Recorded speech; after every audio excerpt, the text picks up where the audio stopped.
Ba ba ba ba ba. Hello.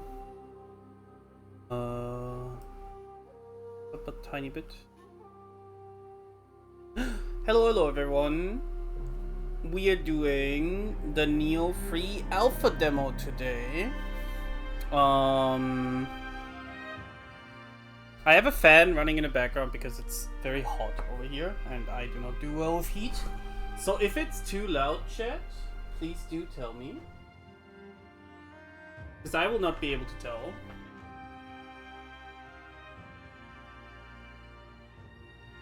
It's already on a pretty low setting, so it like just does a little bit of circulation, nothing more.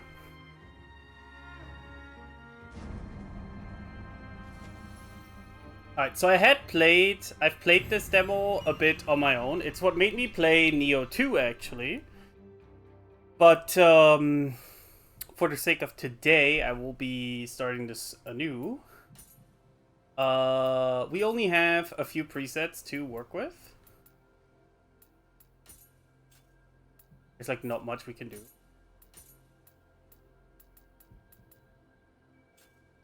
Annoying, but you know.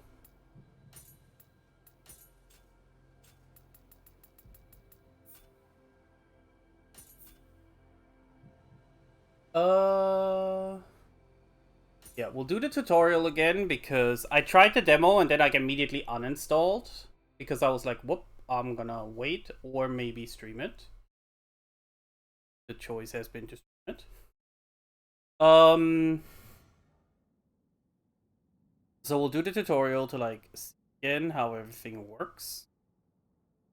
And yeah, I really like what they have been like what they did in here. There's a bunch of really cool stuff. Also, a bunch of buttons are different than they are in Nioh 2, which will probably mess me up.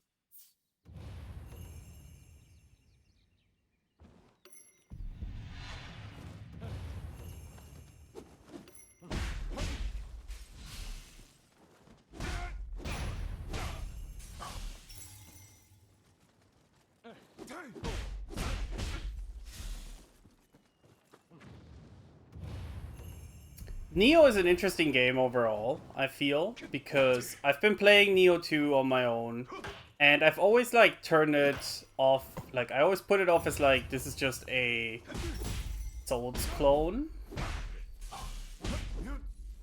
But after actually playing it, it's like so much more in depth. And also the aspects of the game, I would say, make it more than just a Souls clone. Oh, this is the one where I need to... So this game has like a thing where if someone is out of stamina, you can do this. Do like a grab. It's like the finishing attacks from the visceral attack from Bloodborne.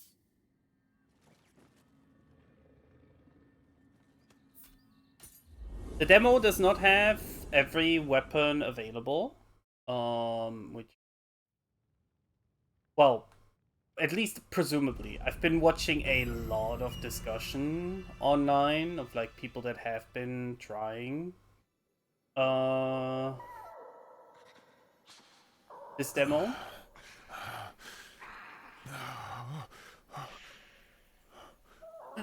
Little funny little guy.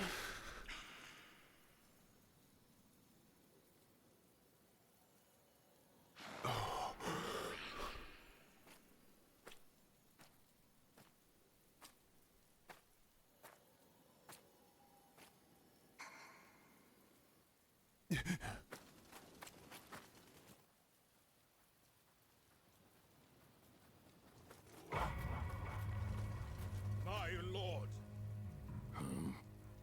it seems that Eos has fled.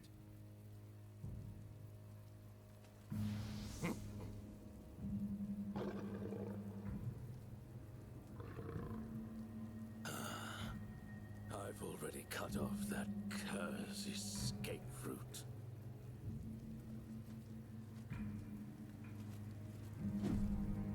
After him.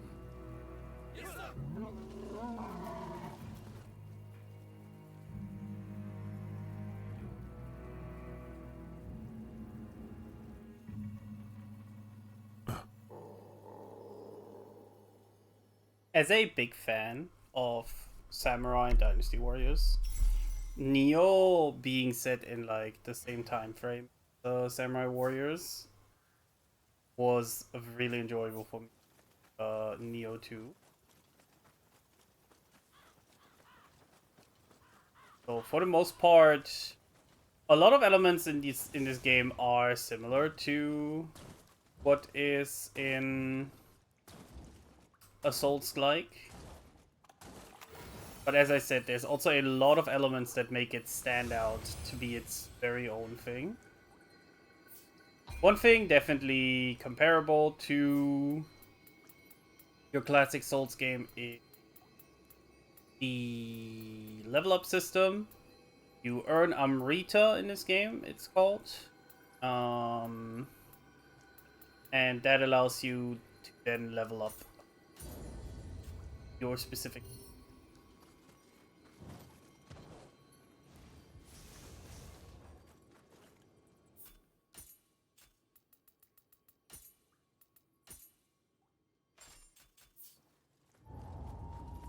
That appears to be the Tokugawa banner. It seems we've been whisked away to somewhere else again. I can't make sense of this. Let us continue for now. So what is kind of cool is that this game uses a style system.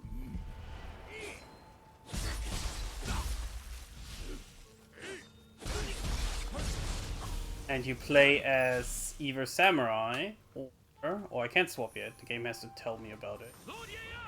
You basically swap between a samurai and a ninja stance, and that they have different like overall gameplay.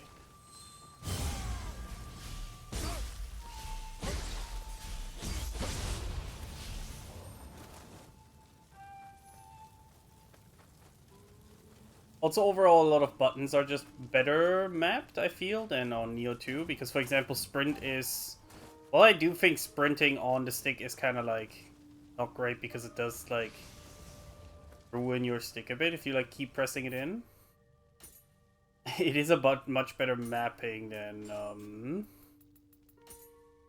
having to hold a button while sprinting. Oh yeah, this is where tutorials are. Sorry, chat. Okay. We got free weapons for the samurai style in this demo.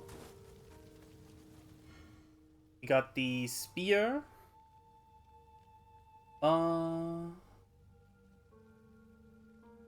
That's proficiency. Ah, okay. What? So we got the spear, the odachi,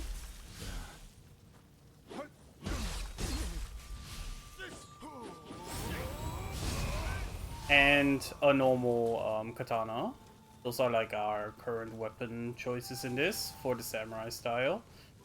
Nioh 2 has a bunch more weapons, and I'm assuming they will be back. I see no reason for them to not, like, use all the weapons they have made.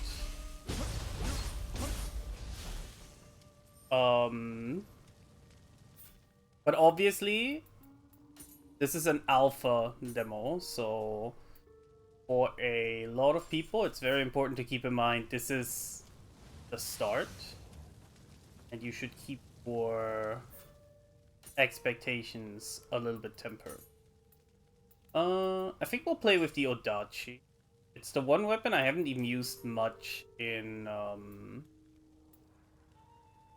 Nioh 2. In Nioh 2, I've been using the Switchglaive, which is like a really cool weapon, which uses another system that which is actually, interestingly enough, a system that you do not start out with. This one, which we have to unlock. You can see it kinda in the bottom left, but in the bottom left and the bottom right. You see that there's a stance. So the game uses a stance system in Nioh 1 and 2 that allows you to transition between different ways of holding your weapon, and that then influences how you attack, where you have like a balanced moveset with the game's so-called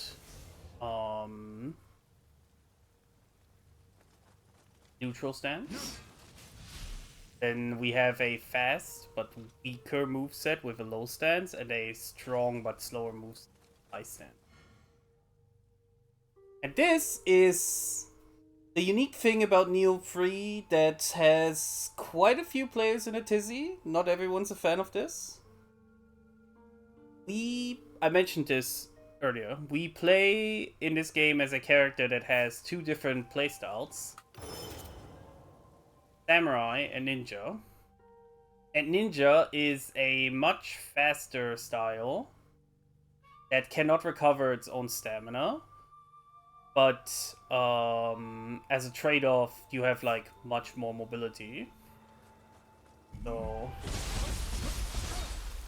after every attack, you can press R1 like this to just disengage immediately. What has players in like a mixed opinion about this game is that in this current demo, there are free weapons for ninja and free weapons for samurai. And the free ninja weapons were samurai weapons in the past. So a lot of people fear that some of the depth of these weapons has been which there's a chance that they might have done it, but I don't think so. I feel like what we will probably get is hey Ash. To follow up on that real quick, there have been people boundary breaking this demo, and people have found samurai skills for the dual blades, for example, which are in this demo only on ninja. So they probably, the way I will assume it's actually gonna be handled at the end of the day, is that we will have every weapon available to both styles. And ninja style is kind of like a fourth stance, if that makes sense. Also, how are you doing today, Ash? Sorry, I'm like in explaining mode, so I'm talking a lot. Didn't even ask how you're doing. Hope it's just progression based. Yeah, like an important thing is this is an alpha demo. This is to let people see and give early feedback. And given how many people have given the feedback that they hope that old weapons are not just locked to a specific style, I am pretty sure that's not going to be the case once this game comes out fully, you know? But there's like a lot of cool stuff here as well. I personally am a big fan of ninja style for multiple reasons.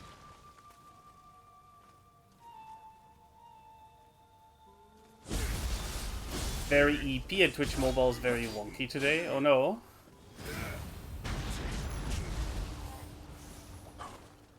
I'm okay. I got up very early.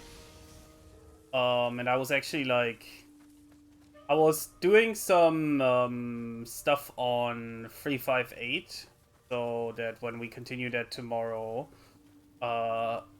it's like smoother. I did like a bunch of the side stuff to make sure we have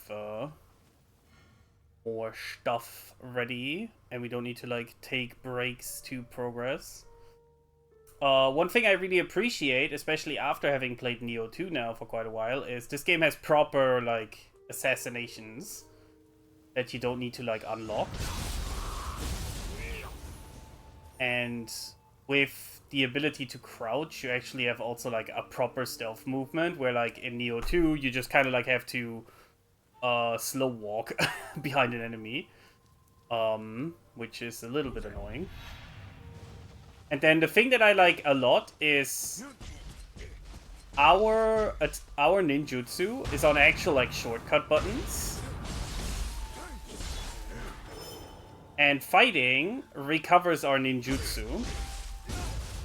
Ninjutsu aren't items anymore like they were in Nioh 2, which I really appreciate. I'm doing a magic playthrough on Nioh 2, and needing to like use it all.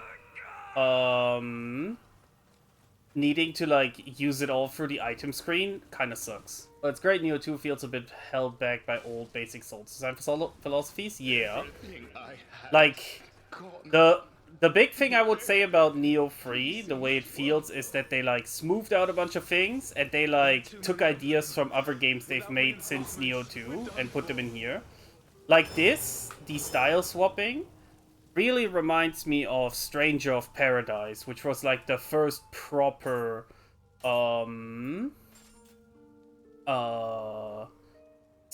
like Nioh style game I played. Nioh 3 looks like a proper action game with some difficulty. Yeah, like that's also what I would say about Nioh 2 already. Like Nioh 2, after playing it for a while, I also think it's like much more than just a Souls-like game. There's so many elements there that like try to make it a proper action game that has Souls elements, but I think like this game will like push it into that even further.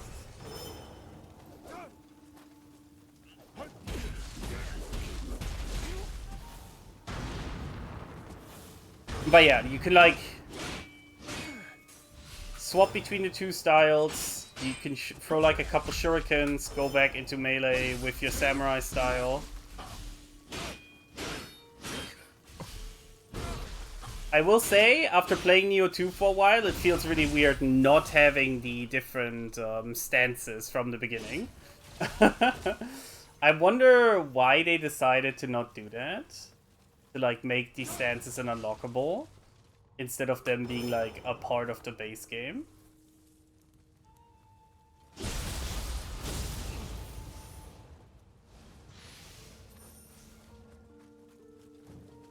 Ninja definitely feels very powerful, I will say, because like you're just super trying to copy the GOAT Zero. True.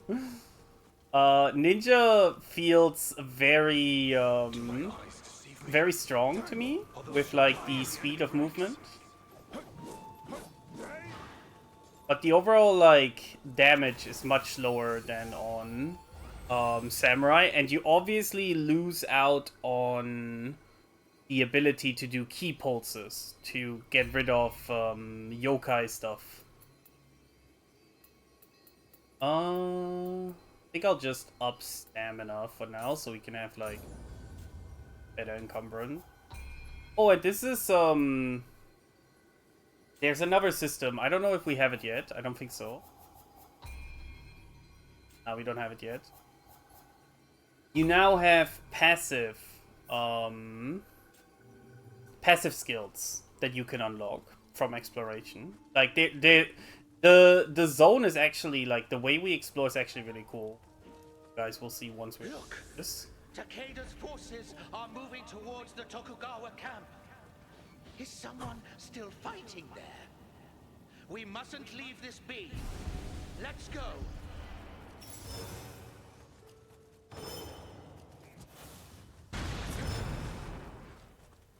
Also, English voiceover, like, I'm not complaining, but also very unusual. Glad we still have a goofy cat spirit, yeah. Like, I'm not complaining about having English voiceover, because I do think it's nice to have, but it's, very unusual, after playing Nioh 2 for so long, because all of Nioh... Like, Nioh 1 and 2, as far as I know, actually do mixed voice acting based on where characters are from, if I'm not mistaken.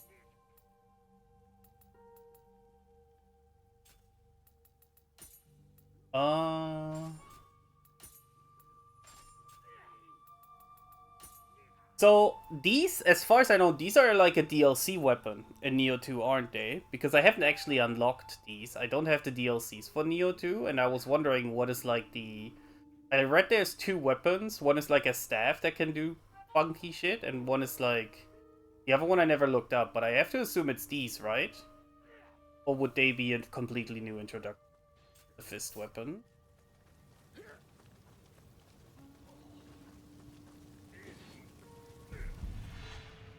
Hello, sir. I think they did do some changes to, like, living weapon and stuff. We have something new again in that regard. Also, the burst counter now works very differently. You burst counter by swapping styles. So, like, the button that is style swapping is also the button that does the burst counter.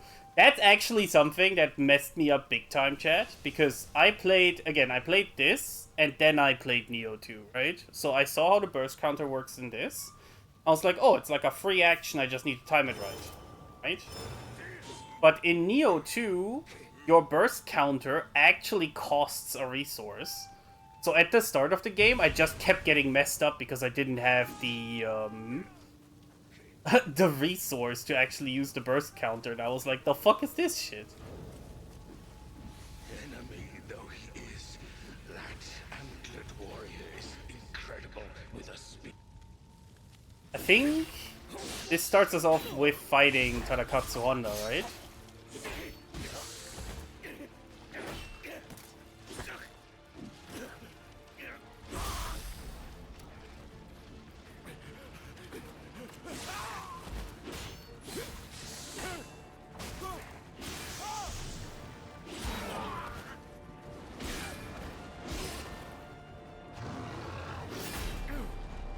Join our lord. I will keep them at bay.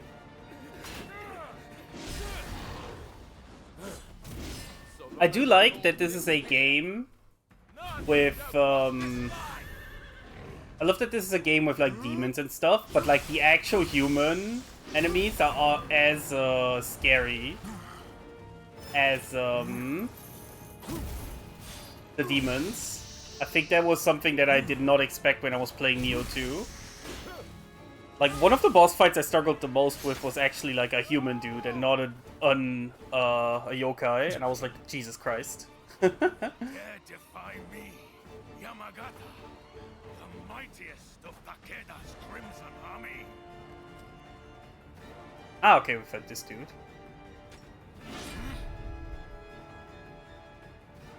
Most foolish decision. Visually, this game is stunning, but, like,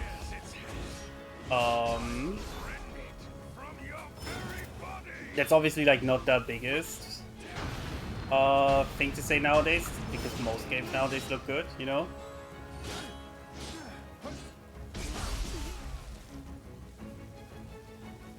So one of the important things is I feel like what they really want you to do is swap between the between the styles to recharge your jutsu.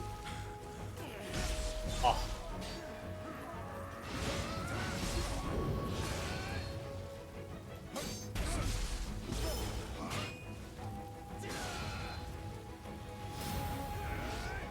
Also, don't expect, like, professional gameplay from me. I am not good at Souls games. Oh.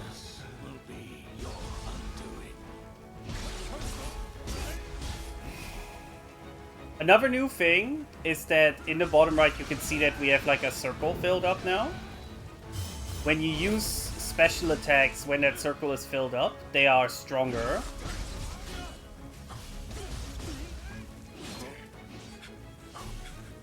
So both Samurai and Ninja style build up special moves with a resource. Oh, I missed counter. What I'm kind of hoping for, and what a lot of people are hoping for, is that we get maybe 1 or 2 more styles, and you can then like make your character use the styles that you like.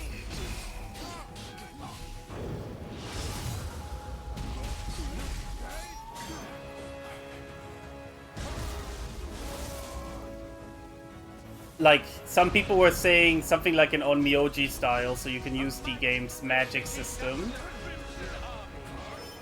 You must summon Kusanagi at once and eliminate her.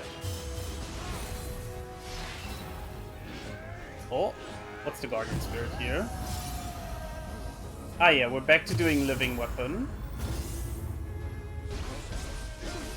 Now it's called Living Artifact.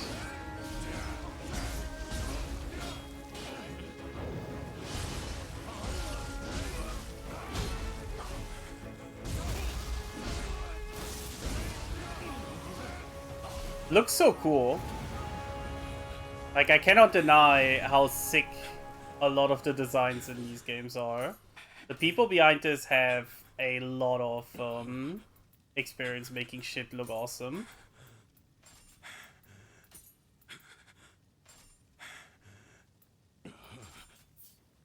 Octus. Calm down. I like the Guardian Spirits a lot, actually. The whole idea of them. One day, you will stand in Takeda's way.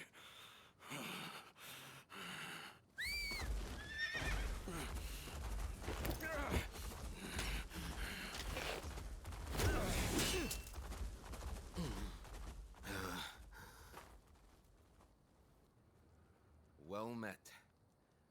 I am Honda Tadakatsu, retainer of Tokugawa. And who might you be, warrior? Tokugawa. Takajio? To think, one with such talent was just sitting idle. A most pleasant surprise. Oh. This is always the weirdest part for me about Nioh.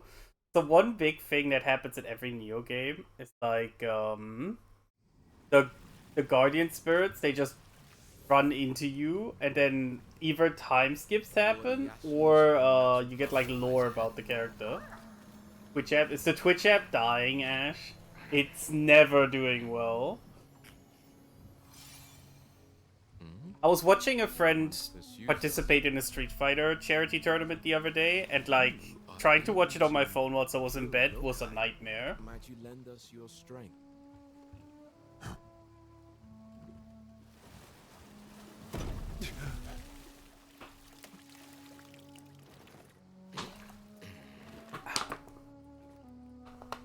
Well, I wish you a safe journey.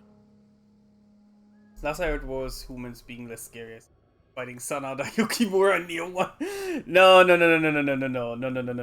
No, Ash. I was saying that when I started playing Nioh 2, I expected human fights to be not that scary, but that was proven to me to be very wrong very quickly.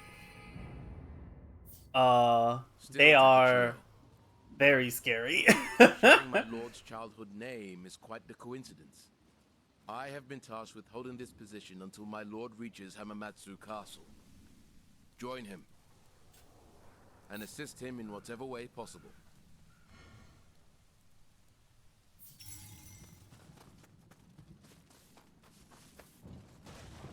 I genuinely like that the reason why human enemies are like really challenging in this game is because the human bosses, they can do all the shit you can do as a player. So the actual challenge is that they are like a fake PvP fight, which I think is really cool. Obviously they have some stuff that like makes them unique, but when I forgot what his name was, but I was fighting a boss in Nioh 2 that was using like an Odachi and also had like Onmyo magic, and I got like annihilated my first few tries because he was just using all the tools that I had as well, but it's so much better. And I think the cool aspect of that is that you then get to see bosses doing like cool shit, and you're like, hell yeah, this is how stuff. With the elephant spirit? No, it was an optional mission, Ash. You fight the dude that I'm thinking of in the area where you fight the owl boss. It's like a blue mission, which isn't a side mission, but like I think they call it online mission. The elephant spirit dude was also quite challenging though. That one took me a few tries as well.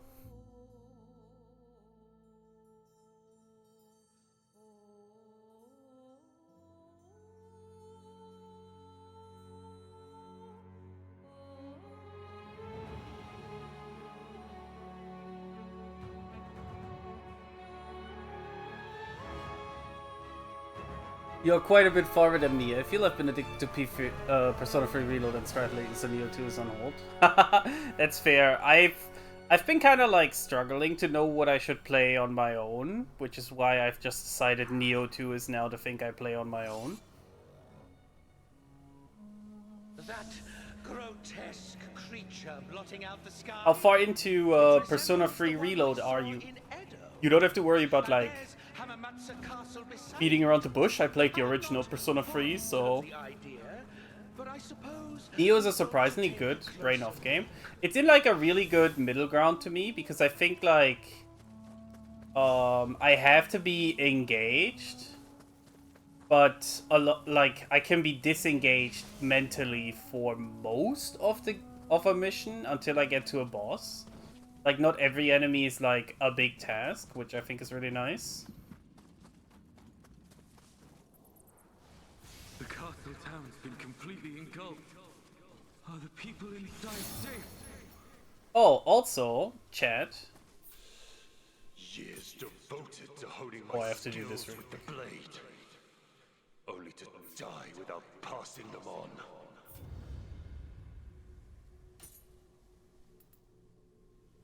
So, the way they do it here, it's kind of similar as with Nioh 2, where like you have these skill trees. Arkiko's fully healed up, but not in party. Oh, I see where you are at. Okay, yeah, that makes sense. Do I still have the lock, or did it like? I think they use stuff like the samurai locks and such, things that give you skill points automatically in it. So there's no samurai skill tree anymore. There's just the weapon skill trees, which I think is all right. I'm not sure.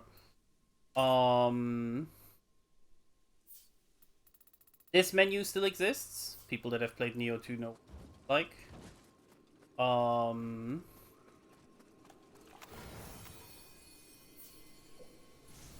wanted to open the map, honestly.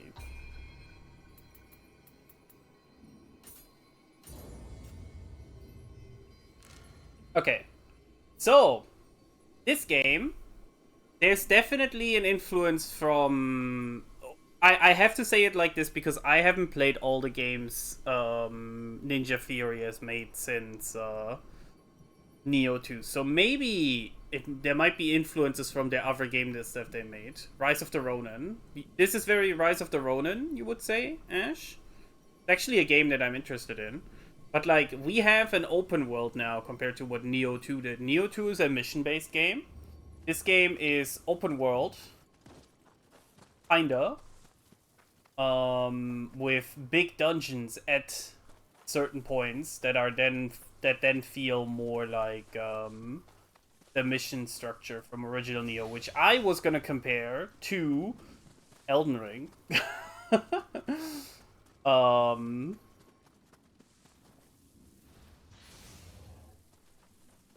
Wait, this is...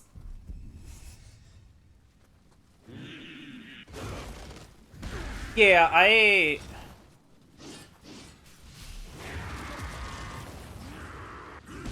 I've been, I played...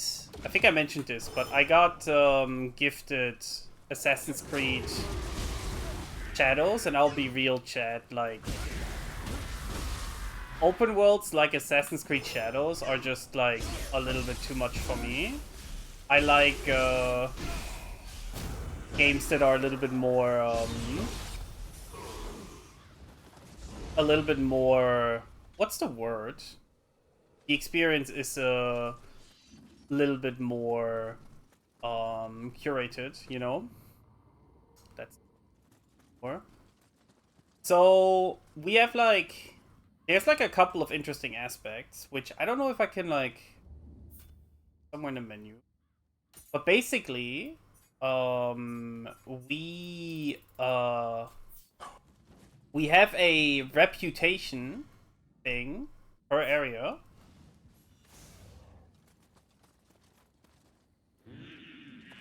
You don't have to actively look for the fun. Yeah, that's a good way of explaining it. Up, up, up.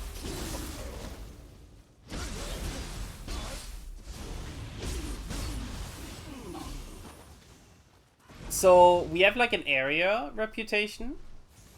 It pops up every now and then on the right side of the screen.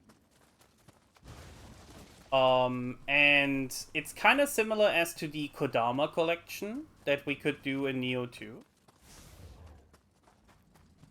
Kitty. These little guys also got changed. Ah, that would be a scampus. A cat-like yokai just like myself. Much more rotund than I, though. Why don't you go ahead and give it a pet? So the Scampers, unlike Nioh 2, they run away from you and you have to chase them. And if you manage to catch up to them, they remind me a little bit of like crystal lizards in how they like lead you somewhere. I assume some will lead me into like crazy situations. But once you find them, you can then pet them. And your reward are skill points, for example. And skill texts. Skill texts are I can't speak. Are something very important because those are the passive skills I was mentioning earlier. That I mentioned like way too early.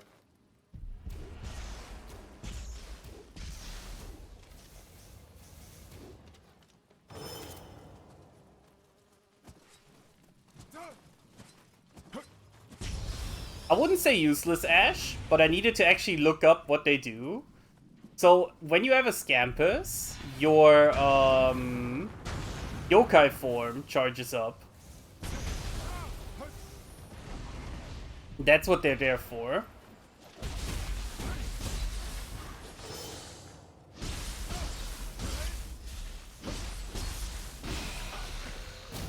And like, to me, as someone who's doing like a magic build, it's actually pretty good because the yokai form is very strong in my current build. Oh yeah, these things are evil. You genuinely never use the yokai form? That's fair.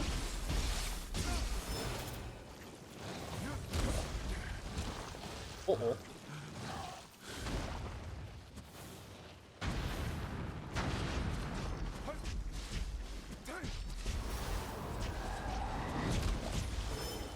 Yeah, nah, I kinda agree. That yokai form in 2 feels a little bit limiting. Oh. I got rolled over. The yokai form in 2 does feel a little bit limiting, but also it allows me to, like, spam my yokai abilities.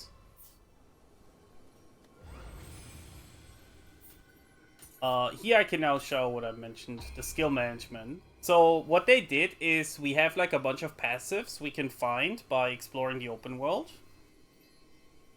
Or fighting enemies. I think enemies can also drop these. And you can then apply different passives to either your general character or to like specific styles. Turning the game into a third-person shooter is pretty funny though. Yeah, that I will agree. In general, I'm actually like very surprised how strong the bow and the gun usually are, to be honest.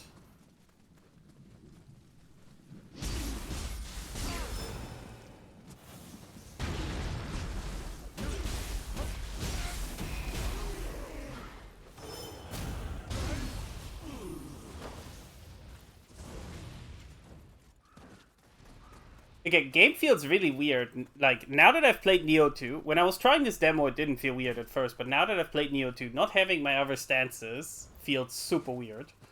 I definitely need to unlock those as soon as I can. I will say, Nioh 2 does feel very overwhelming the very first time, because there's so many things in the menus. Yeah, you're like super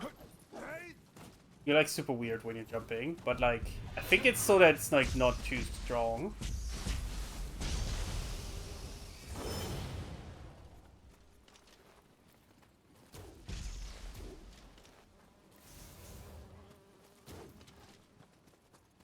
I do not have the aim for these things. I do like ninja form just to deal with flying enemies, to be honest.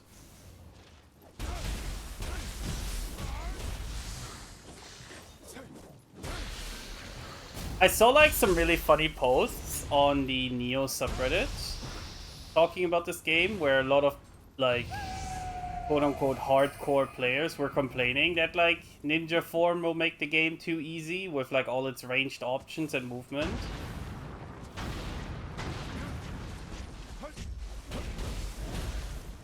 I don't know, when I was reading that I was just like, isn't it kind of cool though? I don't care if it makes the game easy or not, I want to be looking swag while speeding up things, and ninja form feels really cool to use. Yeah, that's the other thing.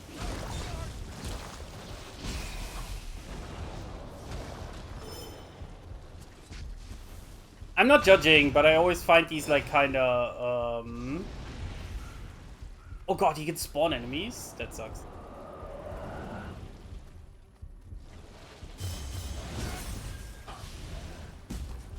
Oh my god, true. Ash, did you... This is like omega funny to me. Like, apparently like Lies of Peace DLC introduced... Uh-oh, am I dead? Oh! I need to lock in for a moment. That I mean I need to run away. So, Lies of P introduced difficulty options, right? With its newest DLC. And apparently, like, there were like the usual suspects complaining about that. On the website, on the Steam page, that's it. Sorry, I'm trying to like think while thinking of my things in this game. And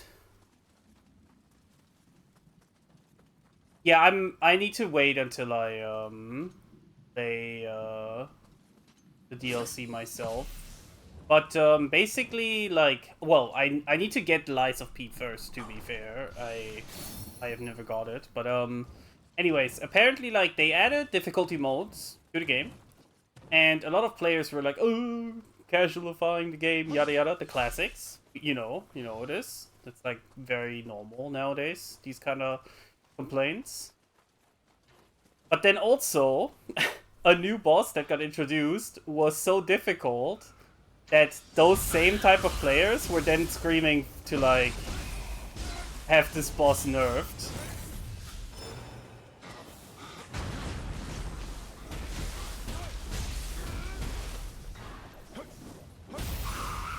Which is just incredibly funny to me.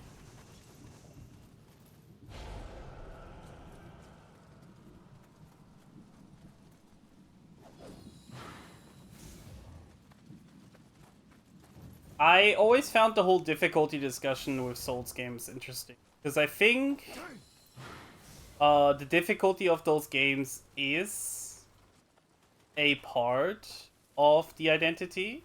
So I understand people being like very like clinging a lot to wanting these games to stay difficult, but I also feel like there's a bunch more when it comes to even the FromSoft Souls games that make the games what they are. the atmosphere and all these other things are also a big part of it. So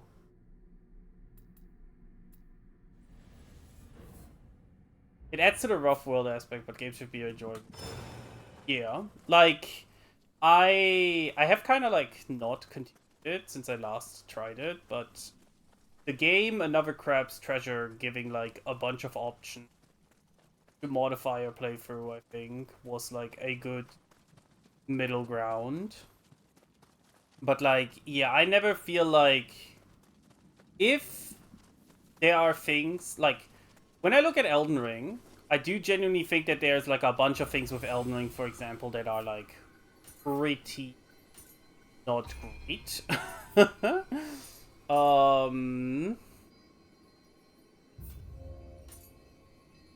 In the sense that like oh yeah, this is the I'll explain this after I get my thought out. In the sense that like attack animations can be quite hard to read. Sometimes there's so many effects on screen that it's like too much, and then like you add all the like difficulty aspects of like how much damage you're taking and such, right? Quite not that like quite inaccessible in my opinion. So like I think people talking about these things and just saying why they think something is inaccessible is a good thing, and I think people discrediting that position just with it's supposed to be difficult, it's supposed to be quote unquote inaccessible, is like, first off, it's super dumb. Just straight up. I think if that's like your way of like dispelling criticism, that's kind of like weak sauce, but also you're discrediting a lot of other things that these games do, which is why people want to play them, right? You know? Which is why I find the whole discussion around difficulty always quite weird, because no one has heard if a difficulty selection is included. So this menu seems to be the Nioh Magic menu, chat. It is weird. I don't know what to say, honestly, because it seems like very convoluted to a certain point. You have two positions, the Yang and the Yin position, and you assign the soul cores that you get to either one. So I assigned this to the Yang position now, and that now allows me to summon this particular Soul's Demon as an attack, which is kind of like, I guess, the them trying to like still do the yokai ability thing that they did previous game.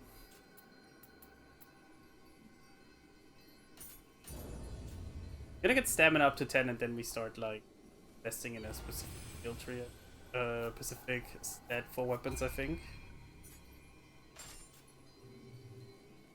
But yeah, I think like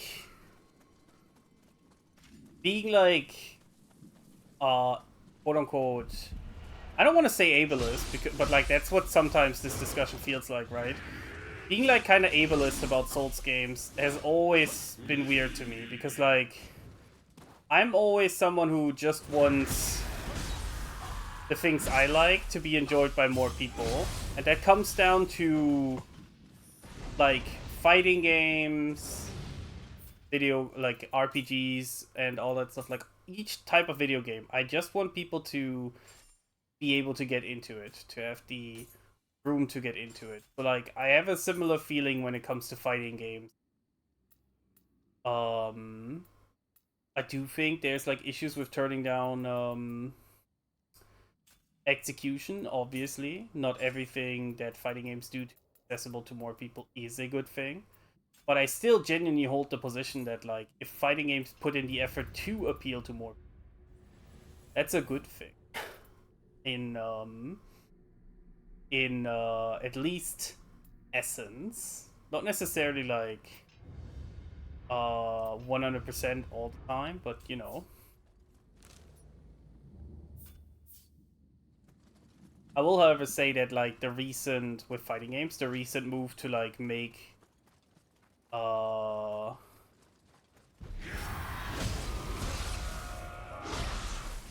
the recent move to like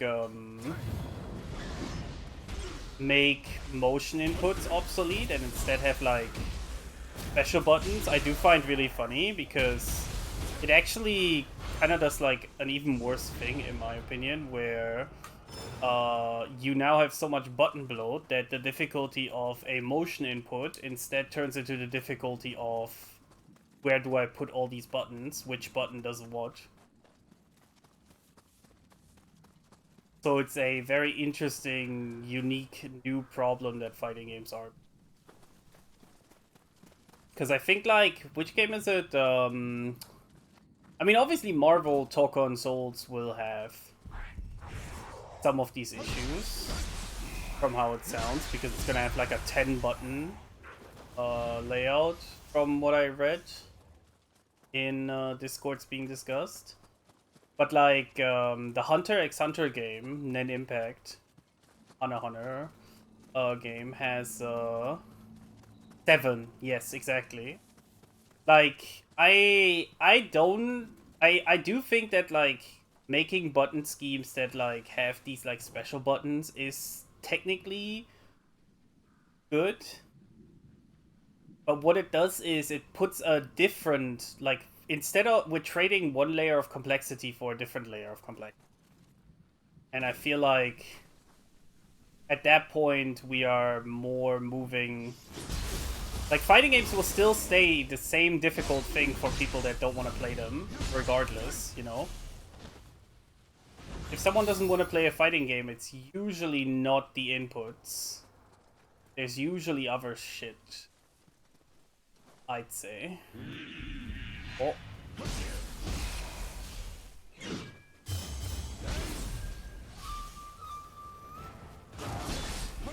Woo!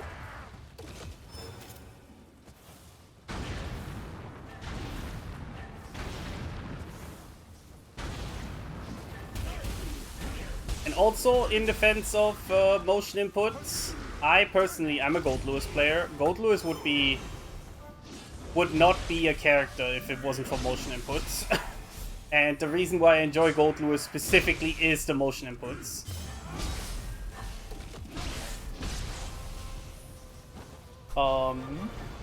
Not saying Gold Lewis is like a difficult character or anything. I think once you know, like, once you can do the motion inputs with him, he's like very simple in his game plan. But like, I cannot stress how much fun the motion inputs are. The motion inputs do so much to make me enjoy the character. So I'm really curious how, if after experiments like Nen Impact, we will stick with these like skill button things, or if we will move back to motion inputs. I genuinely think motion inputs are the better way of doing it.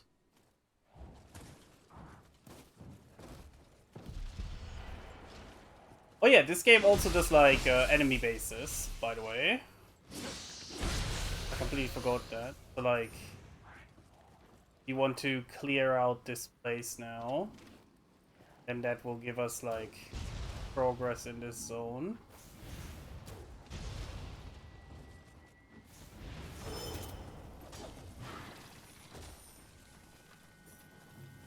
Sorry, I'm a little bit scattered today on things I want to talk about.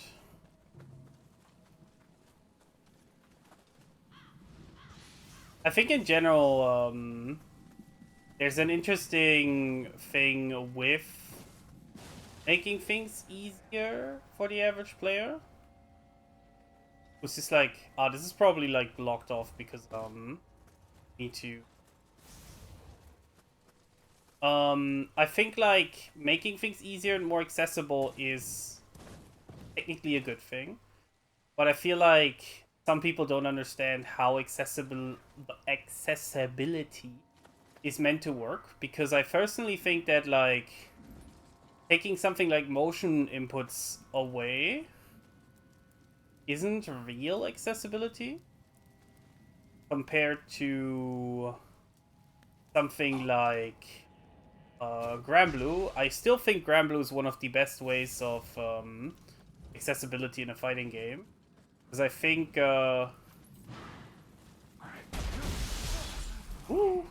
making it so that the easy input is just like there's two accessibility systems which I think have been like the best ways of making a fighting game accessible but also like not sacrificing the depth. Those two games are Granblue and Dragon Ball Fighters. Because the easy system, the accessible system, is baked into the game while keeping access to the more complicated system. So it becomes more accessible for a player that is like just starting out, but they're not performing on a control scheme that is completely different from what everyone else is using, so that once they decide, hey, I want to learn this proper, they basically have to restart. Yeah, I think Modern and Street Fighter 6 is also pretty good, although I would argue that Street Fighter 6's Modern comes with other issues. Like you're unable to choose specific normals in Modern. And obviously, like, Street Fighter 6 is a very slow game. Slower than most, at least. So being able to one-button DP is obviously quite powerful. But I think like Modern, Dragon Ball Fighters auto combo system, and Granblue Versus as a whole have been the best ways of making fighting game systems accessible without sacrificing the depth of those systems.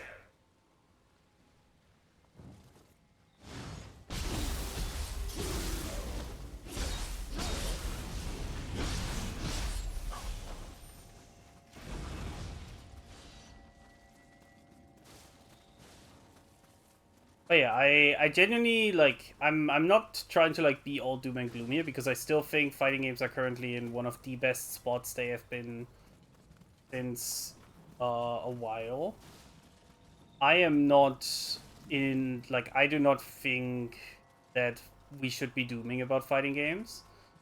I think we should be talking about how uniquely challenging it is to design fighting games while trying to appeal to a broader market.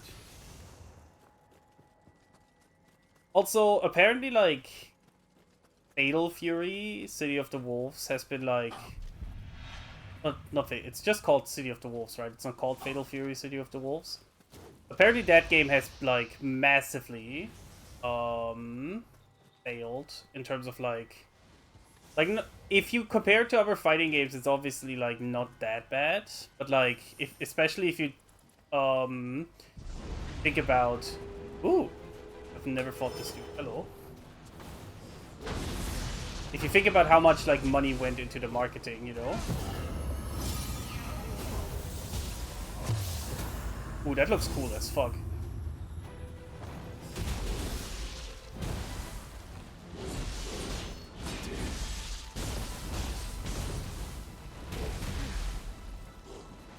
Oh fuck. Okay, living weapon as a ninja looks super cool. Sorry, I got like super distracted from the transformation.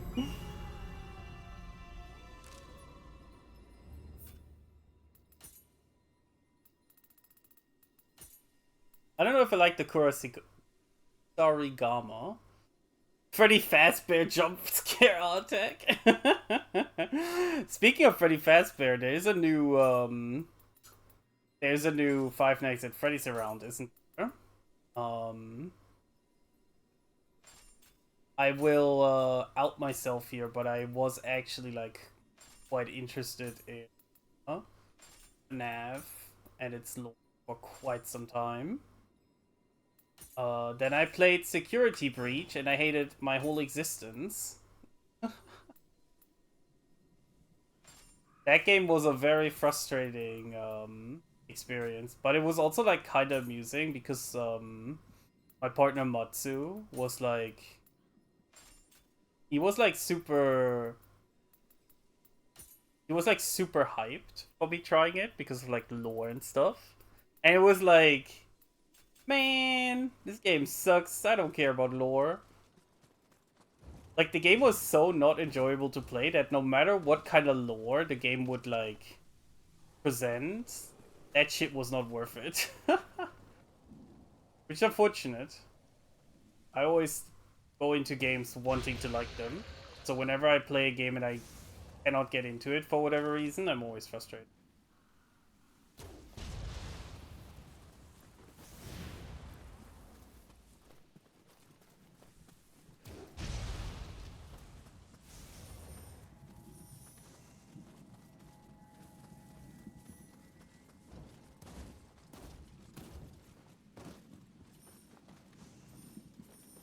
That like, over there.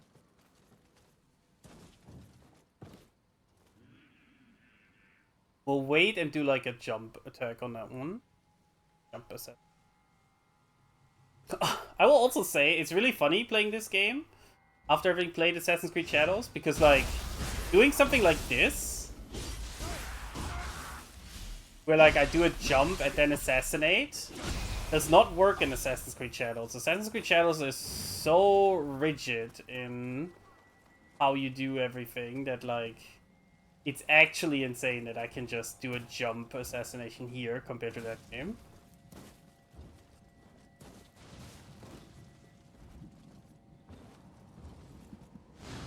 Ubisoft games might not be like bad, but they are always like behind other games that are doing similar things. I think that's the best way I would describe a Ubisoft game.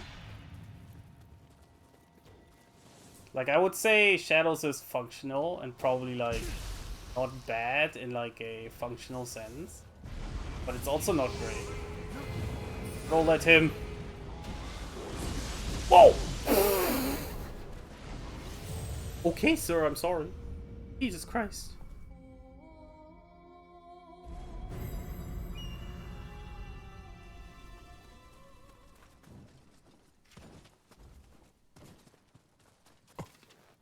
Clearly a skill issue.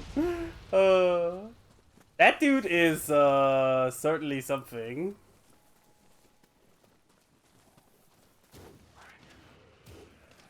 But please.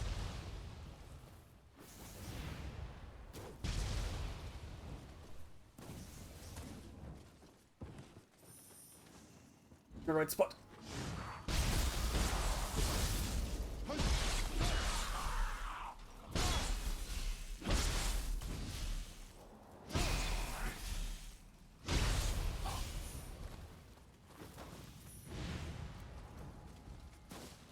I will say that, like, wolf dude or whatever he is, he looks cool.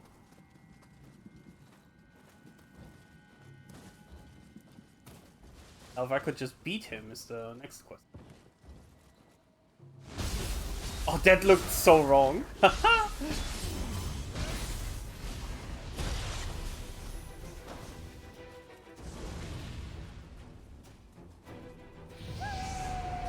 Oh, this is bad. You know what? We're summoning a random. Help me! Wait, his name is Kick Me, I Suck! Fuck!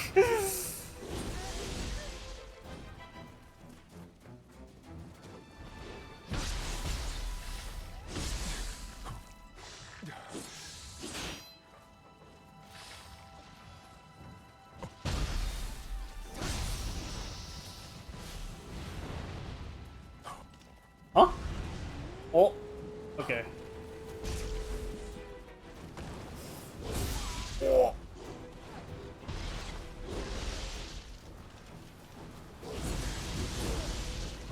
Sorry, sir. Oh. I have no healing items left. Alright, let's try to burn him. Maybe? Okay. I'm sorry.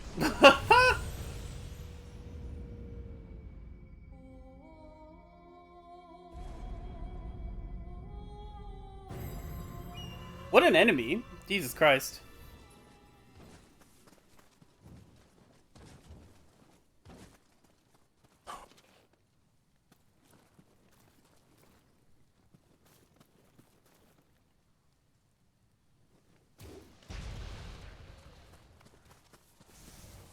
I will say that, like, while I do think this game is like, these games are different than Souls games, the Souls style way of managing resources and like doing your level ups with like Souls adjacent things is something I could do without.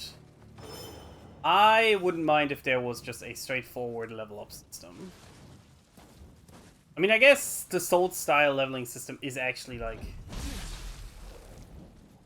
fairly straightforward nowadays, but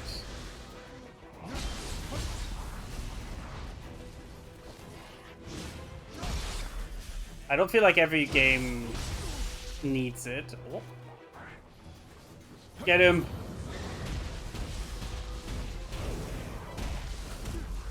Oh, I missed the counter.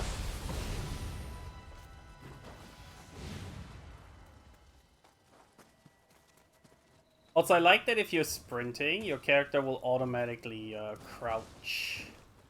If there's a space to crouch.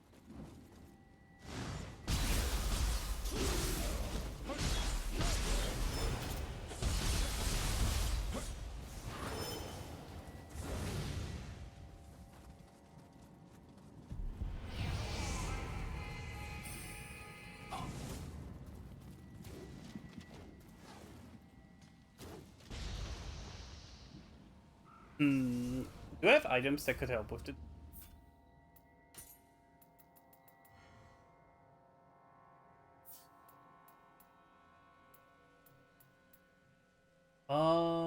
Preventing mental ailments. Oh, really? I mean, I guess I could use the salt, maybe?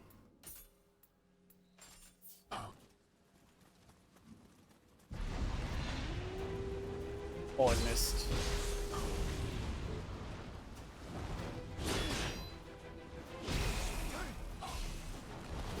I have no stamina. Oh!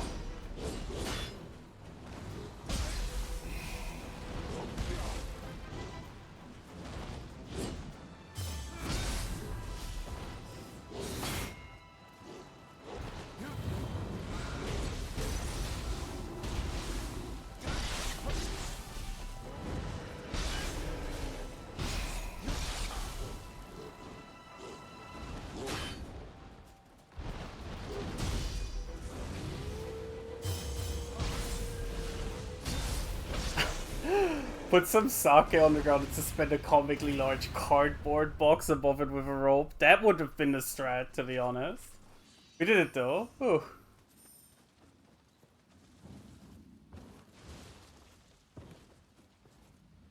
This ain't right. We're attacking the soldiers. These are yokai. And there's a box over here, and there's like a Kodama here. So these, you can still find Kodama. Okay.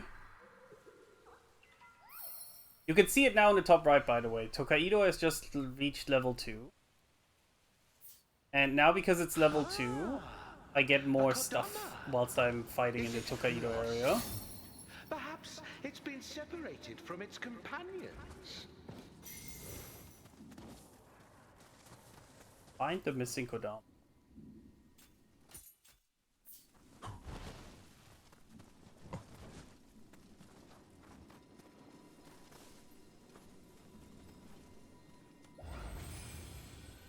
Also, as far as I know, outposts like that do stay like free, so there's like areas of the map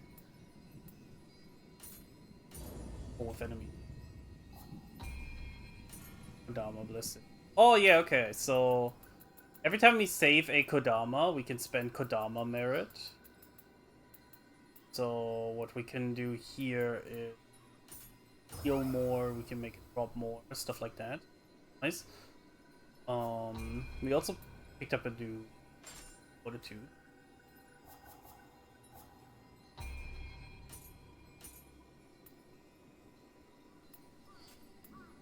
Oh yeah, you also need to kill a so-called Crucible Raid. Huh?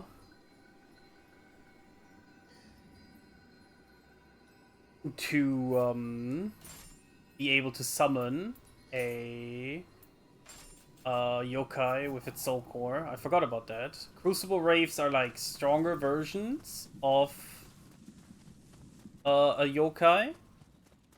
I think Nioh 2 did something similar, but they didn't like give them a specific name. It's just that like every now and then you will fight like a enemy that's like a little bit souped up compared to what you normally fight.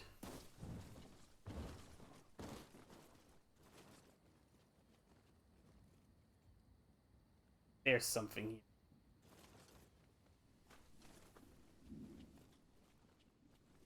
Brave here. Something has to be here, right?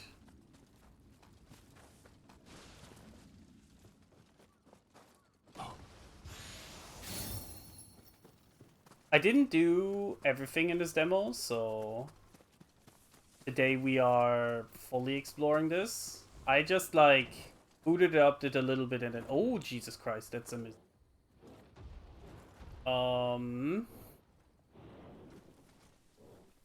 I only did like a little bit, but didn't finish it because I didn't want about this.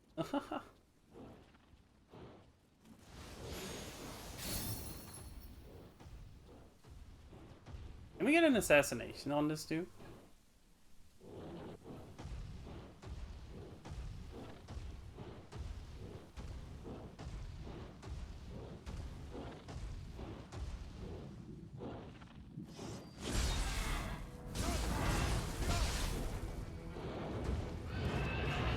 Yeah.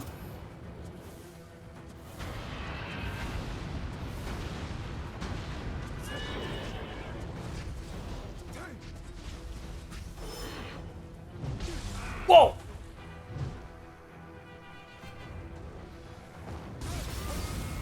Oh, I didn't dodge.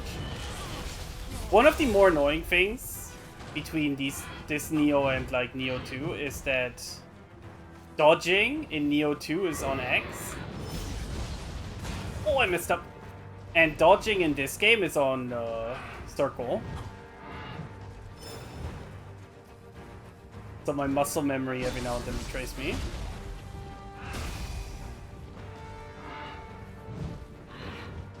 It's a skill issue though, nothing more than that. So like, it's not an excuse for being bad.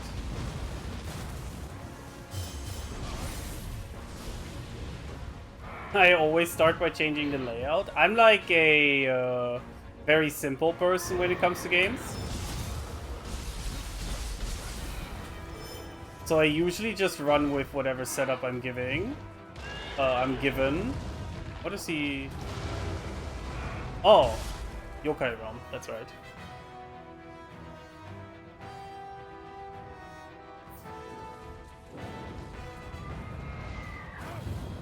Get him. He is not close.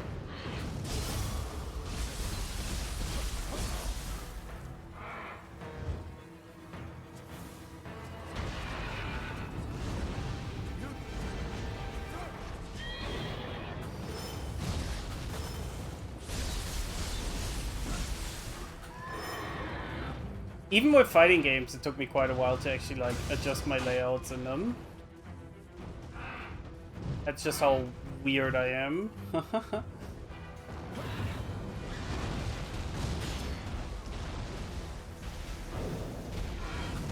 Oh no!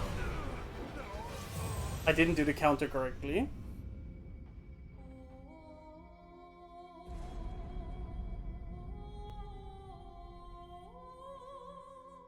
Man. Okay, we try it again. That boss is like interesting in this game. I feel like we have, I would say the power level you start at in Nioh 2 is higher than in this game, which might sound weird given that we have style stuff, right? I feel like in Nioh 2 with like the yokai abilities and stuff that you can get early, well, I guess you need to be a little bit lucky, right? But I felt that like my overall power level at the start was much higher than this it is.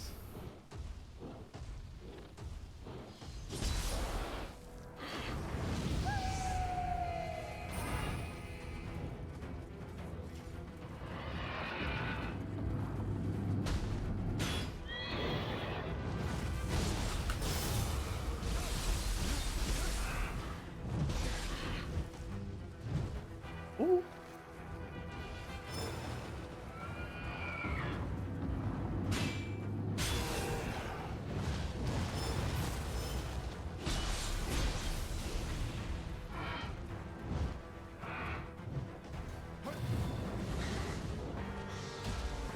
And this thing does nothing.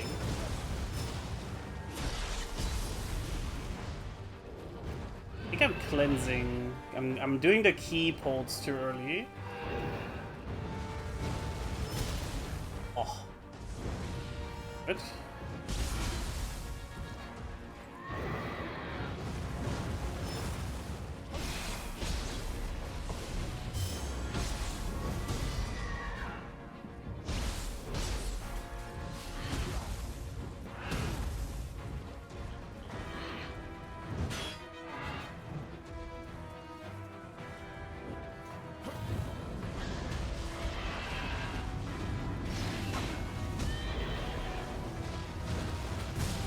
Oh, I missed it again. Oh.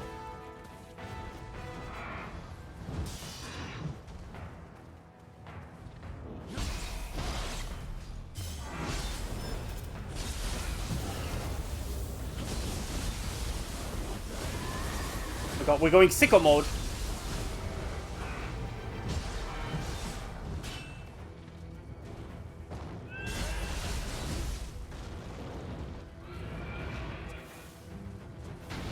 Put him on fire, maybe?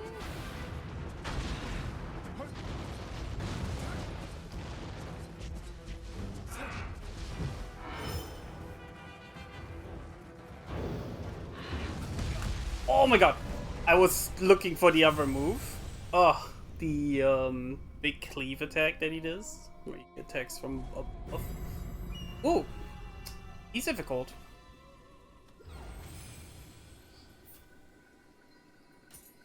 Let's see what other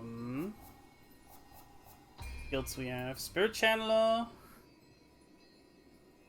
Oh, that's right! There's like a whole ass ability I haven't used yet. Even. Can I even use it? No, because the game hasn't told us yet. That's annoying. Because you have like so-called guardian spirit skills, but because of how this game is built, demo or whatever, we don't get to use tools unless the game has specifically told us how to use those tools.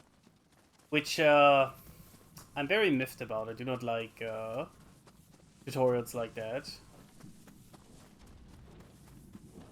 I feel like a player should always be able to like access the things if they have the knowledge for it. But you know, there's not much we can do. We kind of just have to fight him without that for now.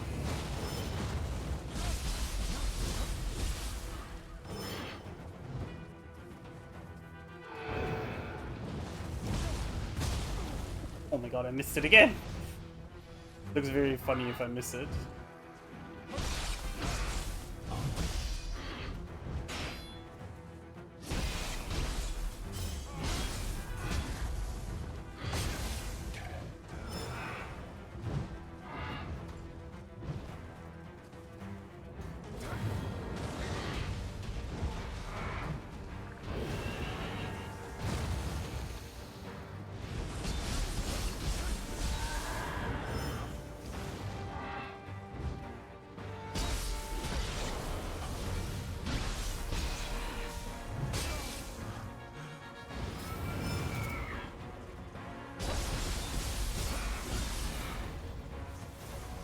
Put him on fire.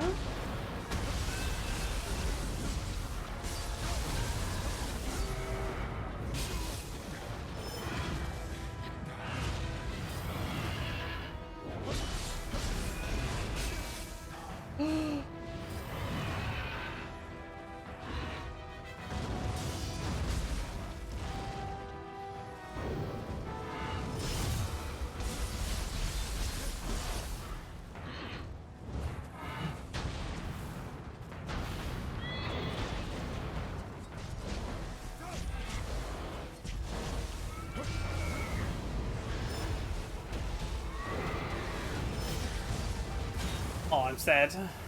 I thought I had the timing.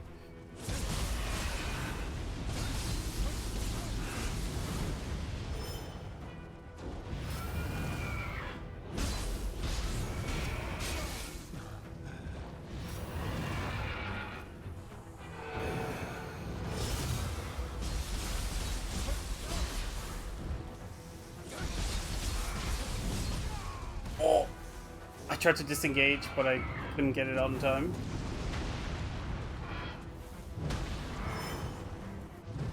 No! Oh my god, I thought I was out of range. How do I get the Guardian back?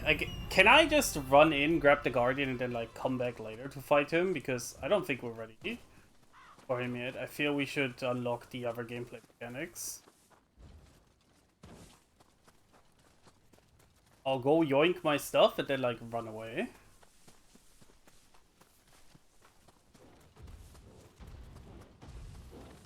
Oh, sir.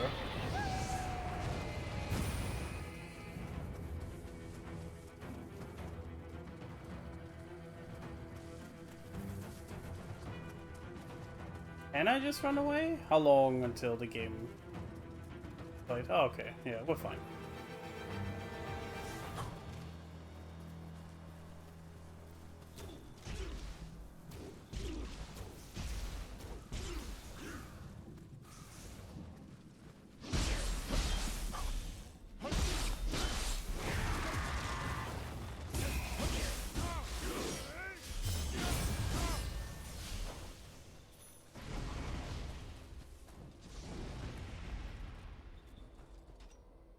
Oh yeah, here's another funny.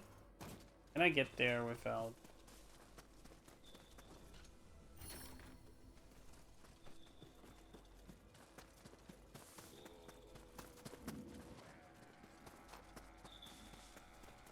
Oh yeah. So another new thing... Is that a target I see? is this We thing. ought to try shooting it down. This is a little yokai that if you shoot it down, you get to pet it.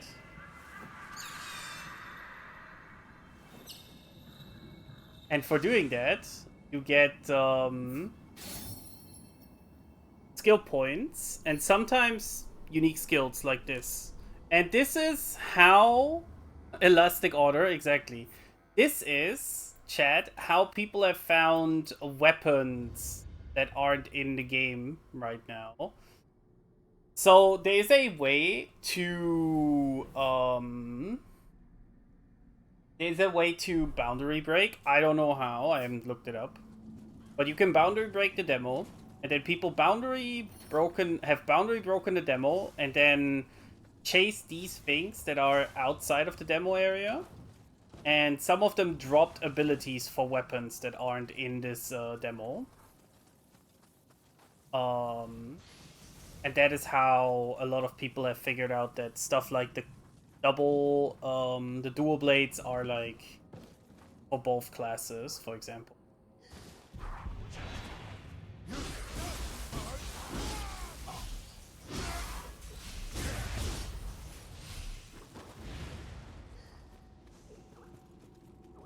Hey buddy, back to the shrine you go.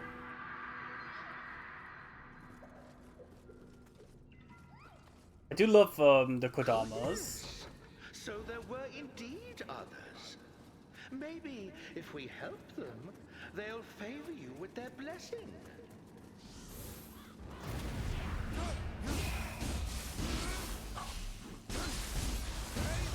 Let's see, they introduced like proper side quests as the one we just did. Coming from the castle? Which I don't know what to feel about. I mean, at the end of the day, I kind of like don't care too much about it, but like it is a little bit weird because I don't think we had like side quests like that in... Oh my god, there's another wolf dude. I don't think we had side quests like that in... We just had the quests themselves.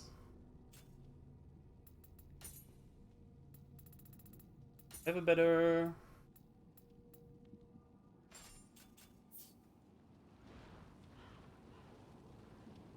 And we get a sneak attack on the wolf dude.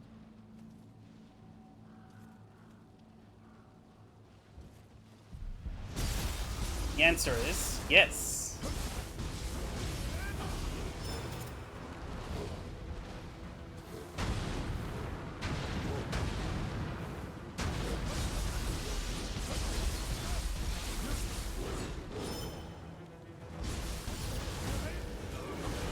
Easy. Dare you do the difference when I actually can get like an advantageous position in the fight. Let's kill him. Also, I think that gave us the key to this house. Yes.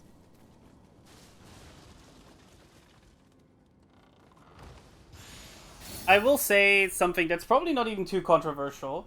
One thing I don't like about Nioh, and I didn't like about Stranger of Paradise, is the loot system. I don't particularly enjoy having to sift through so many items to see what is good and what is bad. I feel like they just give the player too much shit at times. Thank you, Ko-Fi bot, contribution.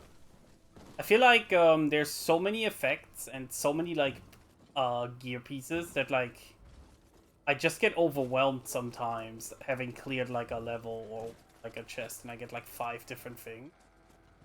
Colorful number slop.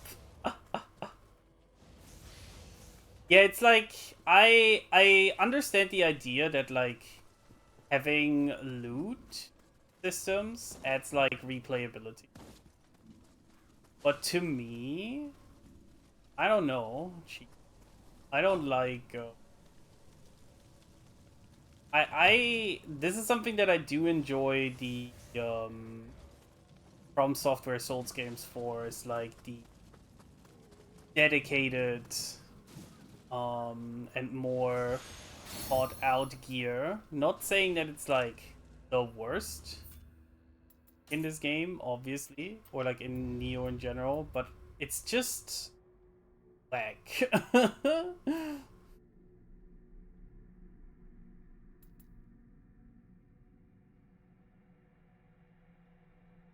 Ooh, I didn't know I had though.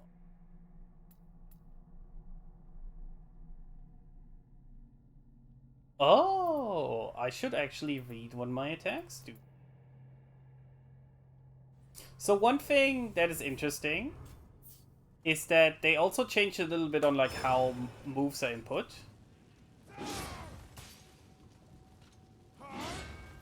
Because they changed it to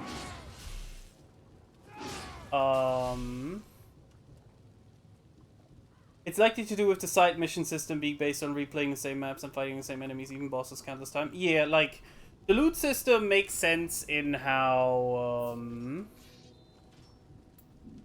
it makes sense in how everything is designed in Nioh 1 and 2. But it just makes things so dense, which I think is not a good thing. Because Nioh is already pretty overwhelming. I think I mentioned this before.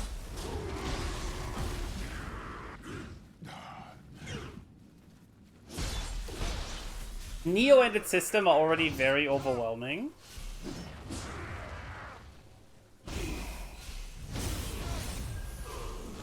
So having like all these different numbers and stuff that you have to manage, the different passive effects and such, oh.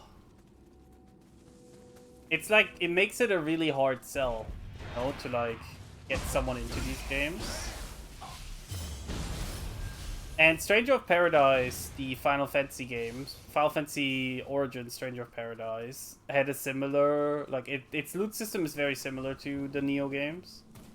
And I had the same thing there, and it's actually, with that game, it's even more sad, because Stranger of Paradise, I think, has, like, best RPG systems I've ever seen in an action RPG, where you can, like, actually break the video game in half while still having a challenge, which I think is rare nowadays.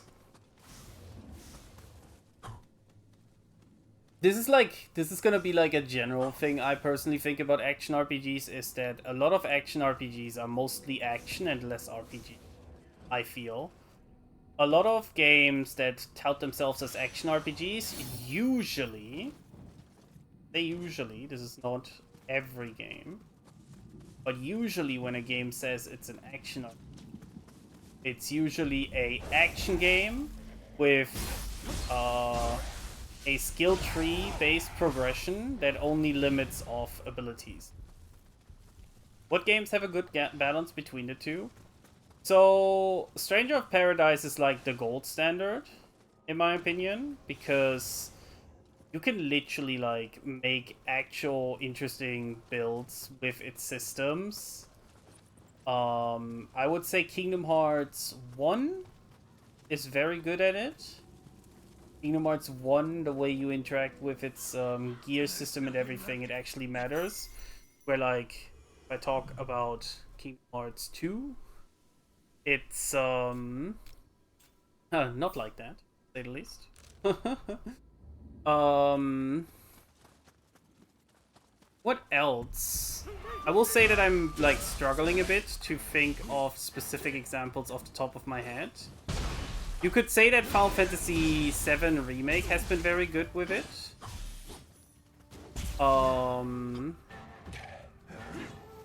But that game is also like an insane hybrid between like an action game and an RPG, turn-based RPG with like its ATV system.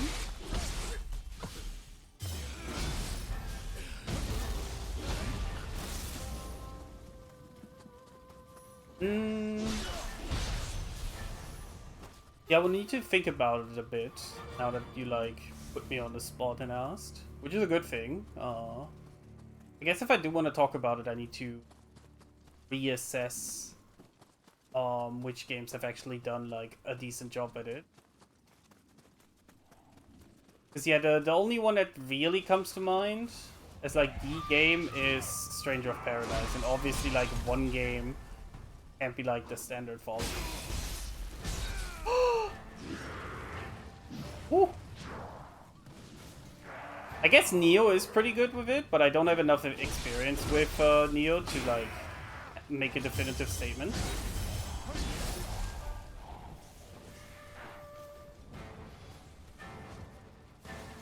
Go!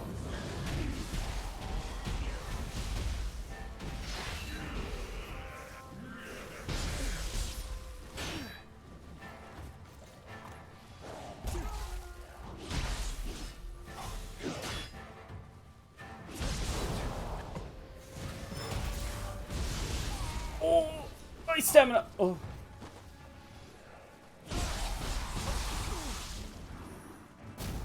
Oh, the Tales of video games. Specifically, not every of them. Some of them have like wax system. But Tales of the Abyss is really good in its balance between the RPG and the action. Again, a big problem I personally see is, or not a big problem, a problem I personally see with action RPGs is just that like usually the RPG side of things does not actually like factor into stuff, you know? Also here I can show what I was talking about. You can see it here, but like the button presses for special moves are now completely different than they were in Nioh 2, because in Nioh 2 there was stuff like block and hold. Hold, block, and then press a button, where like in this it's kind of like the way you do it in a DMC game. I think it's cool.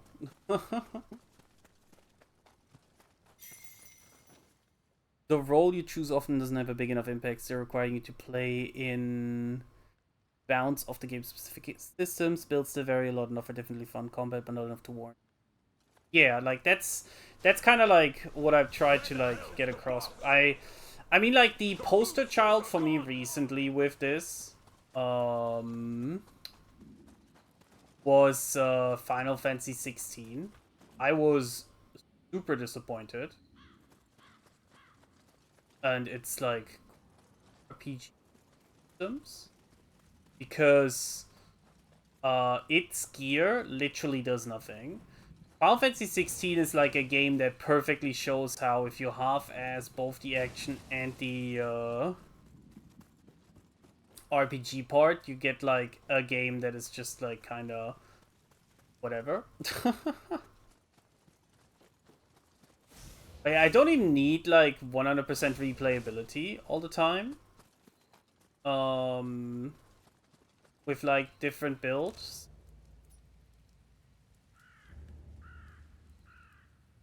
I just like sometimes think that it's nice if I can actually like make a decision in the stuff I have equipped to alter my experience, at least ever so slightly.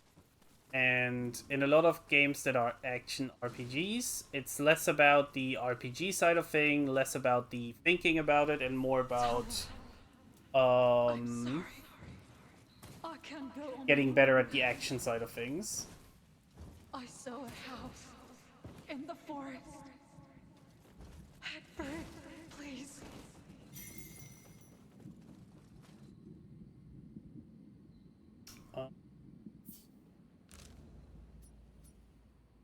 God, does that lead us to the Mizuki fighting?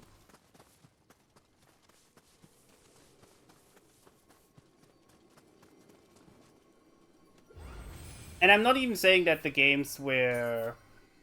I don't even think that games that do the whole, like, it's action of RPG are bad games. I just feel that, like, it's very rare that you get an action RPG that actually lets you, like, break it in half with the RPG systems. Oh yeah, this is an interesting skill. So this lets you hold. This lets you press to do a burst break, or hold to change, which is very nice if you want to focus on a specific playstyle.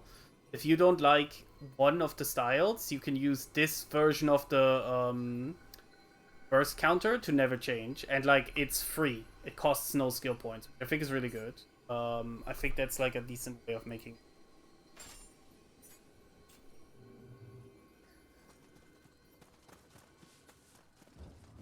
Ooh, or is it like the actually? Oh, what the fuck?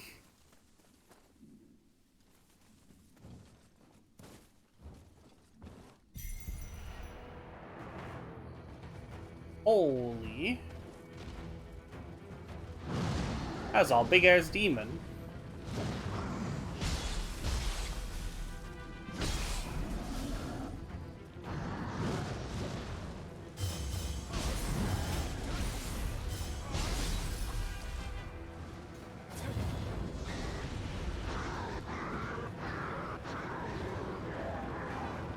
Oh, he can summon smaller dudes. That's annoying. Use this thing.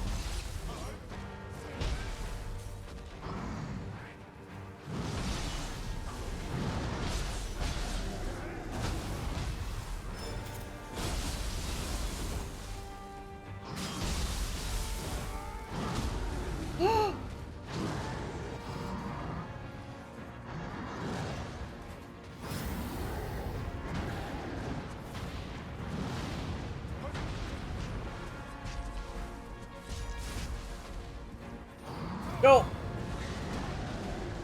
I don't know what I'm doing trying to make use of this Kappa skill, but you know.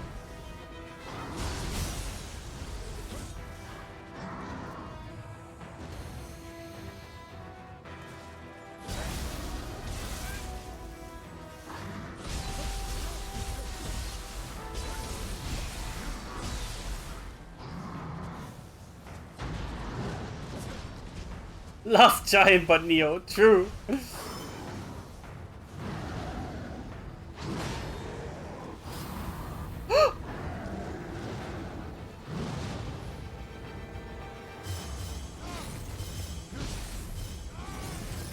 Damn, I only hit one of those. Go! Okay, that was kind of cool though. Us doing the quest was what made this dude spawn.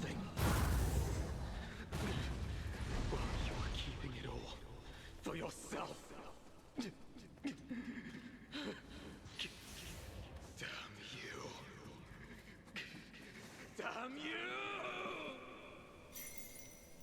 You've only yourself to blame. Should have kept your grubby hands away. You did everything you could for us. Thank you.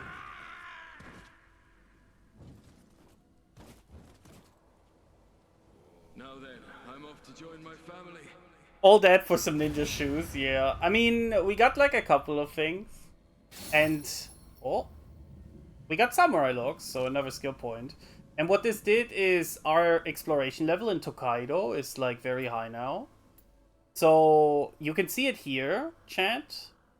You get extra stats in the area for having a high enough exploration level. And also, like, with each exploration level, it makes it easier to see all the things that that particular map has to offer. So I do genuinely like this setup. That if you explore all areas of a particular, like, I'm gonna assume this is like a mission in the final game. So like this area is like based on a mission.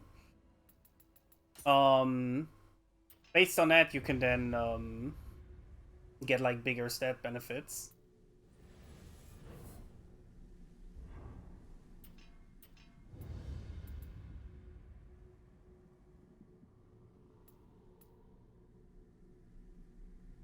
And we have, oh yeah, I want the perfect evade.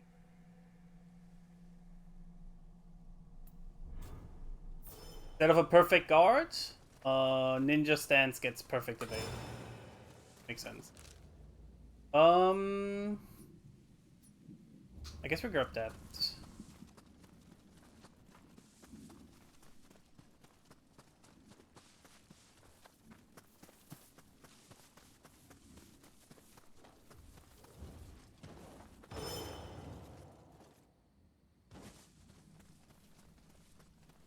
Man, I will say, I'm gonna be sad once I stop playing demo because I will have to wait for this game to actually come out.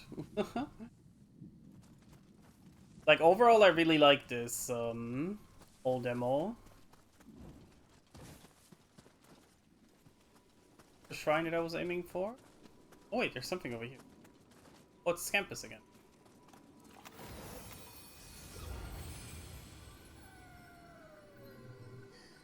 Right. Where are we going, buddy? This one's gonna lead me into some enemies, right? I feel like at least once they have to do that.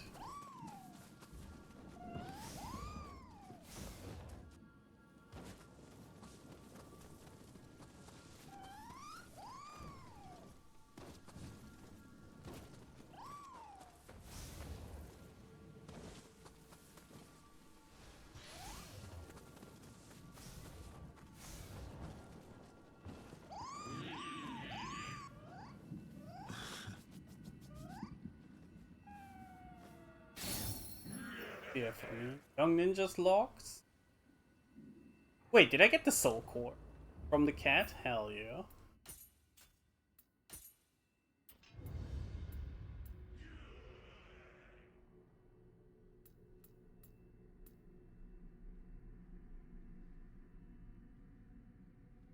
Uh...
Oh yeah, these are like a new thing.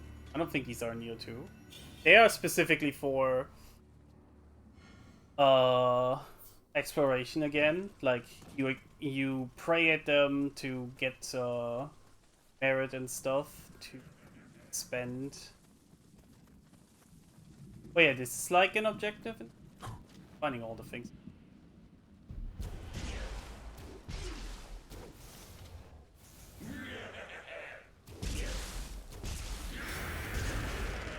Uh-oh.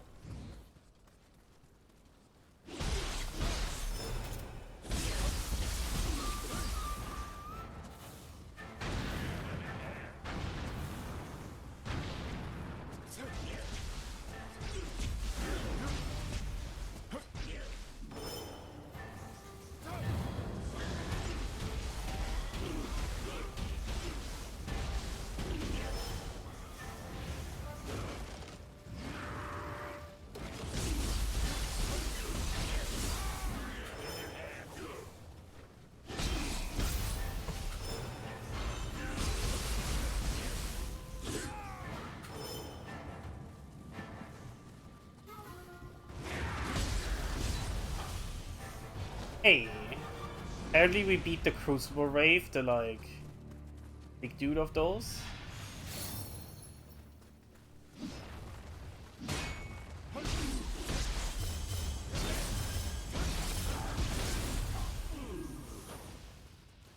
And then this is a new thing. Break this, and this makes our Guardian Spirits. I don't know what that means, to be honest, chat.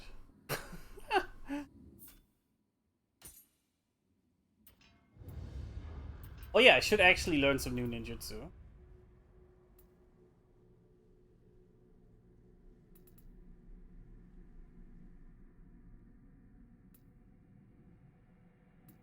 Let's get Caltrop. Caltrop's here.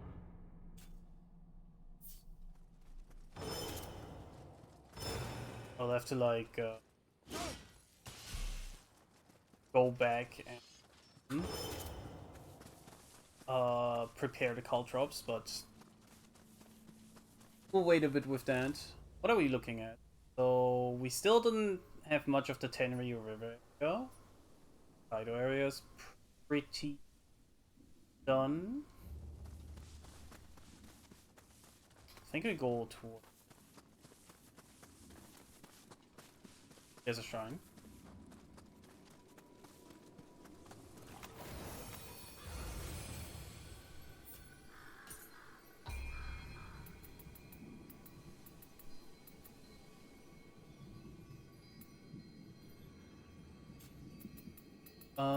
What do we increase? I think we increase it. I do quite a bit in ninjutsu. And now with the Jizo blessing, we could like upgrade these things. Which I don't know how much this, like, what these kind of things mean, to be honest. Life corrosion is like a new mechanic where some enemies can, like, life corrosion is a new mechanic where some enemies can like decrease your max health. Great.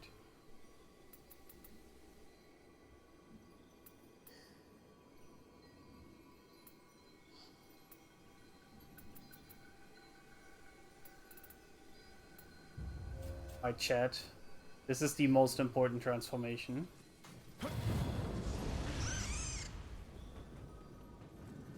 Look at them go.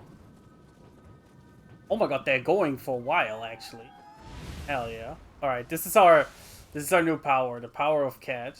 Oh god, I see a big dude in the back.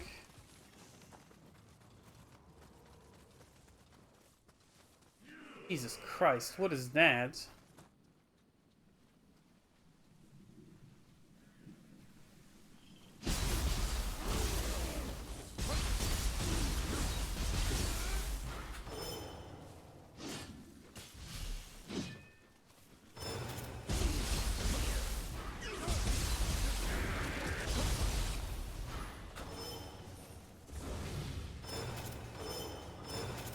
I don't know if I want to fight that, chat.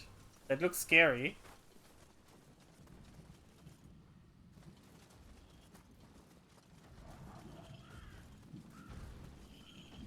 Can we maybe get a sneak attack on it?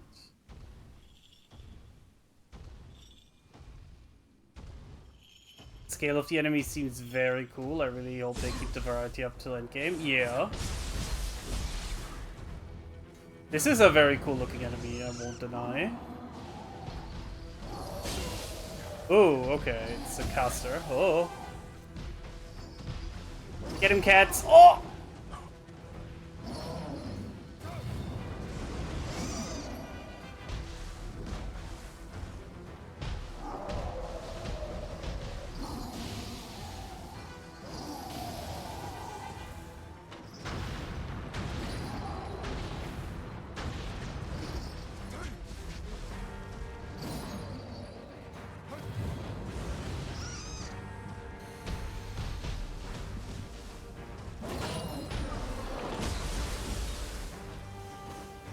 Oh! He shrunk.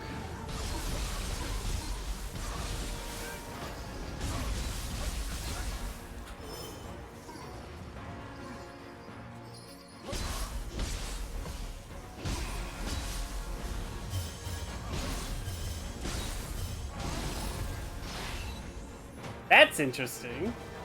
That's a cool enemy type, honestly. So, like, you want to break him so that he becomes weaker. 5'9" versus 6 foot.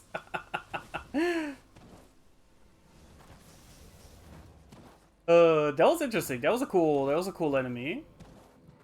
Yeah, those enemies, like, I definitely agree with you, Ash, on the scale of things.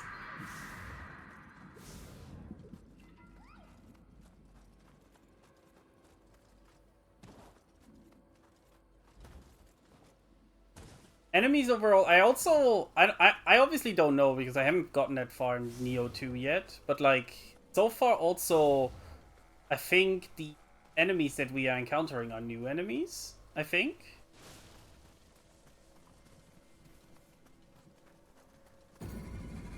Ooh, another enemy base. Over there.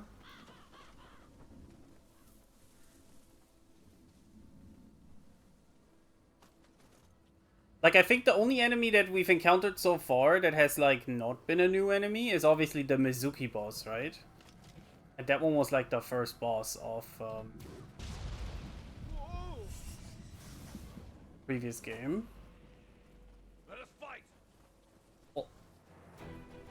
Did I get spotted? Where is he? Oh, there you are.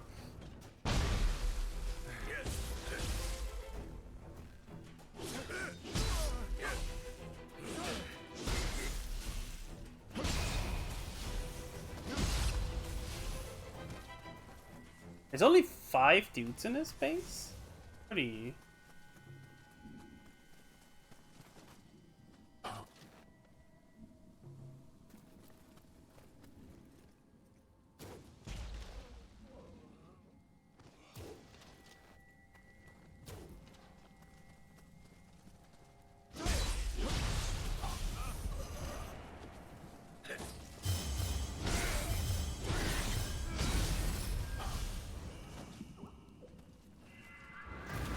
Have a Kodama back to the shrine.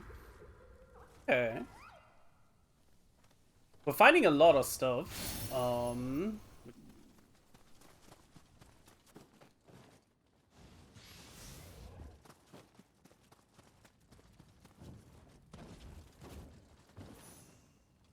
Like, in general, I actually think that so far the exploration of these areas has also been very good.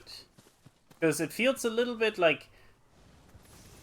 It feels like they understood what made Nioh 2's areas work. And then, like, put that up in scale, if that makes sense, you know? Also, each red chest seems to have something skill tree with it. Ooh, this is like quite the map. At some point I want to take down that Mizuki. That guy will have it coming.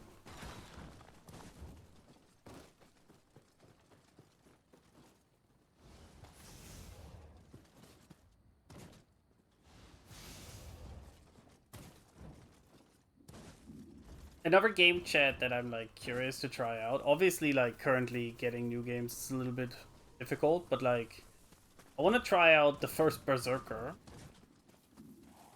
I wasn't like too blown away by its demo, but seeing other people play it, like, made me way more interested.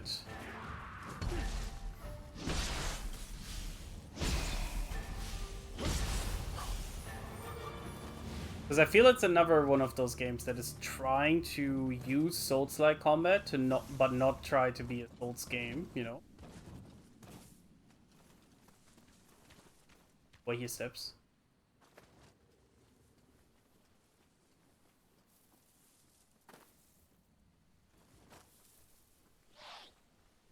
Oh.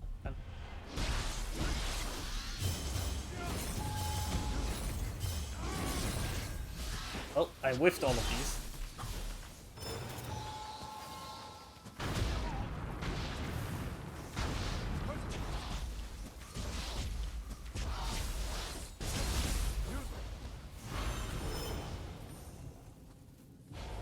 What's that? A Yama beak?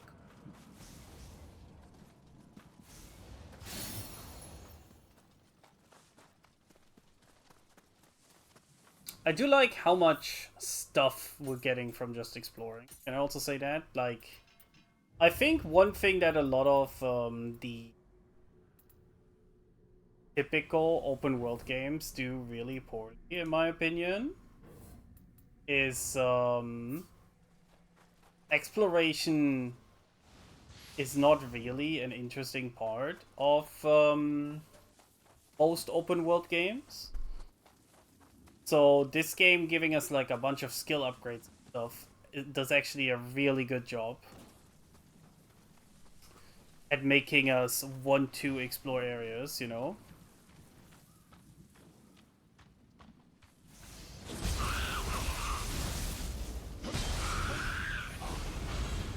Ooh, that's a lot of stuff.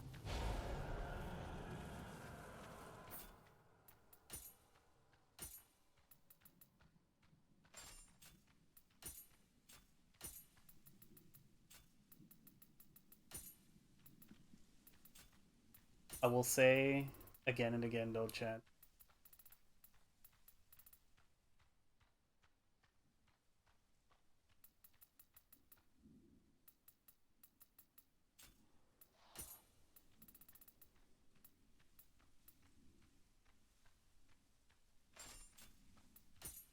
Oh.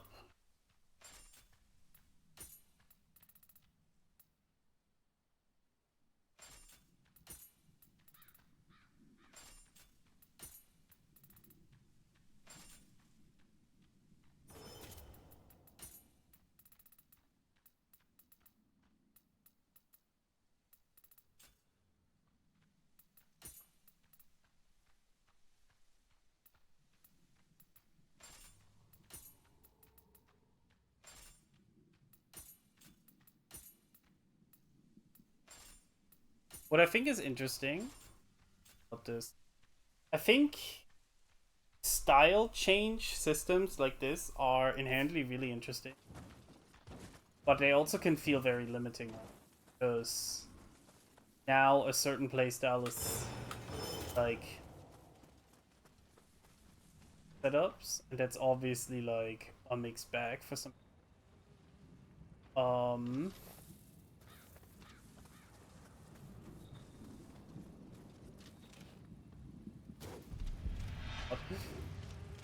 I can't aim.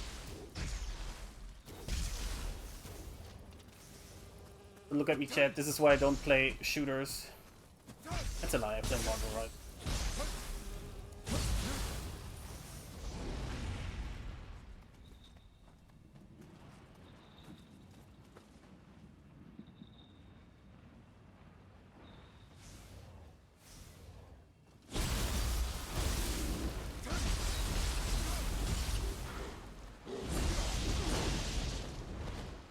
Oh, you know what? I'm just gonna...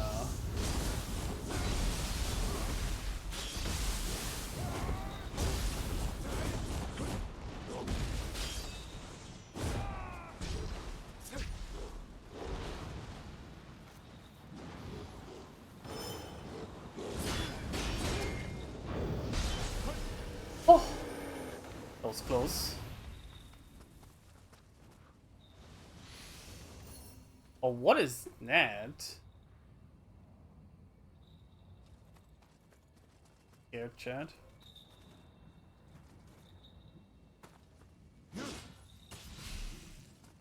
I know in 2 we could destroy some of these. Doesn't look like we can.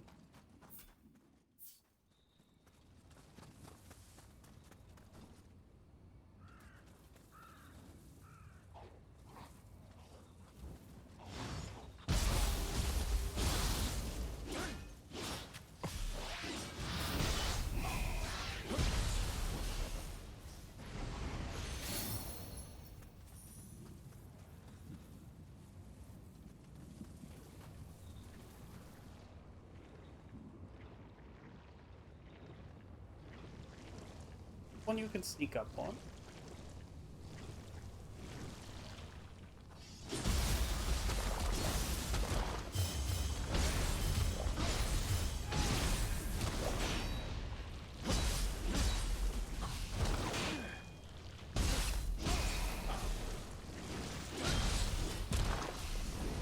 Oh, okay. What is this? Face the Blood Edge Demon? What? The malice of all revenants defeated thus far is gathering. I'm scared.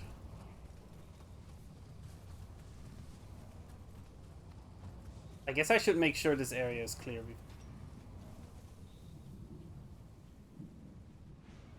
So I don't get, like, pushed into an...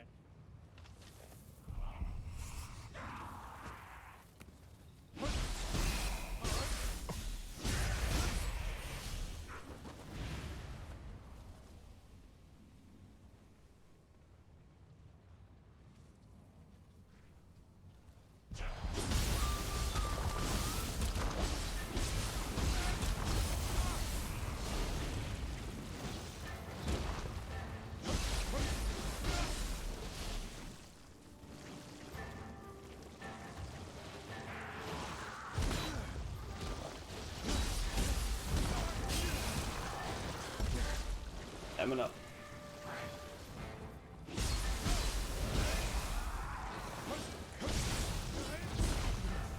Uh-oh.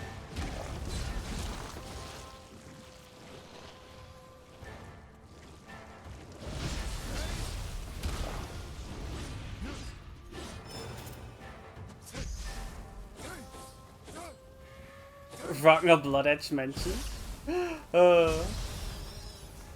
He actually exists? Alright, I think that clears out the area, so... We're gonna get fucked, chat. I already know. The Blood Edge Demon. I'm scared. Do I have something that, like... Oh!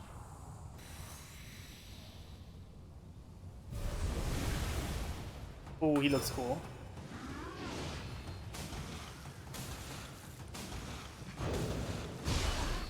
Oh. What the fuck? Oh, I tried to swap chat. You have to believe me. You gotta believe me. Oh, okay. Sure, sir. Yeah, we're not doing this.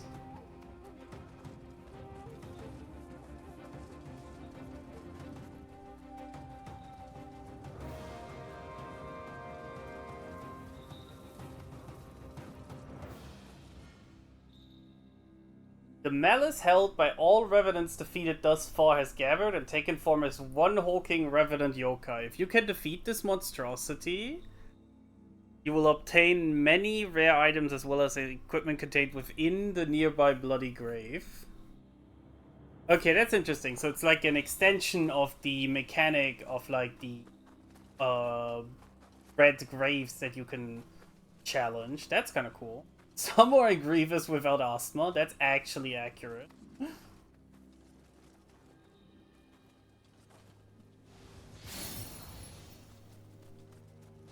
Okay, I do want to take one down at some point. Oh! Another one of those.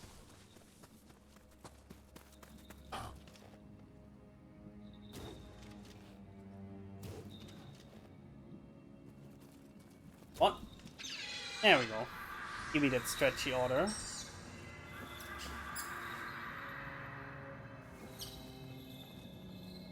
And there it goes.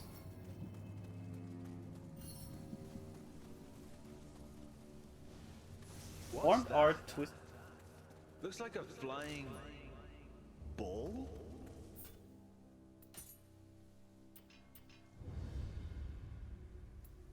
The skill trees for each weapon, by the way, chat, are like very given this is a demo thing. Again, not complaining, just giving the context. Like, I want to make this super clear for people watching, because on the subreddit, it does not look like people are aware of it, but this is like an early way of trying out this game. A lot of people are like, on the subreddit at least, were dooming as if this is like the final way this game is gonna be. Like, this is already showing everything the game will have to offer, which is insane to me.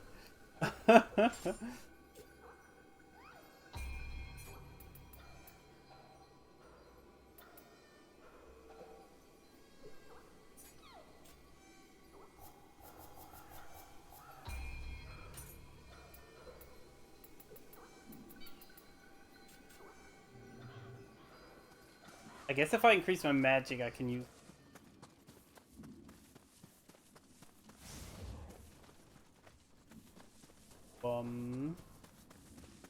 use magic with...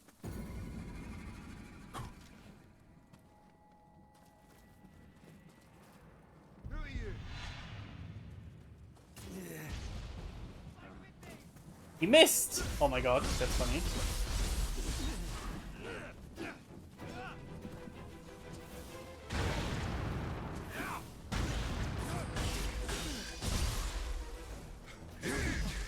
Oh! Cats, save me! Have a good lurk, Ash. Oh, the cats did not save me, chat.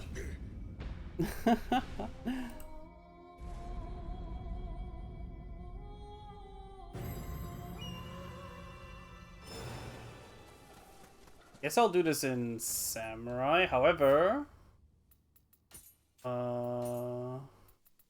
it get the gun, and I think I will use gun on Samurai. There was a dude here who...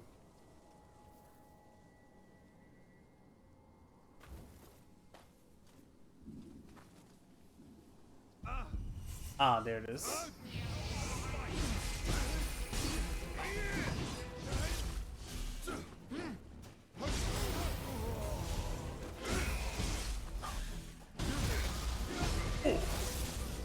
There we go.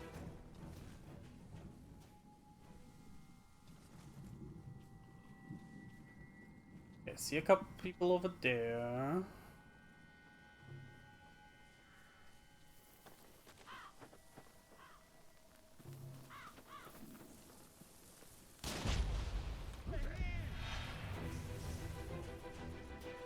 Oh, I guess we're fighting.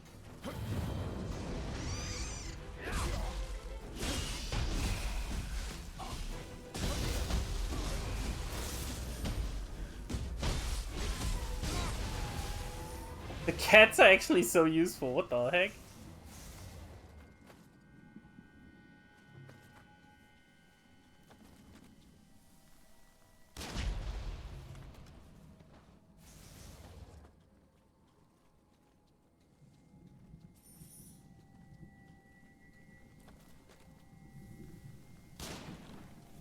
Oh, come on.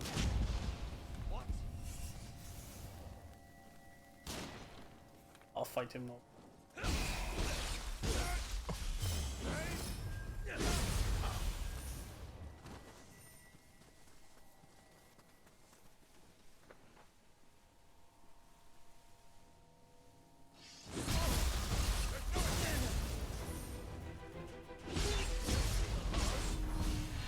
An eye for an eye! You two leave here alive!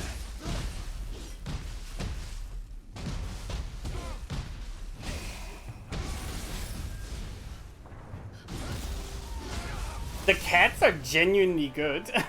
I'm so surprised. This isn't how. Those reprobates who seek to profit from such hard times will be judged by the gods.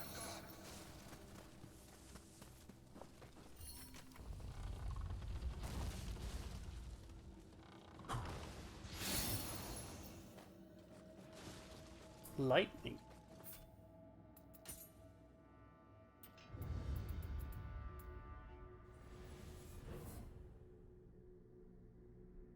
Oh yeah, I know this skill. I've seen this before in Nioh 2. I did try this weapon type.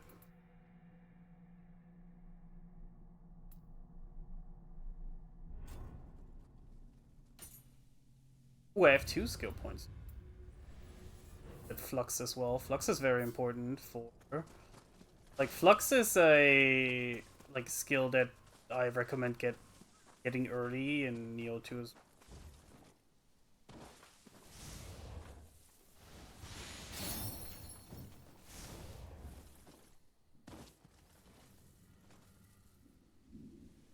You sheet of pure.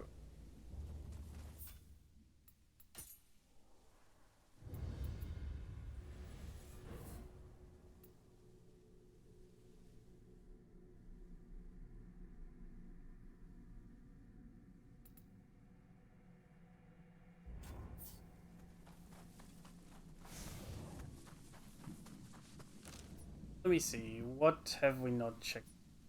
There's something up here. Something here. There's still the boss down here that I want to try fighting the Mizuki now that we're like a little bit stronger.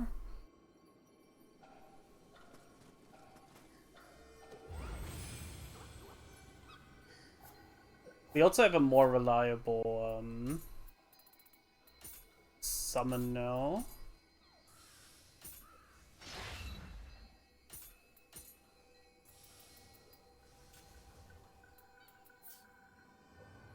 Oh, not enough to get it.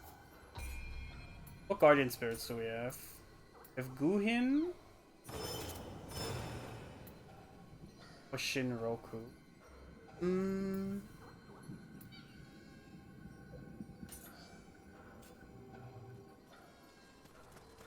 Change to Shinroku.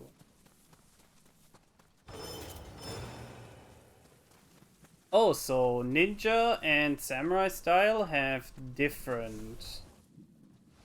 That food belongs to everyone. Damn you! Have different guardian spirit. That's very important. Oh, I wonder, since we got the story thing here, are there things in the houses now? But now I understand why there was a bloody grave here, because big guy was...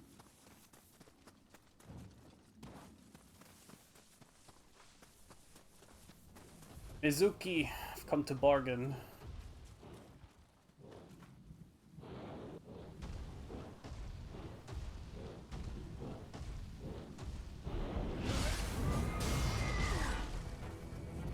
Oh.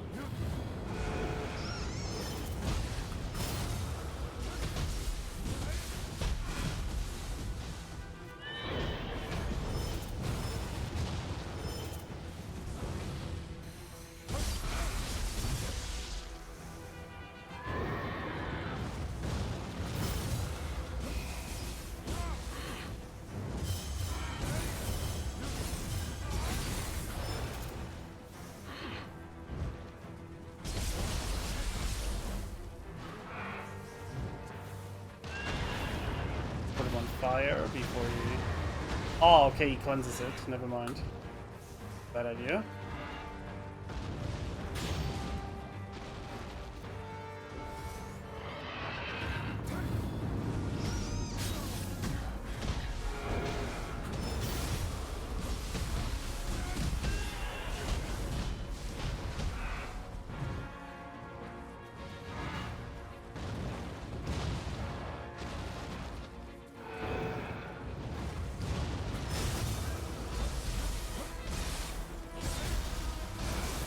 Okay, okay.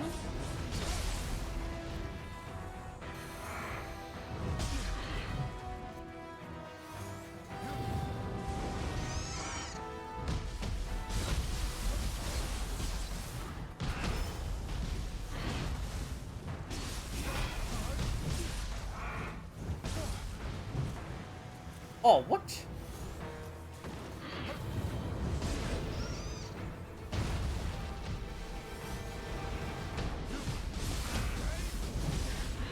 Okay, let's transform.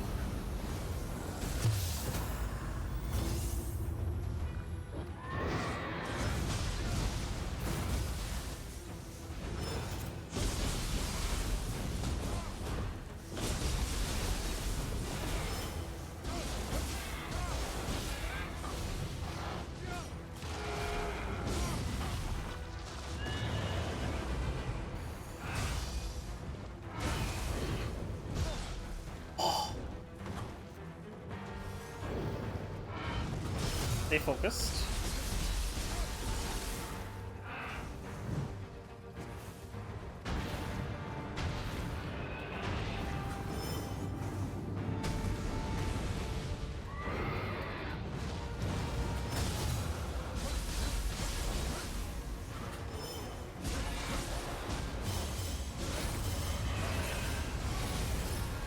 Oh, we did it! Oh my god. Whew.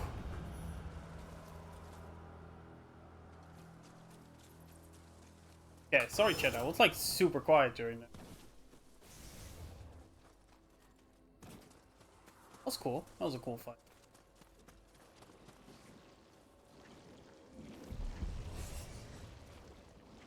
Oh, did this thing aggro me? Yeah.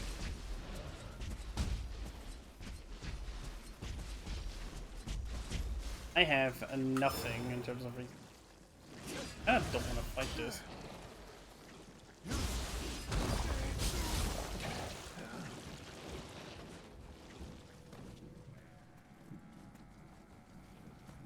Yeah, I'll just go back for now. Fight anything further. I use like all my resources to.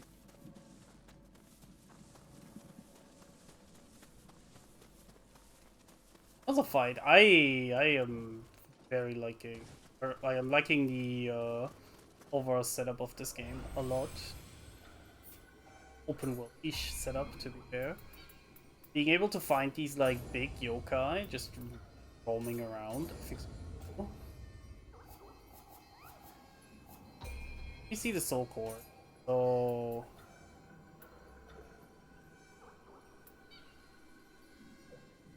I can use this. I want to use them.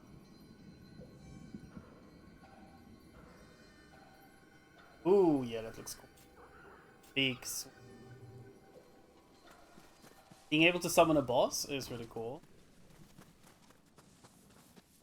I don't know, can you do summoning attacks like that? And I haven't like got far enough to have something like. I don't know, like maybe I will unlock it in that one. Might be giving it out early here because of how this game is.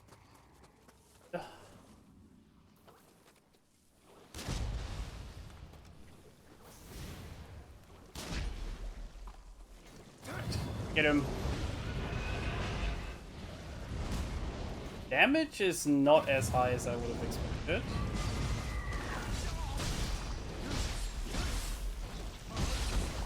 Still pretty good.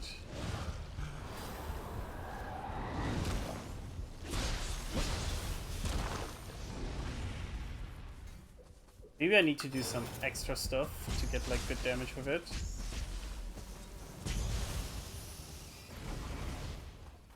Hey buddy, back to the shrine you go.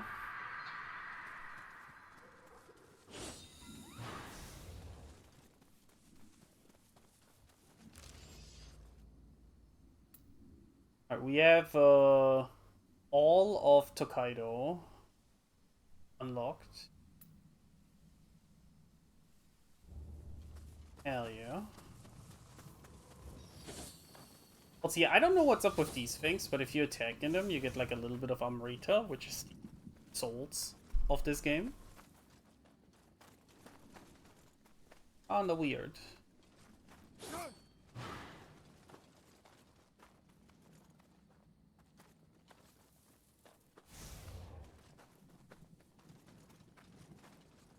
Ooh.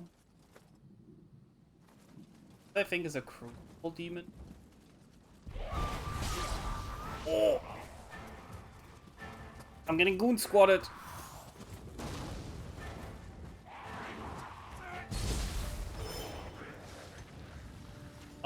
To answer your question, Kenny, yes, as you can see here. You have two different styles that you switch for, back and forth from. Also, hey Kenny, I hope you're doing well today. So you have a ninja style, where instead of the stances you have ninjutsus. And then you have the samurai style, which has the stance system that is present in the other Nioh games.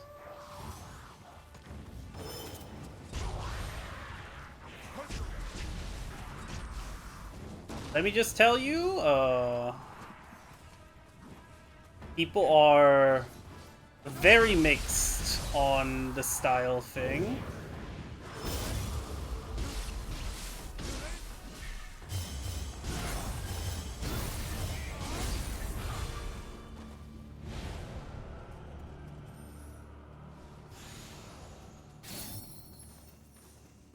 Sneak feed. Also, Kenny, apologies again about that weird person that got their way into the community. Thank you for telling me. I'm mixed on the stance system. I've been like playing Nioh 2 on my own time, and I think it's like cool, but it's also very overwhelming when you first play it. And then like when you get it, it's actually like much simpler than it looks like when you first started the game. Like I am now, when I play Nioh 2, I just run around in high stance all the time. I almost never go into low stance. Stuff like that, because what I noticed is that low stance, at least to me, doesn't feel worth it in Nioh 2. Because blocking is much better than dodging. So low stance being focused on dodging does not feel that relevant. I should...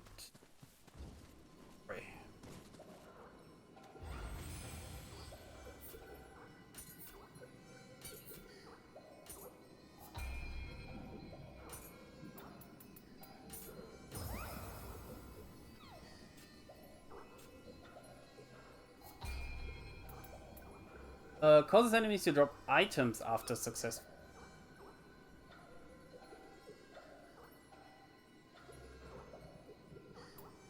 Yeah, no, it's like, I genuinely think that, like, being open to chat with someone is always a good thing. I also am usually open for chatting. And if I had responded to that particular person's advances at the time they tried to engage conversation with me, because it's my, like, they also DM'd me, but it was when, like, everything was kind of shit because of the GPU and stuff, right? So I didn't really reciprocate it.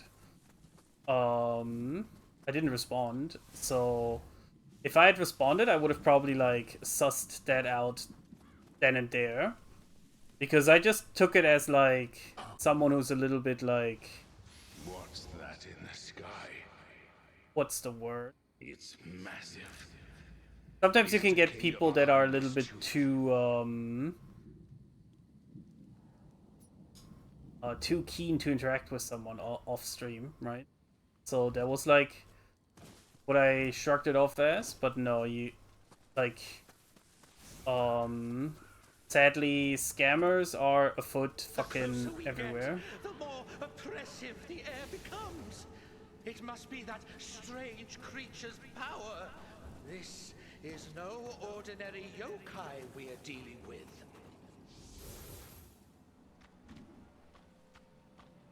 Ooh.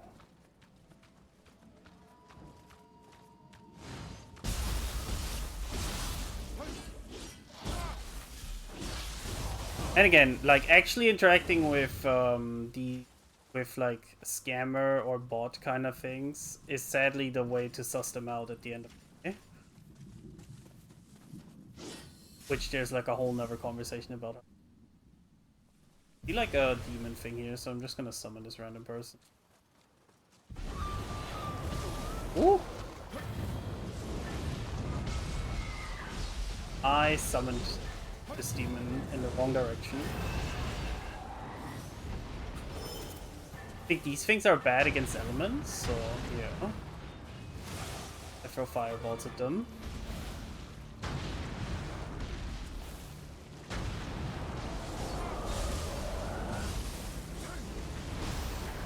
Oh! Oh! I got vored.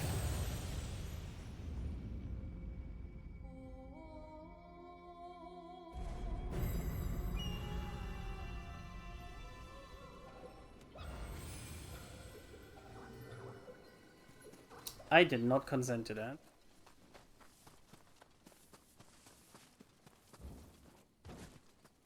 Those like weird worm things are definitely an enemy that I do not like. Boar. That is not something that I'm into, but it is something that I regularly make jokes about.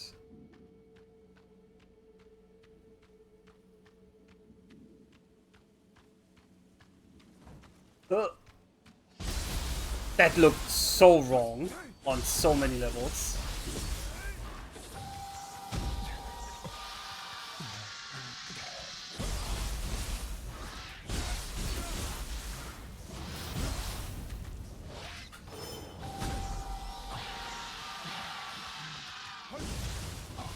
So one of the main differences, Kenny, is that when you are in samurai stance, you can obviously do the thing where you get your stamina back.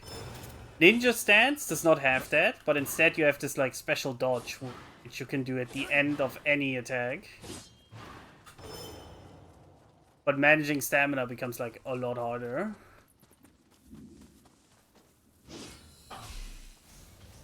Alright, let's try this again. We'll summon this person again. Then...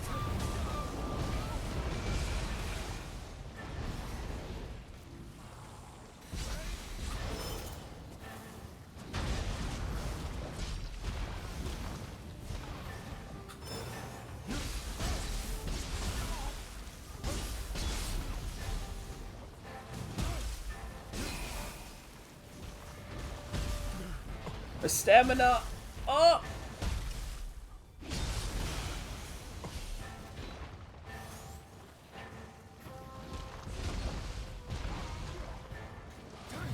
Get him!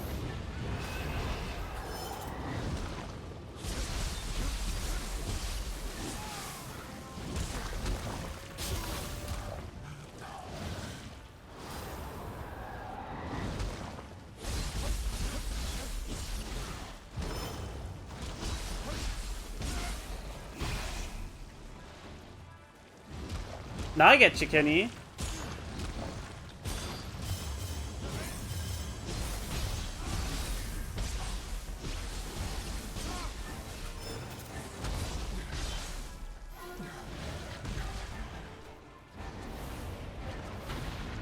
Like, I'm mixed on Nioh 2. As I said, I'm playing it like as a personal game right now, right? So, it's not a stream game, obviously. You've not seen me stream Nioh 2. But like, I don't know. Every now and then, while I play it, I'm just like, man. First the war, and now yokai. This is the end for Hamamatsu.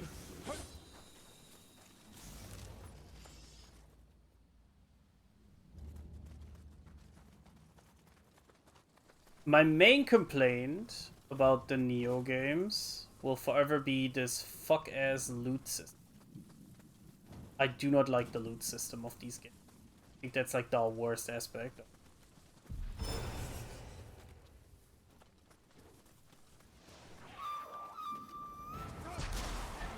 Oh, come on.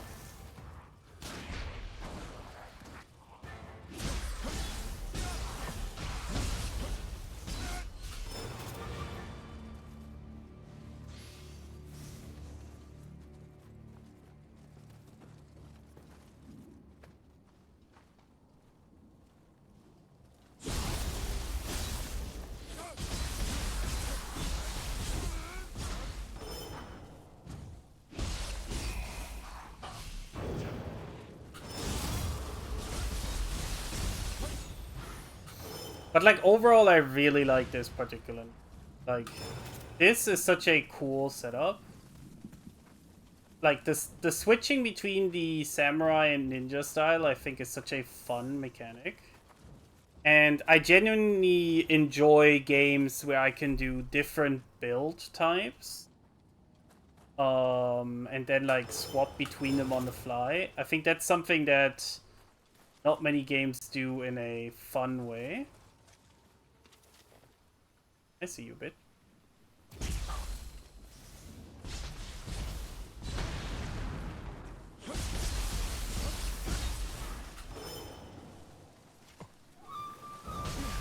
Oh, there's another slime. Oh.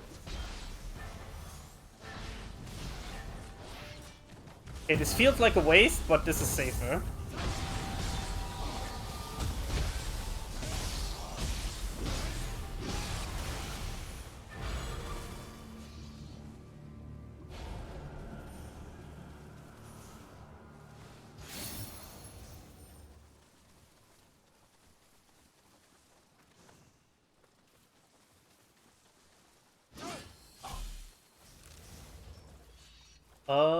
We have stuff up here, so let's go for that quest.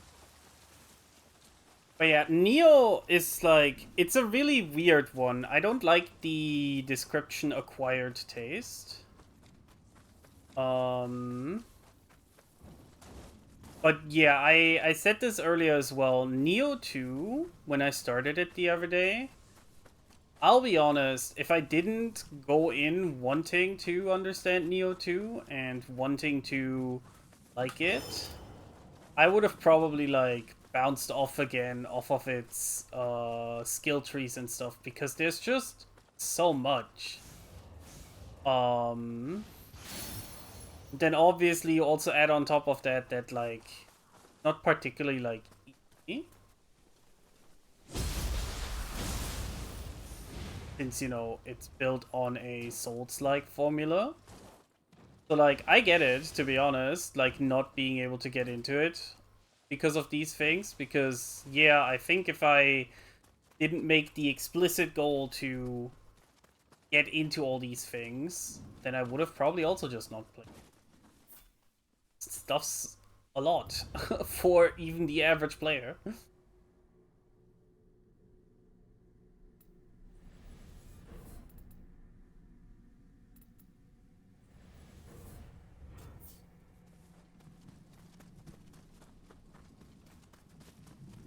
The grindy aspect, I think, is just like a byproduct of the way the loot system is designed.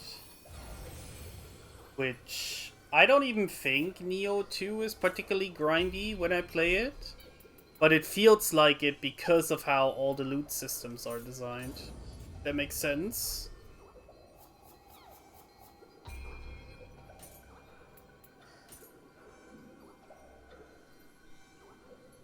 What's this give? Water shot.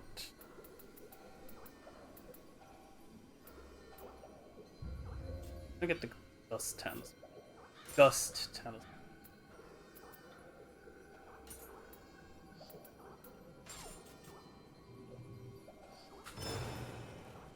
Like, after playing Nioh 2 for a while, I genuinely think it's not actually grindy, but the problem is all the systems make you think it really is grindy, you know?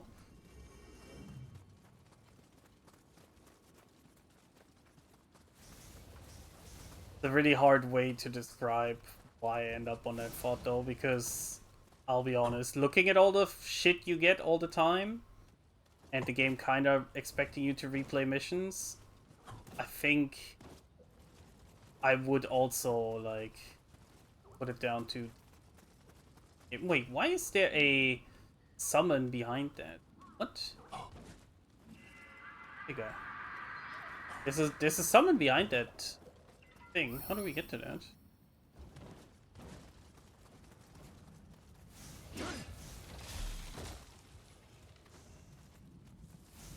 This feels like an area that should have enemies. Really weird that they... Huh? But yeah, it's one of those cases where like it took me trying Nioh 2 for like the 4th time to finally play it.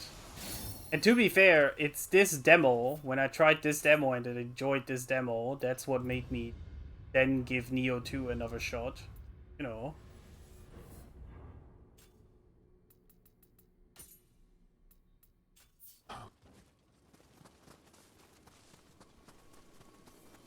Also, this summoned player has been with...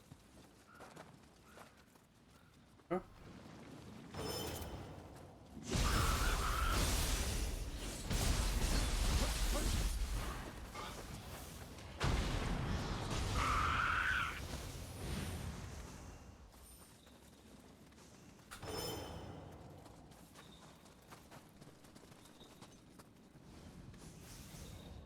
I'll give it another shot then, because I like the few people I've seen new challenge runs. I genuinely think that, like, once you are past the opening barrier that Nioh 2 has, it's, like, pretty fun. But I would lie if I said that there weren't, like, still factors of frustration, you know? Like, every now and then I also still get frustrated in some levels.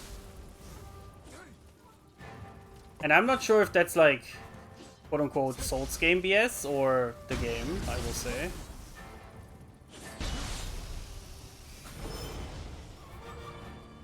But so far I've been like enjoying playing Nioh 2 in my off time. It's in a really interesting space where like for a good chunk of it I can like turn my brain off. Then when I get to a boss I have to like kind of lock in and then less chill, but that's like the fun part. The levels themselves are not as crazy, at least to my brain. Down, you bitch.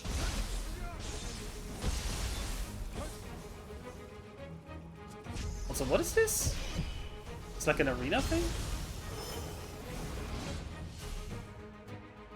Life corrosion. Taking damage from enemies in the crucible or lesser crucibles will reduce your maximum life. Defeating enemies, dealing damage, and returning to your grave after reviving will restore part of your lost maximum life.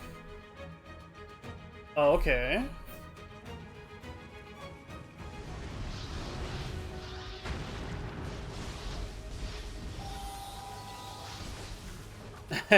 Yeah.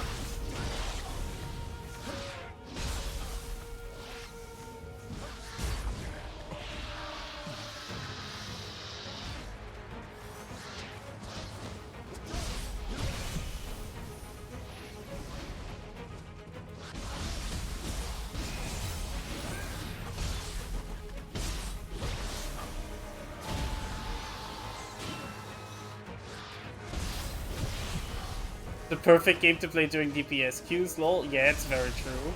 Oh my god, I hate DPS queues. Is that it? Oh! It's Wolf Boy again. Oh, do I finally get... Yeah, I remember this.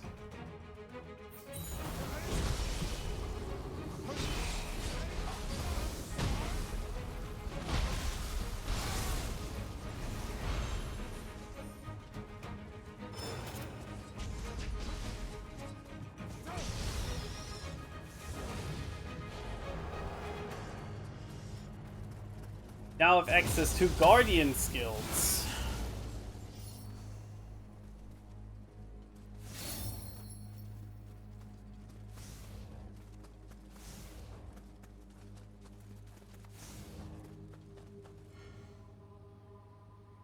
Destroying Crucible Strike will provide the following benefits. Spirit Force cap increases, Guardian Spirit's attack increase, the special effects activate relative to the number of destroyed spikes.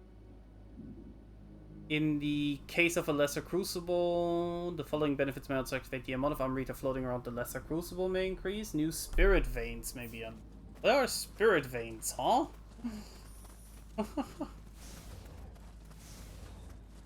I don't think spirit veins have actually been explained in the first place, so...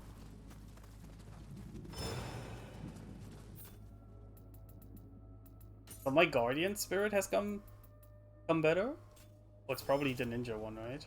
Because it was next. Oh yeah, final blow grapple damage? Is that what has been improved? Oh.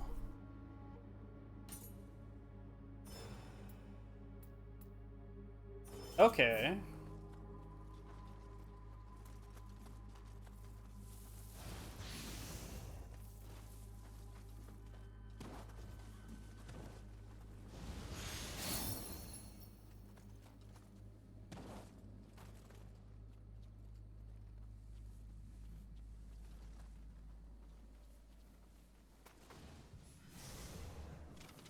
Good doodle.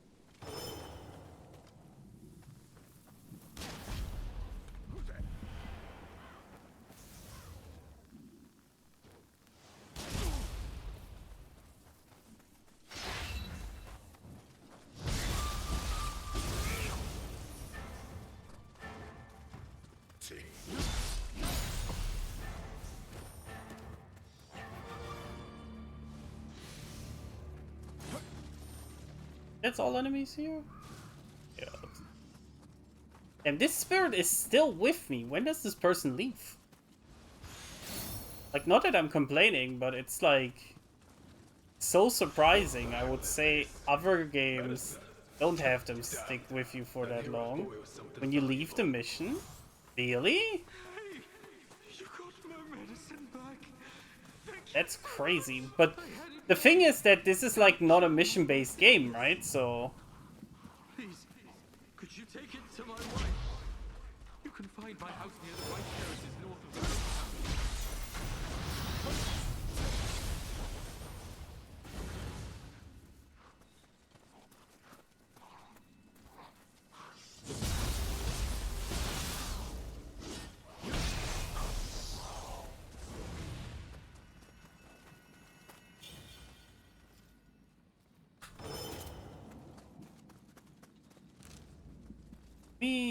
what are we?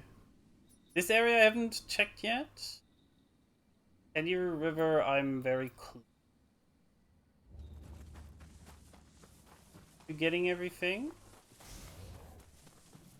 Like, that's the interesting thing, Kenny. The either that or die, I don't know. I think I...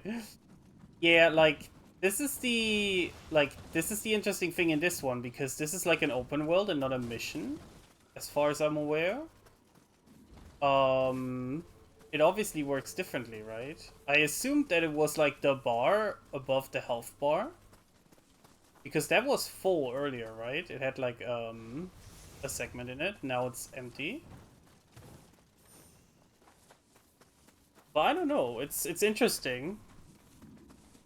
I actually kind of find the system of summoning allied phantoms kind of interesting in Nioh in general, because you have to fight the red phantoms to be able to summon the helpful blue phantom. I think it's kind of cool. It's like not necessarily for everyone, so like I'm not saying or bad, but you know.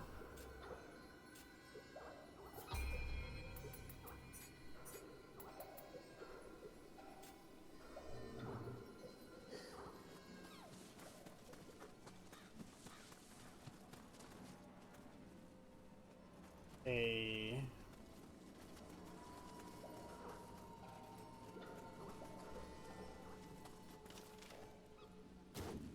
I cannot aim.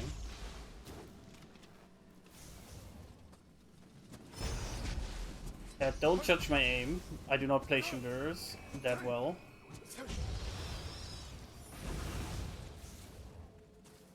An enemy? Looks like an enemy, right? Yep.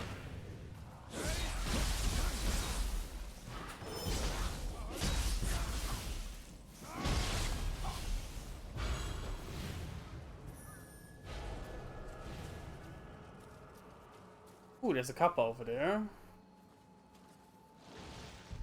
Oh.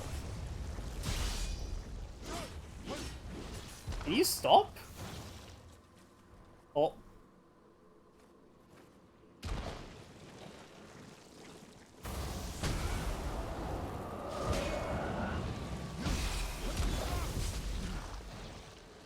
Oh, they left. The spirit is gone. I complain too much.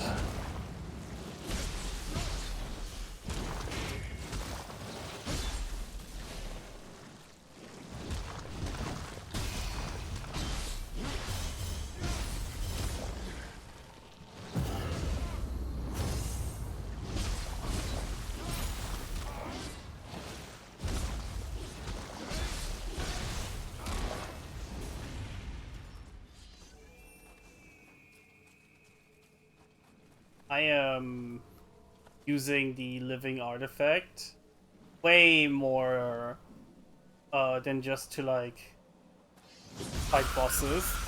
One thing I learned through playing Nioh 2 is that like while these modes really see good for bosses, you're just fire. Don't save it for like a boss. Some encounters you really want to use your living weapon or yokai transformation.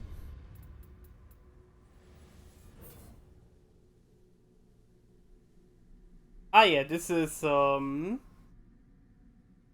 is normal for how Nioh works. So we got an art that shares the same input as another.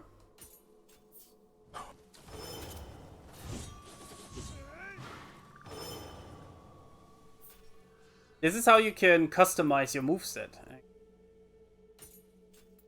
Some movesets actually get some weapons get multiple attacks on the same button input. So you actually get to mix and match the way you want to play. And on one hand, super cool system. On the other, oh my god, why do you have to give us so many things we can do and overwhelm players? It's like such a double-edged sword, you know?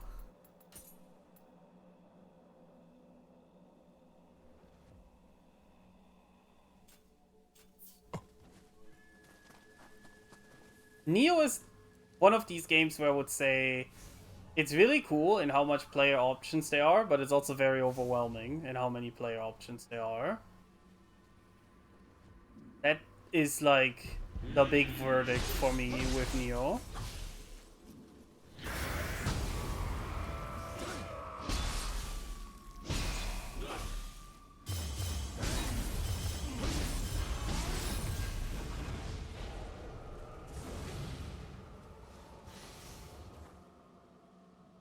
Game, you can do anything. Me, I can do anything.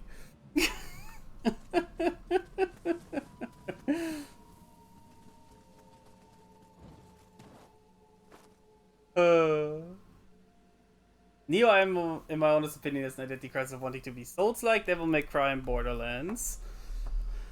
I mean, I can kind of see it. Also, hey Fancy, how are you doing today?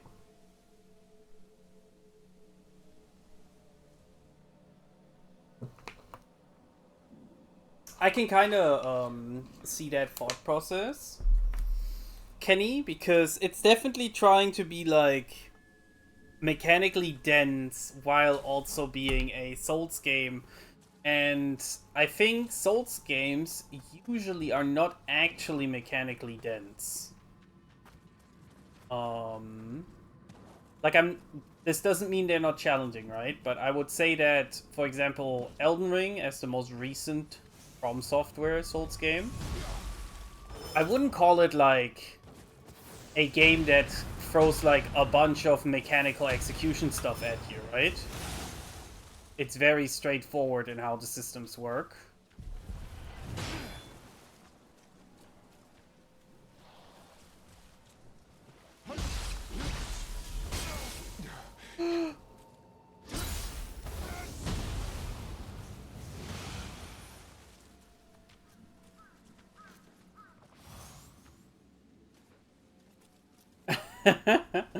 That is a good way of summarizing it, yeah.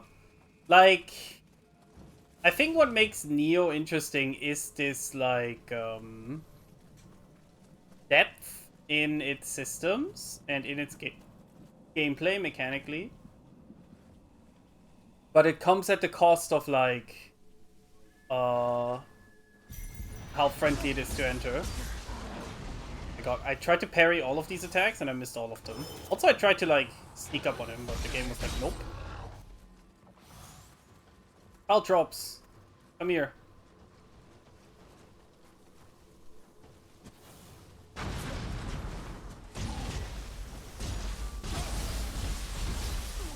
Uh-oh. Woo.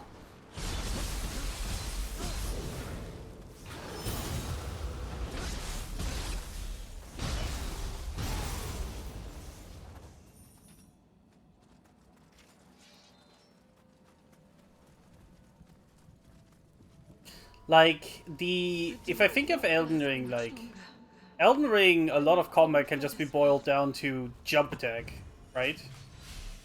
I've no more need for medicine. At most, mechanically interesting is stuff like power stancing, but even that is like a very simple overall setup.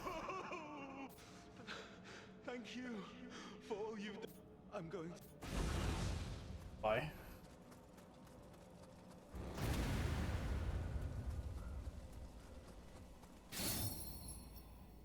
Okay, we finished this map. Guess we didn't pick up. That's good. Or just abuse magic. Yeah, like I'm not even saying that like Elden Ring or From Software Souls games aren't like interesting still, but a lot of the interesting stuff comes from way more than like mechanical execution in those games. And I think the way Ninja Theory tried to distinguish Nioh from that with their approach to a Souls like game was to keep it mechanically very dense, and it very much comes down to like who you are as a player on how much you like that.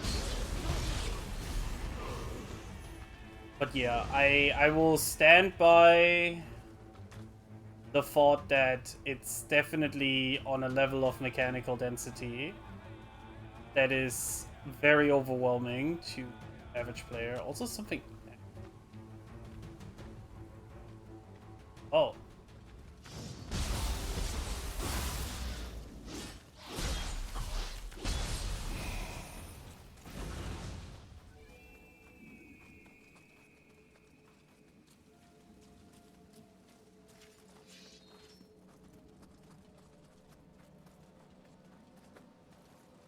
I am curious how the new Ninja Gaiden game is gonna be. Because from the trailer they showed, the vibe I'm getting is that they are gonna use quite a bit of the knowledge they gathered from games like this. Well, more Nioh 1 and 2, rather than Nioh 3, obviously. But you get the idea.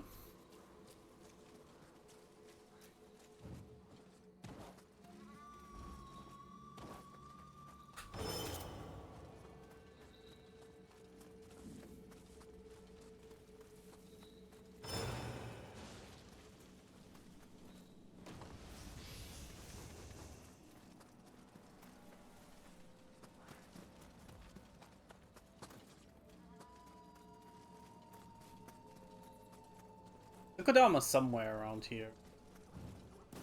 Map is picked.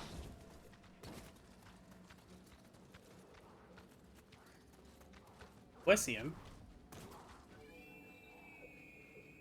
As long as it makes me want to yeet my controller like I'm at a Smash tournament, it's Ninja Gaiden. True.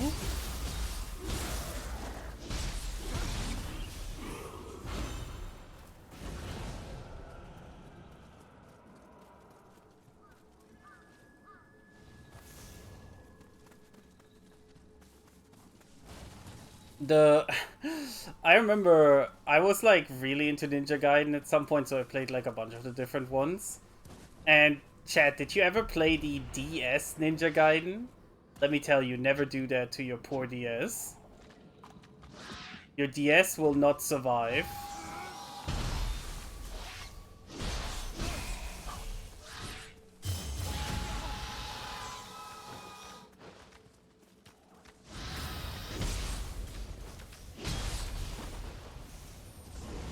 I might have played that one. It's the one where, like, you hold your DS like a book. So instead of, like, you play it, you hold the DS, like, in the middle of it. And then, like, right side and your left screen, the upper screen is, like, your map and stuff. And the right screen is the gameplay. And you control all of Ryu's movement with the stick.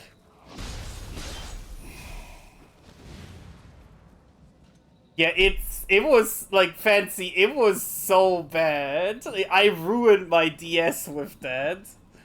It was, like, it was fun. Like, don't get me wrong, very fun. But, like, Jesus Christ, my poor DS was ruined after that game.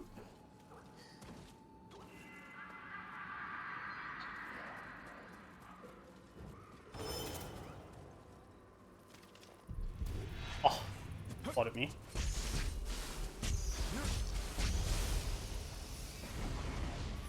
I'm surprised someone else has played that one, because that's, like, such a unique title.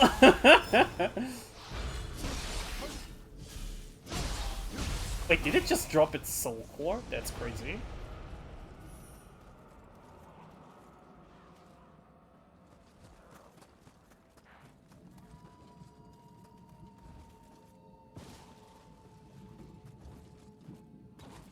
I feel like I played so much bullshit on the DS. Me too, Fancy.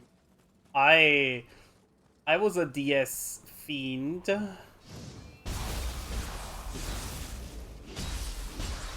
2 copies of Guitar Hero. Interesting. I had a, oh, what do you call them? I had one of those cards where you could just, like, put games on it. So I would just, like, grab games from my nearest Walmart, quote unquote. And an R4 card, that's what it was called. Yeah. The Walmart deals for the R4 card were very good. A Game Shark.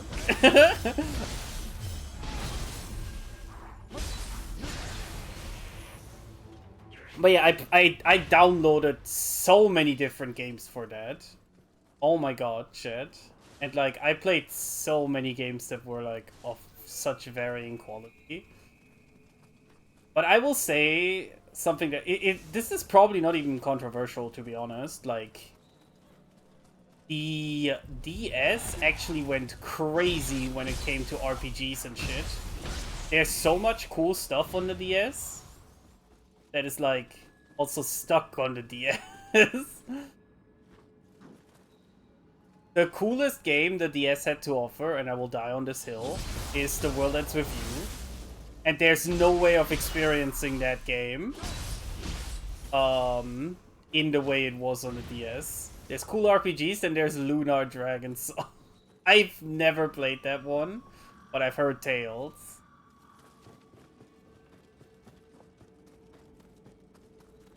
The DS was, in general, such a crazy good system. Can I just say that? Like, they actually cooked so hard on the DS.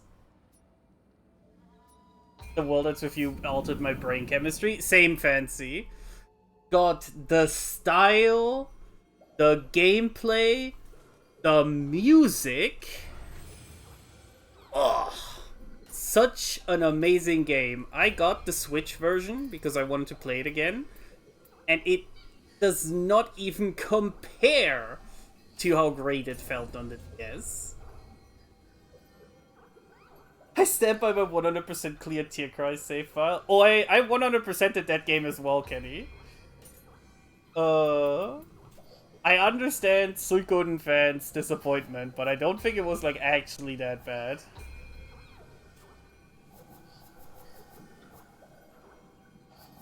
What was I doing? Oh yeah, preparations. I wanted to check. Okay. The offering thing is there, but not the boon. The boons is like a different... Yes. There's a chest here that I'm...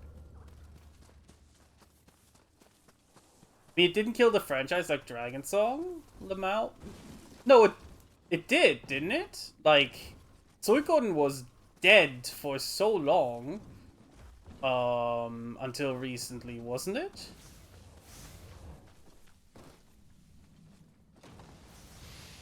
I think like Suikoden coming back is more just a general effort by Konami to try and revive their old franchises.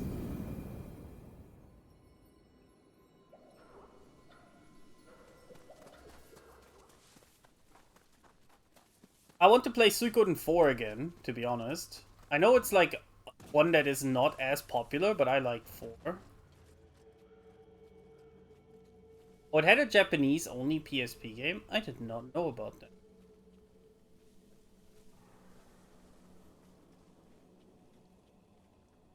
Hello, sir.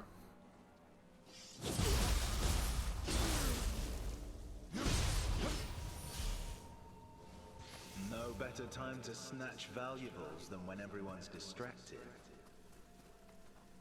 Damn. My man is on the grind.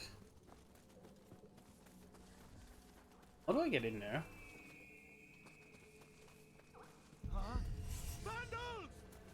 Uh-oh. Oh, come on. I actually didn't know about that PSP game though, but I guess that makes sense because a lot of developers were both testing the waters on DS and PSP. I played a lot of games on both systems. And man, those were the days. We need to go back to handheld gaming, Chad. Don't need to make that the only thing anymore. But I will say that like there was definitely, especially as an RPG fan, a time where handhelds were the place you needed to look at to play RPGs.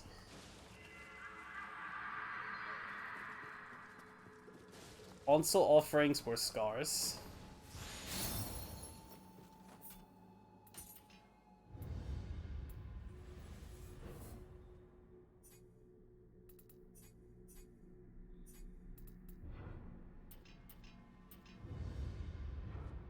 Got every skill on the dual ninja swords. We just buy the different ninjas. Got a bomb.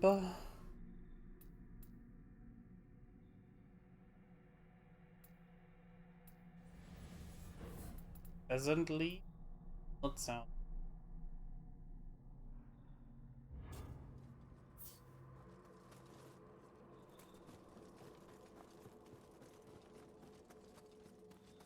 I will be honest, I don't even remember what the fuck happened in tier. Like, I remember playing through it and 100%ing it, and I have zero recollection, like, what that game was about.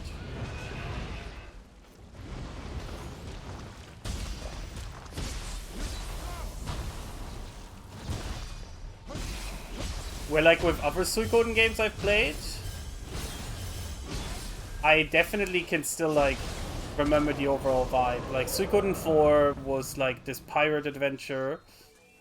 Suikoden Tactics kicked off from there, but it was about exploring ruins and stuff.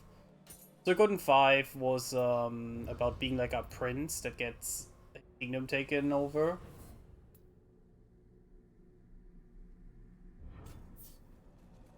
But yeah, when it comes to tier class, I'm drawing a blank. But I think there was a lot of shovelware RPG on the DS that I just played because I could. And I would say Tierkreis is kind of like in that area. Much as I don't want to admit it.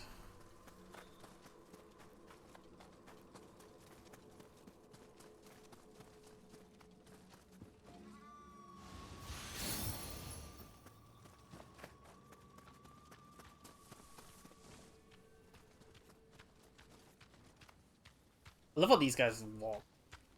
Just having a good time.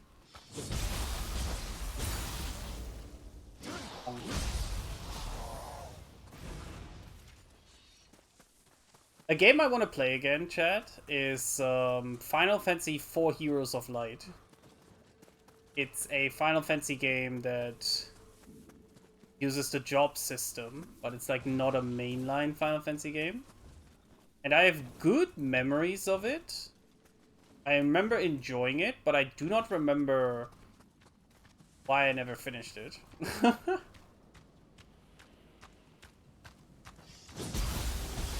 I think after we're done with like the Kingdom Hearts series, obviously Yakuza is there as well, but I also want to start like going for like random DS games from back in the day. I also have Dot Hack lined up for myself. I've been wanting to play the original Dot Hack quadrilogy, and because I think it's like such an interesting thing, I do not want to play that like off stream.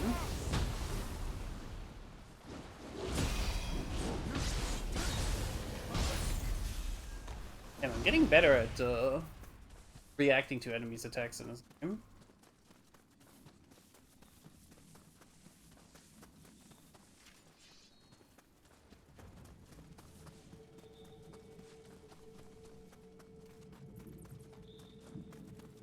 I think it's kind of sad that this demo is not on PC.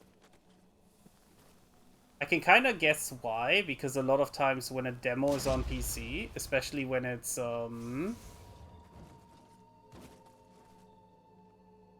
weird entry starring the VA for Trafalgar Law, the VA for Joker, Eldon D. Grayman, Amina, and the yeah, that's an interesting cast as well. That's actually like a very good voice cast, to be honest. What was I gonna say?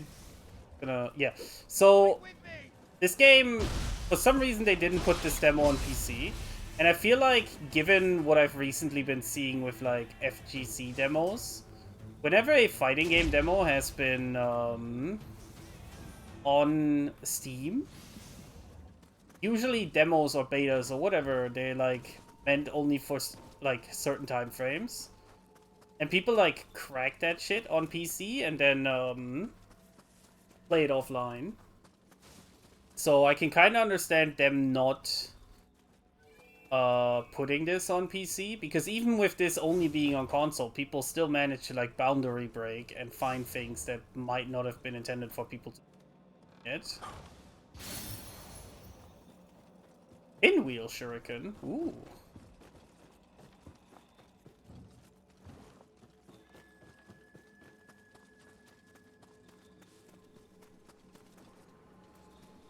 Aw. There.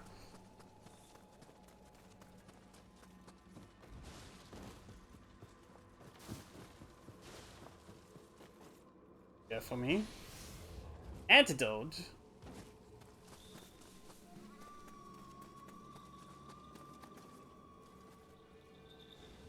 Bells chiming in the sky. Suppose some god is paying a visit. Give me the order. Stretchy order. I think it's funny how devs do all this work to prevent players from doing things time after time. And it happens faster and faster each time, yeah. I think, like, the curiosity of players is definitely, like, not to be underestimated. And I obviously don't have anything against players,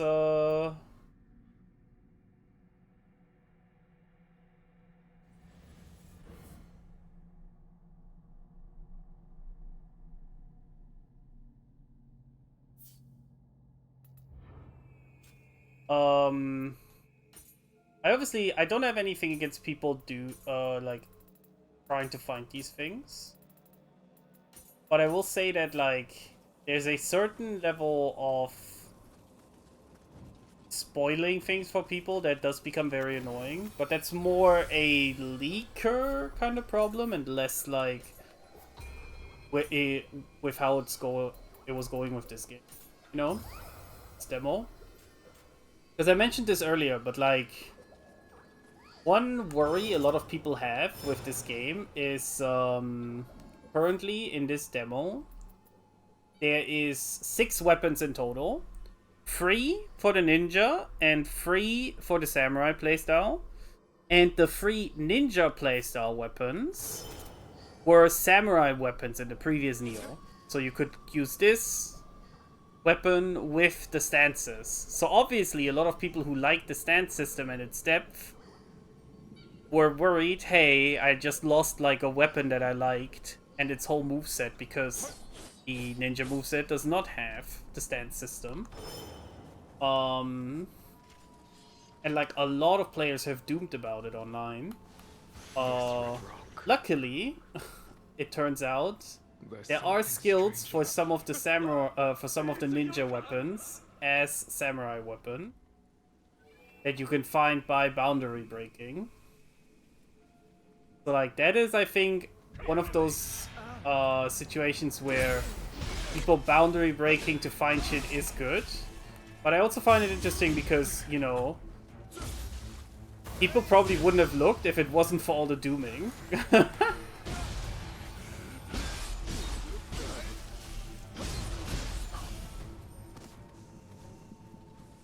I found all the dooming around this demo in general very interesting because it's literally titled Nioh 3 Alpha Demo.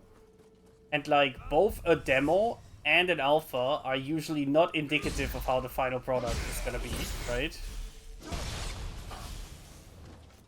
Like in a demo you can be purposefully restricted from having access to certain things to get a taste of the game.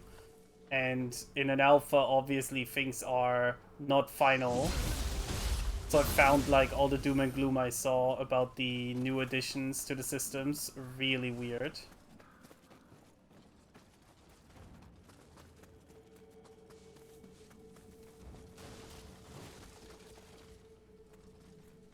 But you know, we are in a very angry online age where everyone is always angry, so...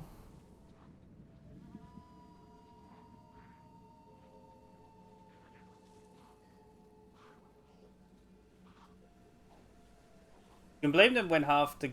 can you blame them when half the games that get launched? Oh. Yeah, no, I think that is a valid point, but like... I don't know, I felt like when I read some of the criticisms that I saw online, it was like...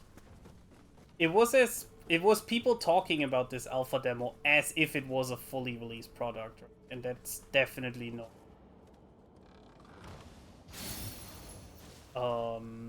It's definitely not comparable, right? Like I feel like that is a valid way of looking at it, right? Or am I just a crazy person? Maybe I'm just crazy and it's actually like okay. I mean, true, it's a marathon. Ooh, true. How do I R3? I want to sort them by type.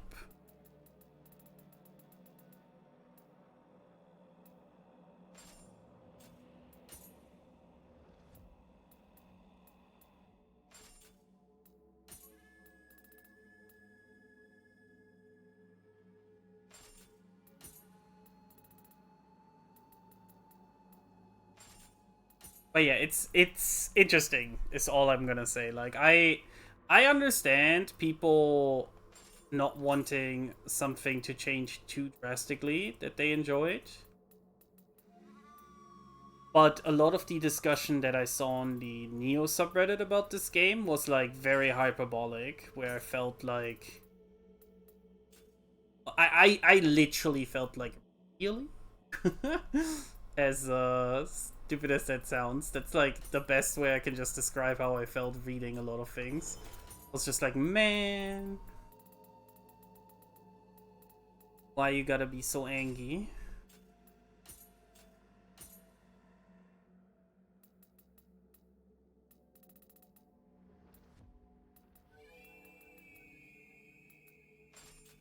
gamers, the most angry group of people. So I just realized that, like, I am running a very heavy set on it. I don't think that's a good.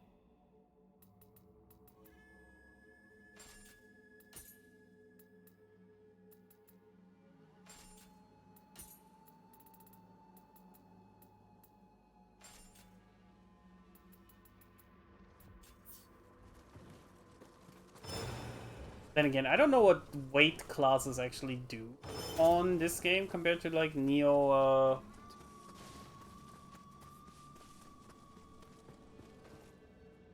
Saburo the Rabbler.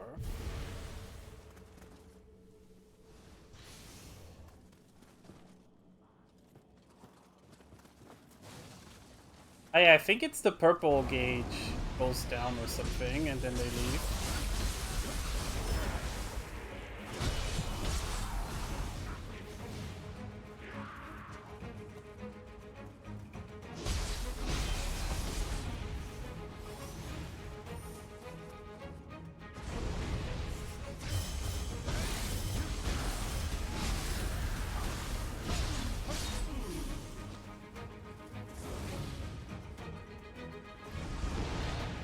Ooh, hello, sir.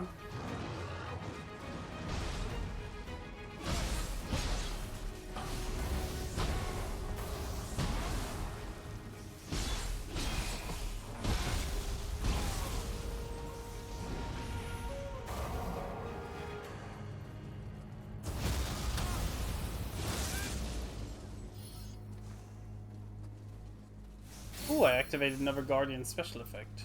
Hell yeah.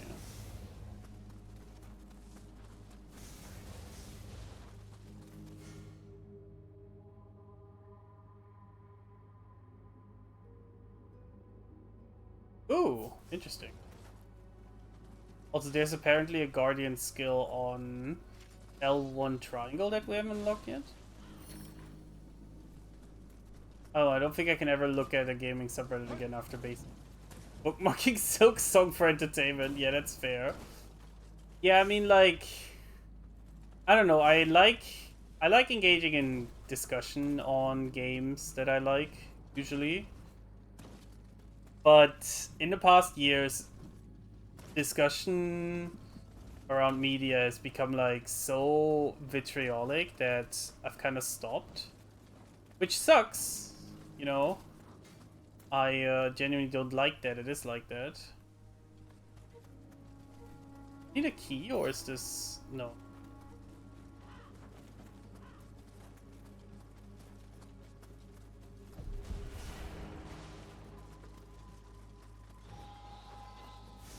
Ah, no, the thing from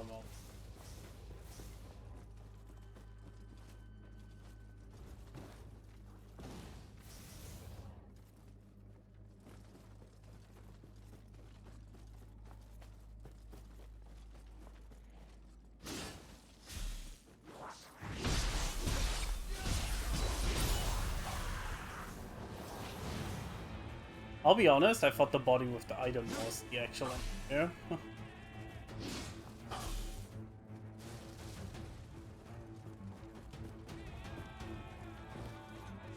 Like, gaming discussion is like very dead at the moment.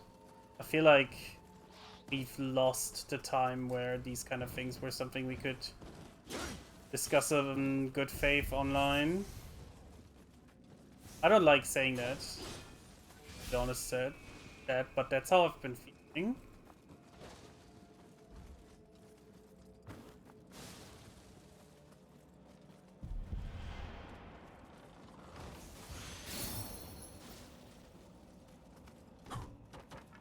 I think aggroed on me again. I feel like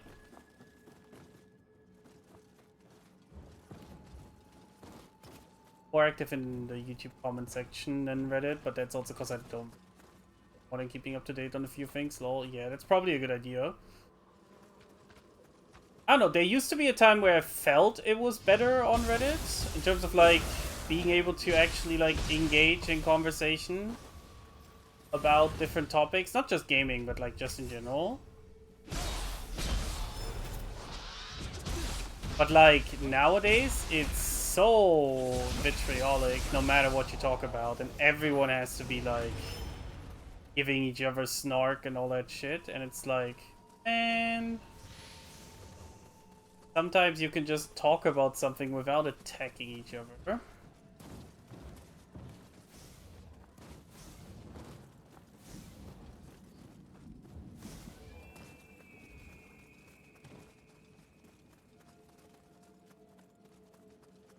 I don't know if there's something here, by the way, that we're just like, I know.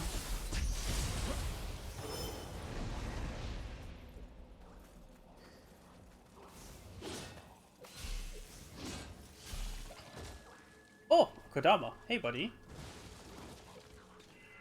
Back to the shrine.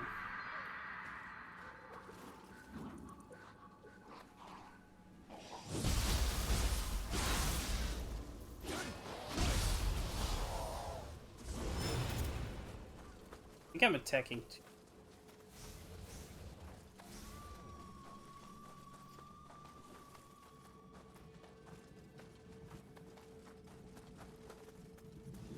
Is that a voice coming from the well? No, I must be hearing things. I think this is where we fought the wolf dude? Yeah, okay. So this over here.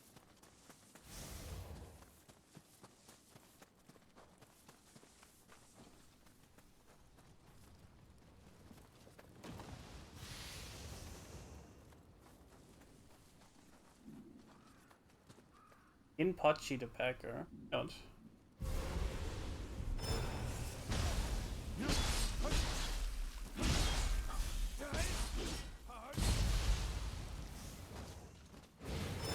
That was easy. Ooh, is that like a... That's a slime that's like powered up. What? Oh, I see another slime. Gonna be annoying probably.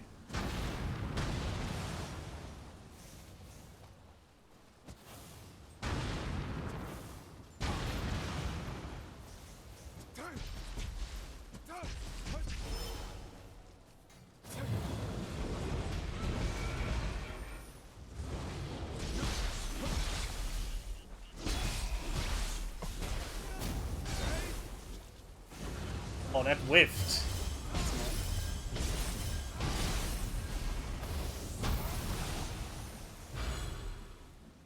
We beat the slime.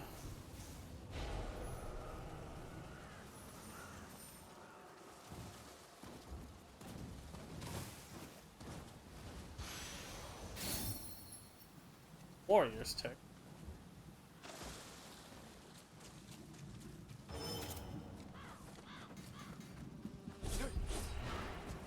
Oh, it's interesting. You cannot throw a shuriken without locking onto something.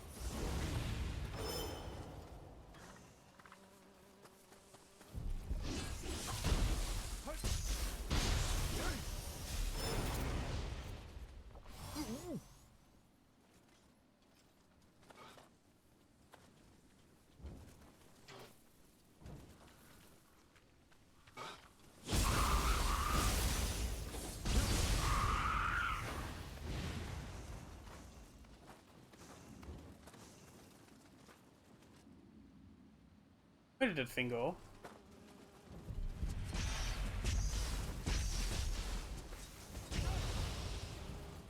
There it is.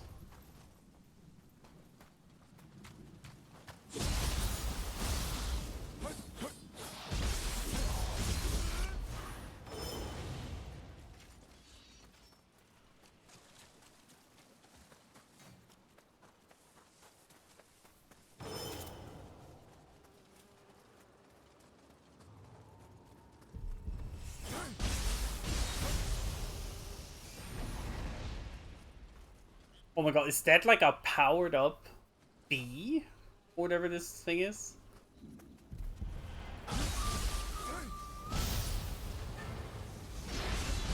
That's a wasp, okay. Still, what the fuck? That's crazy.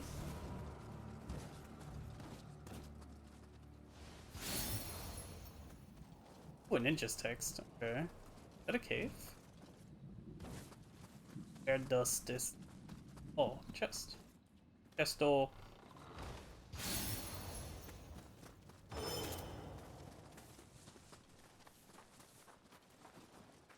That is a general skill, if I saw correctly, because it doesn't go, just one of those Asian giant hornets, nothing mystical about it. Damn. Oh, I hear? Yeah. Give me my stretchy order.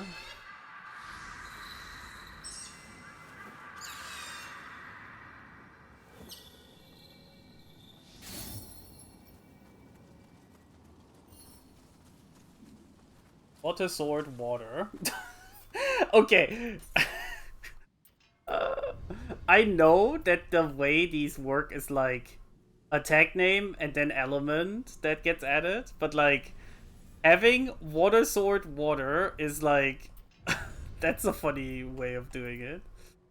Where is this one here?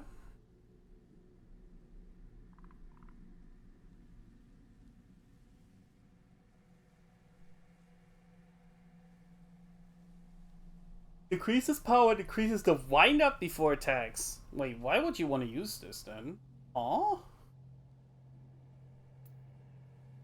How do I scroll in the thing?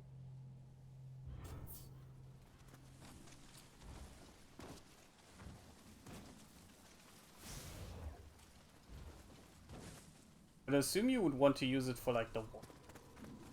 Oh, I'm over here. Okay. Controller is having...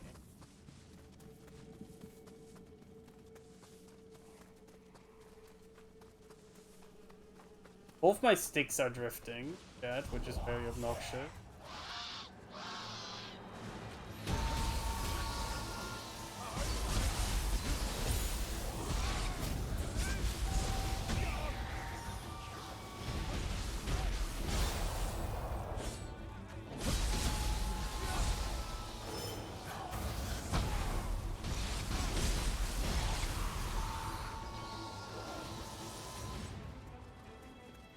Stop shooting me.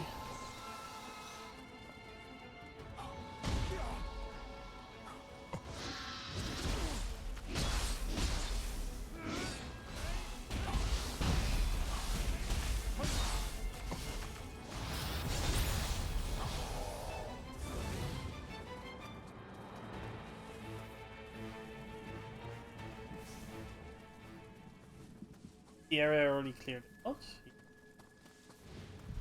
Assume, yep, there he goes.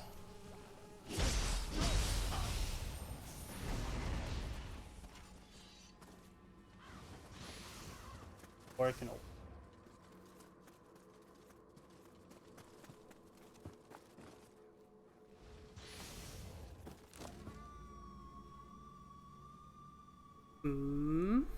Where do we go? Like, I guess the only thing we really have left is the big area over there, huh?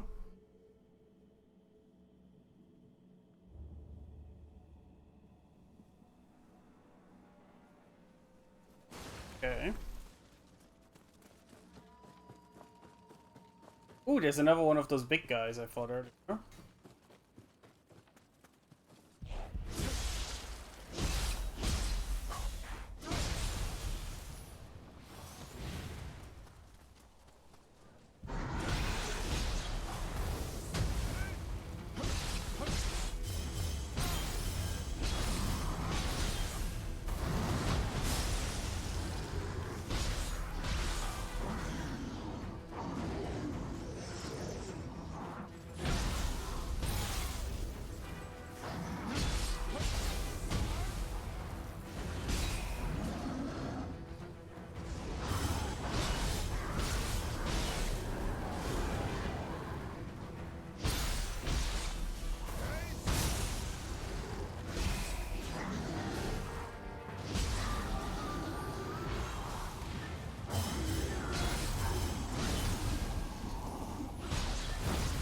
That was fairly easy. Oh, did we get the big guy? Ooh.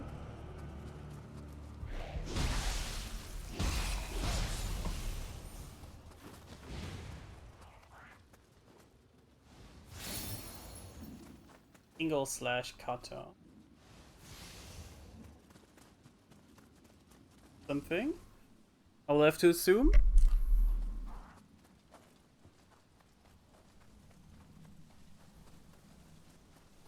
Oh, there you are. Hiya!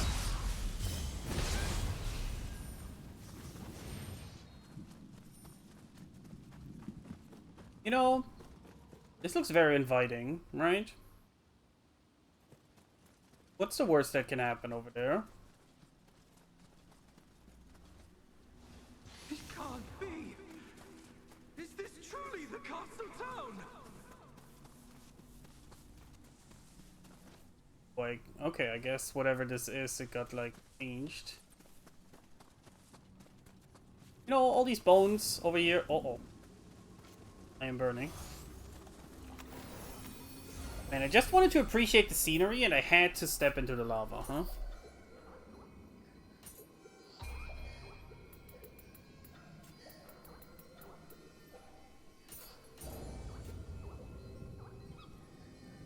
I got a bunch of new skills, so let's check what they do. Cover 70% of the Amrita left at your grave when you die. Oh, that's pretty good. Increases attack.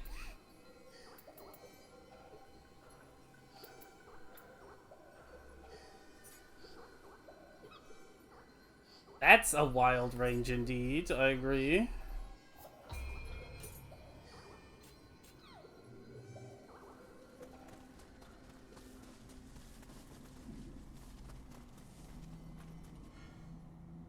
In the Crucible and lesser Crucibles, yokai attacks will be more powerful. Additionally, attacks by enemies will inflict life corrode.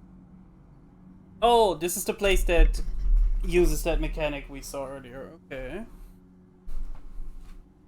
Yokai summoned by summoning seals will deal extra attack damage. Okay. So summoning seal stuff is stronger here. On that note, we did just get like some new ones.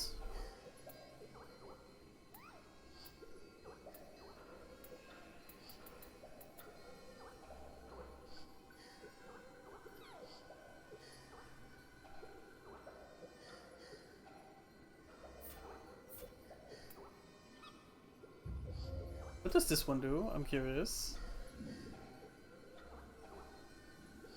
Ah, that's not good.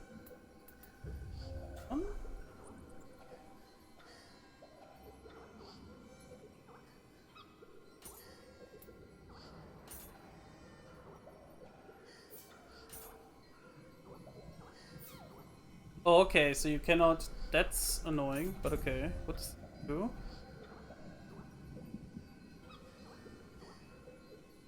Oh yeah, this is a good one. I think this one will actually have good tracking. And then...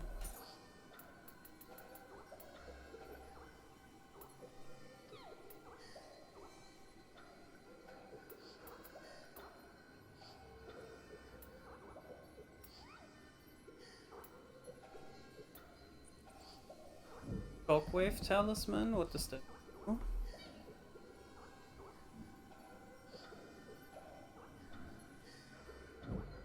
Okay, I think we equip this. And then we have one more slot.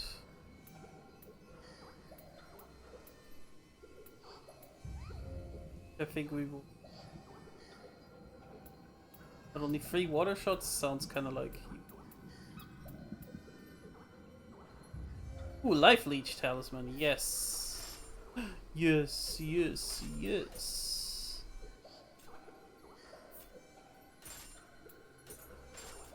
There we go. Everything's set. We're ready to go into this.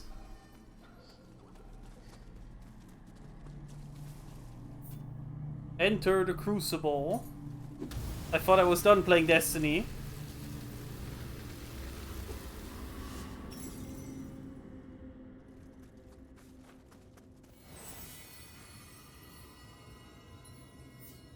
Okay, I'm gonna assume this is like more like a traditional Nioh level then. You never leave Destiny. Do you think that creature was born from the Crucible? I've never seen a yokai like it before. What's the situation on the outside? Is my lord safe?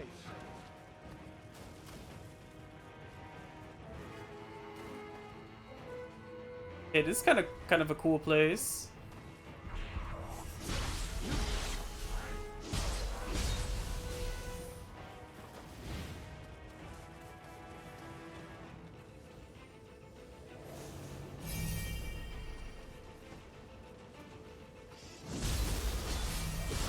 Surprised this dude didn't turn around. Now Tora spoke of purifying the crucible, but it seems this light may guide you on your way. Okay, so I'm assuming these lanterns are like indicators to tell me I'm going the right way.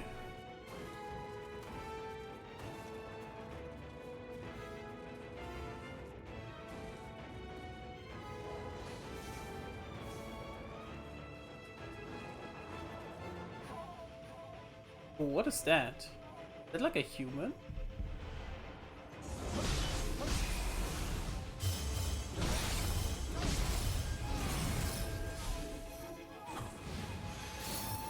I have no idea what that was, but it was a powered up thing, I think.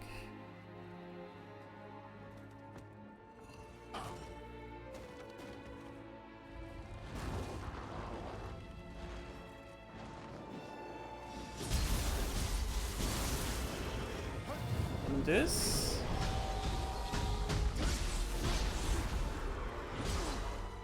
Ah!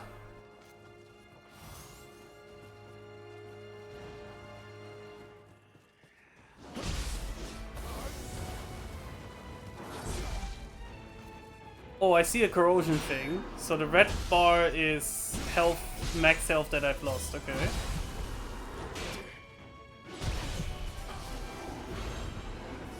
Oh, and by beating him, I got it back. Okay.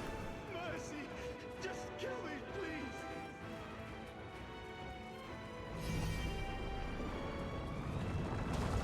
please! Ooh. Okay, this is a really cool area. It's like the whole setup.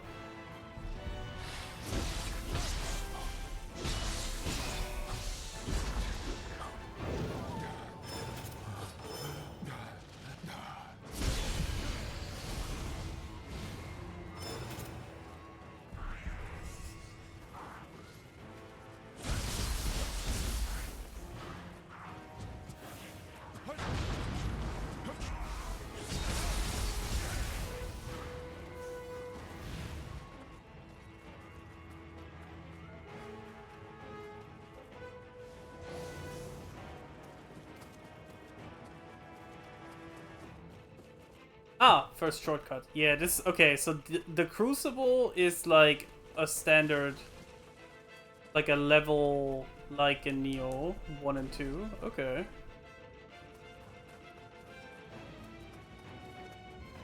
Oh, I see. Huh? Do we fight him? Oh. I ain't no bitch.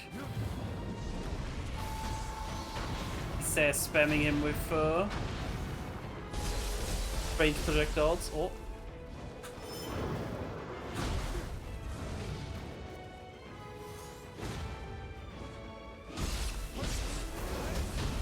Yeah, don't worry, Kenny. I also find it weird that there's something called that.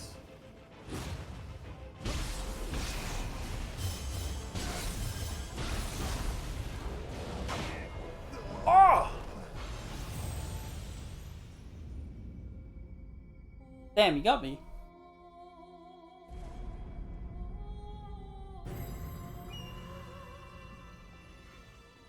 When you die, you will lose all unpurified soul cores along with your absorbed and reborn. Never if you die will possess a guardian spirit that can be retrieved.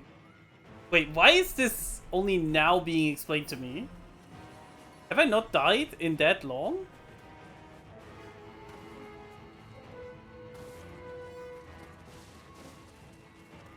Was I actually a pro gamer this whole time?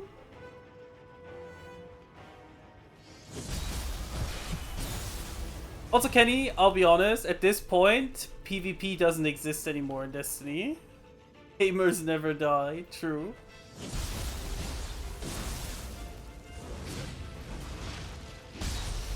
Like, I wasn't even a big PvP nut.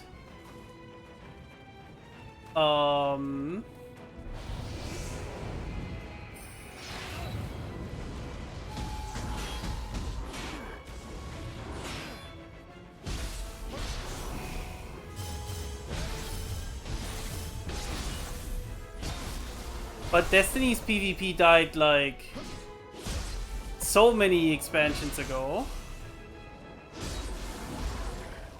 I'd argue during Witch Queen specifically, I think, is where they just kind of like stopped caring. Which is really funny because back then they like did the whole thing of saying renewed PvP focus.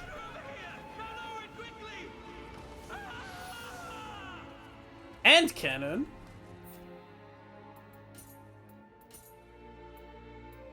Oh my god, I want to fire like... Oh, hell yeah. Oh, that's kind of cool. I think those are in Nioh 2 as well, but I never used them.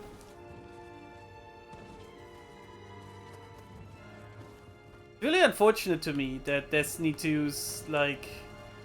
Destiny 2's like overall trajectory always will make me sad. P-Note PvP focus, aka same as usual, yeah.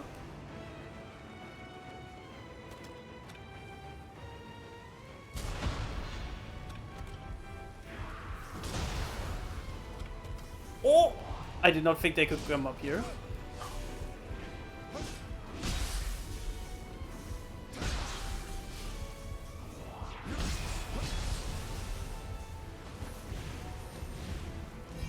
You good?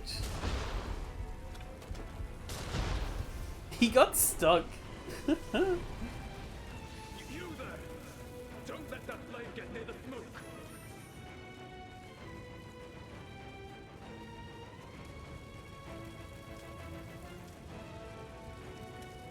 I guess the cannon can't be used to like use sneak attacks, huh?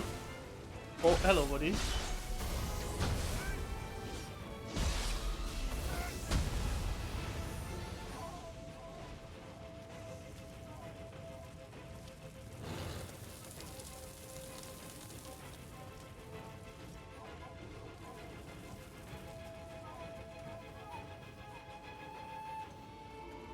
Destiny 2, to me, 2 stance American style. Destiny 2, to me, will go down as like one of the games with the worst like trajectories ever. I feel like everything, there were always like so many good things that could have happened and they just never happened. Every decision Bungie made was always the worst.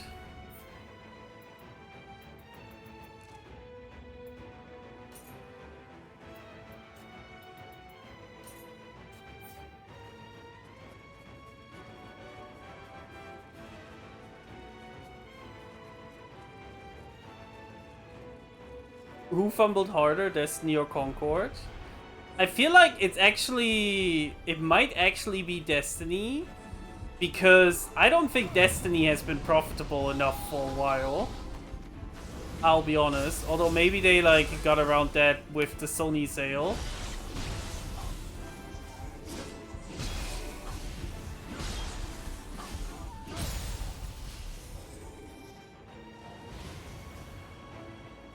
I'm also still mad about Concord because I think Concord is like the perfect example how a lot of things nowadays can't even get to breathe. Hey, they used the Sony sale to get a few more cars in the garage, exactly. I'm not gonna sit here and pretend that like I think Concord was good because at the end of the day I haven't played it. I'm being shot. Like I didn't play Concord, so I have no opinion in terms of like what the actual quality of the game is. But the game didn't even get like a little bit of time alive to even try to get like an audience that might like it, you know? And that is tragic that we're living in a system where things like that can happen.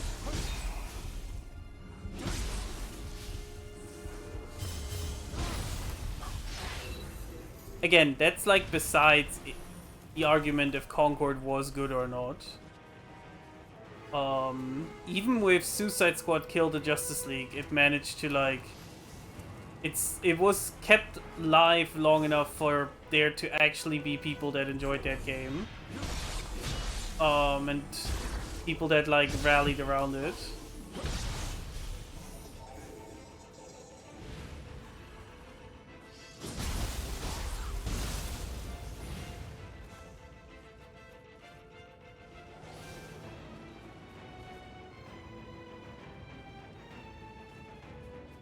I have no idea where I'm going, by the way, chat.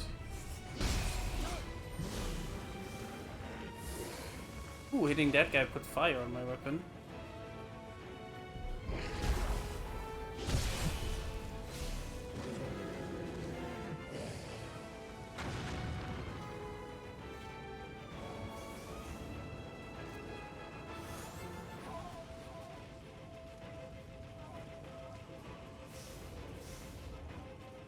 Oh, okay. Yeah.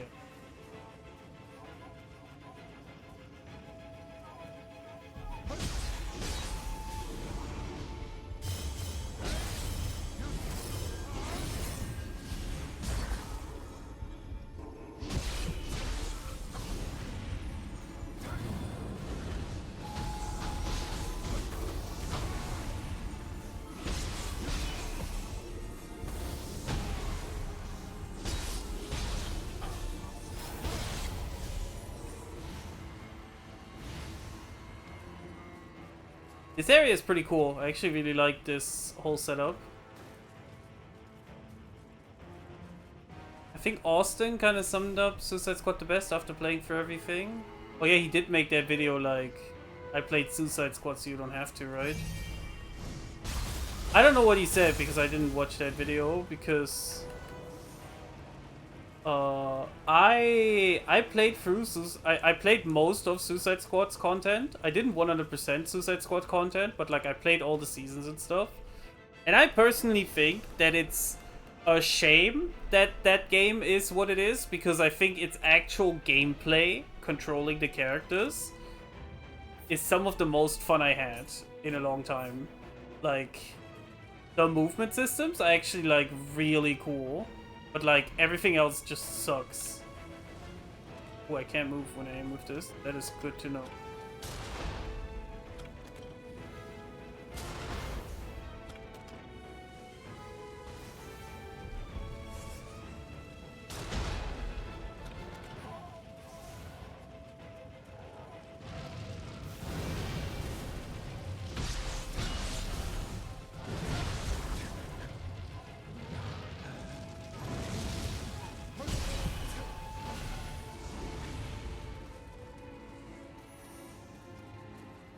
Ooh, there's a shrine over there. Well, not a shrine, it's a statue in this. But I feel like there was another path I didn't check, so let me...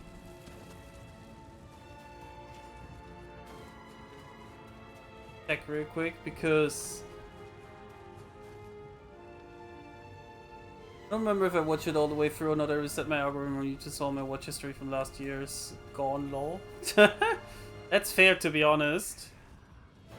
I've just been very wary watching certain content creators nowadays with like how much more aware I've become of like all the like grifting bullshit, especially in gaming communities, that like I watch far less gaming creators nowadays. Oh, okay. It's here, okay. Was like another shortcut, meant nothing more.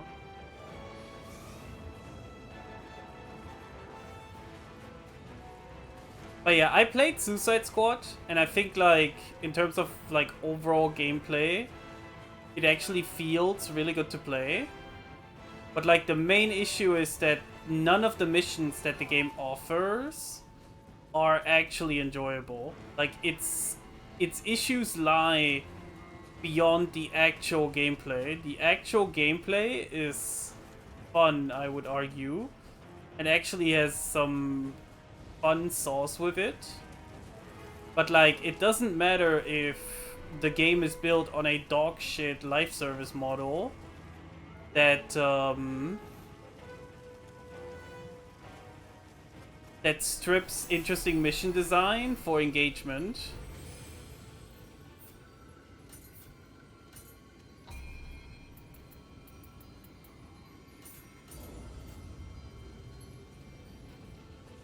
But I feel like Suicide Squad also never got that kind of like look at it from a lot of people. A lot of people were just like, yep, game sucks.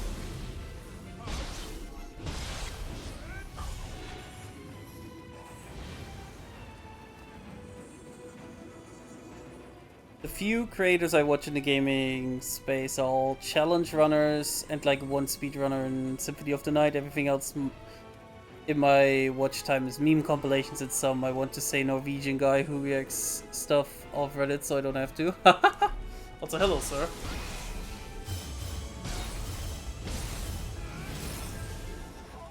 Yeah, I watch a lot of leftist video essayists nowadays that more discuss like the atmosphere around games and gaming discussion and less specific game things.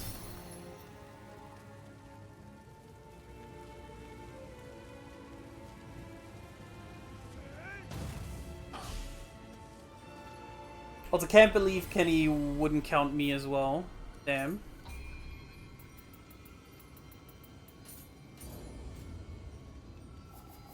I'm joking, obviously. Although I will say, I've been trying to think, what do I actually like do interestingly? Ooh, that's kind of cool. You aren't on YouTube, that I know of. I have one video on YouTube, Kenny. The Yap Corner that we did on JRPG. Which I still need to edit the other Yap Corner that is the follow-up to that.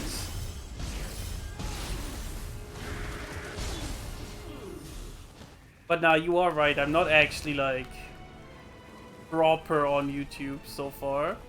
I am working on some essays, but like I'm not stressing myself on finishing them.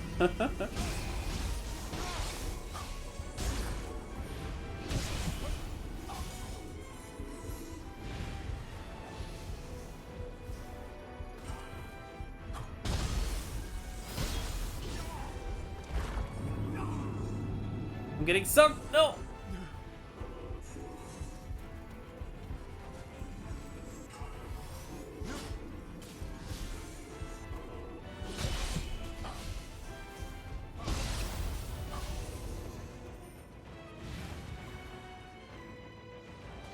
Yeah, I will have a YouTube presence at some point.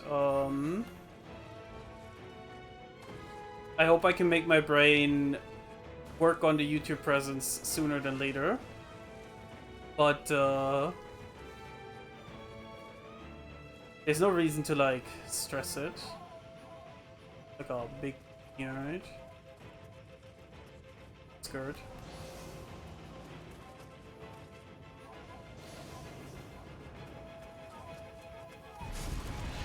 Ooh, hello, lady.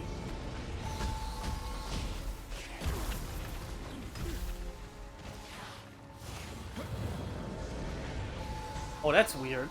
Okay. Oh. Sunakake Baba. Oh.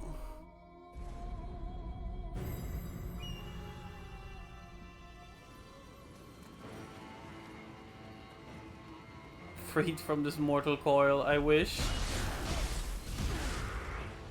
So damn, my max health took a giant hit during that.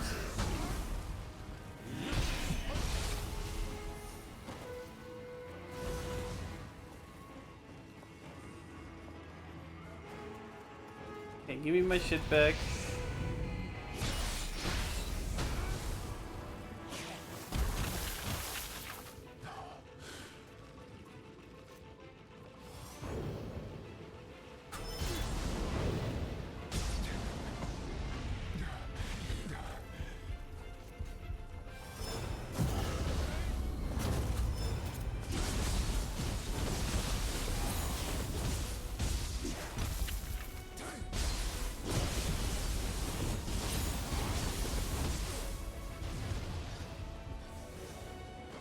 Well.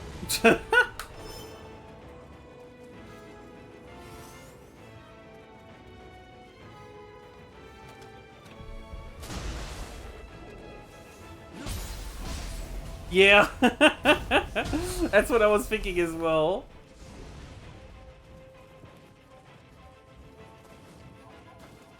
Ooh, what is over here? Like another shortcut?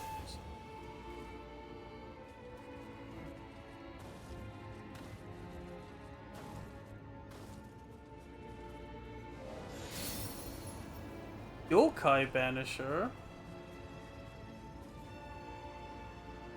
Yeah.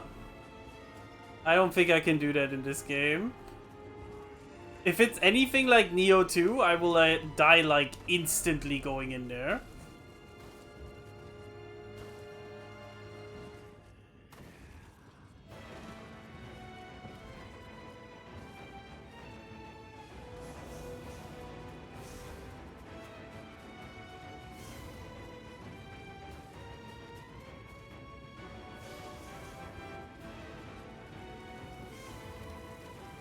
Ooh, chest.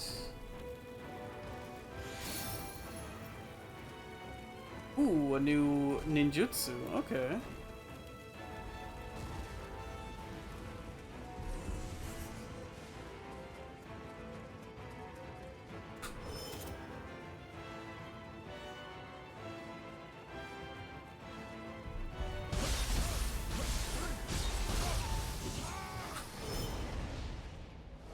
Mercy, please.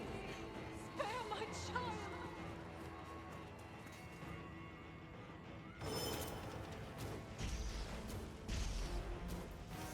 Die, bug.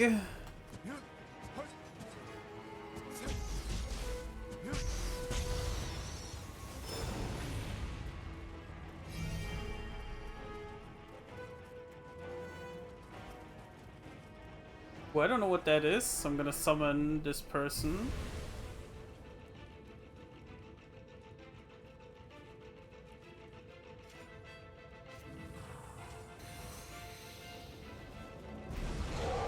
Who the fuck are you?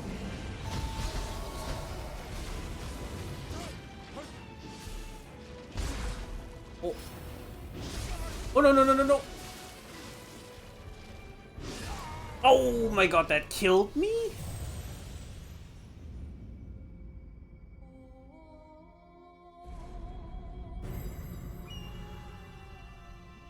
I got Ars Arcanum, indeed. Jesus Christ.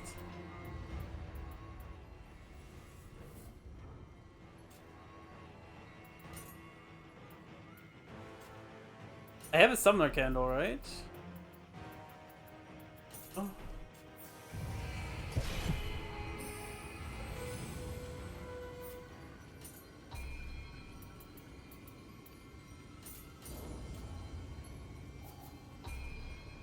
Did I get Yokai Banisher? Oh, okay. That's a skill that lets me basically do a keep holds, okay. Oh, increases the maximum weight that I can carry?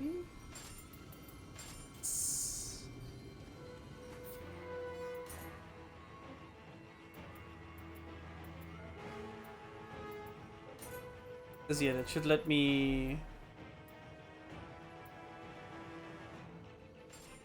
There we go. Now we have like 200, Oh, I forgot what the step is called.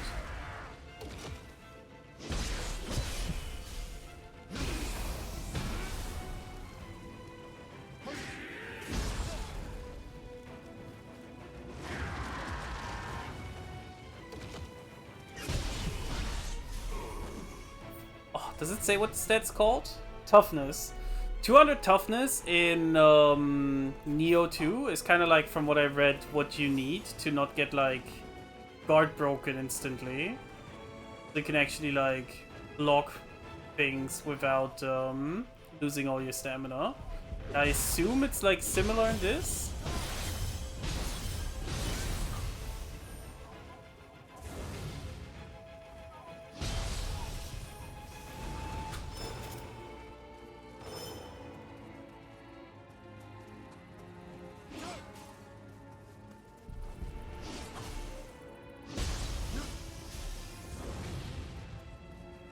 Alright, let's try again. I have enough cups to summon this person again. Alright.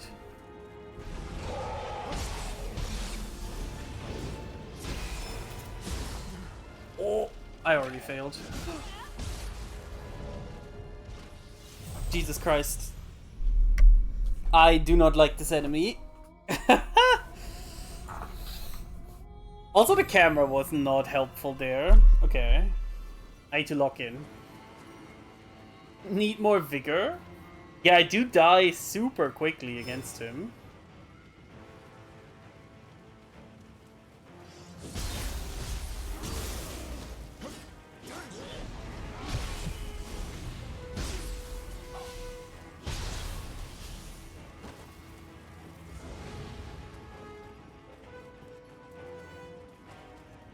I think I need to just not be stupid, to be honest.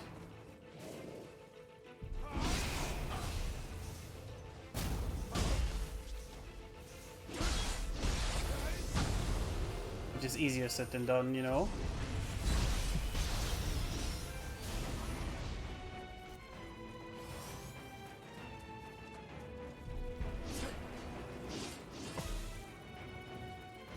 Down here, you bitch!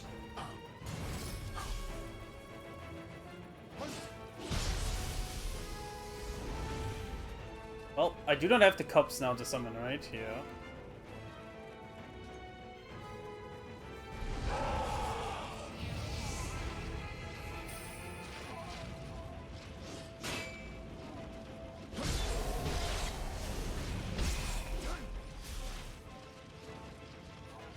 You do it?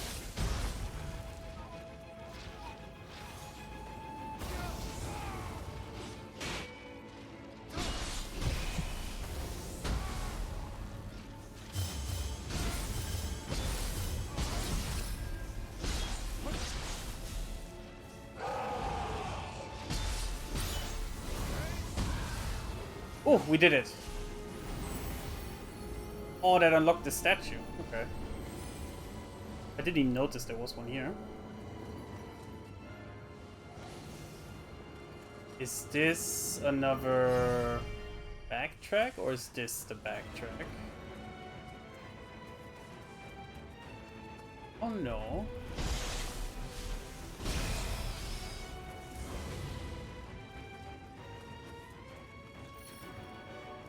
Oh, okay. So we start like a new set of backtracks here. Now that we got another save point. Okay.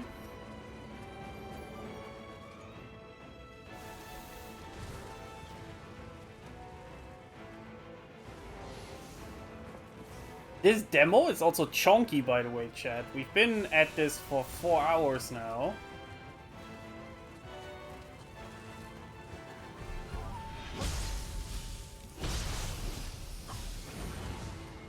Like, I think for a demo, this is, like, insane in terms of how much I actually do.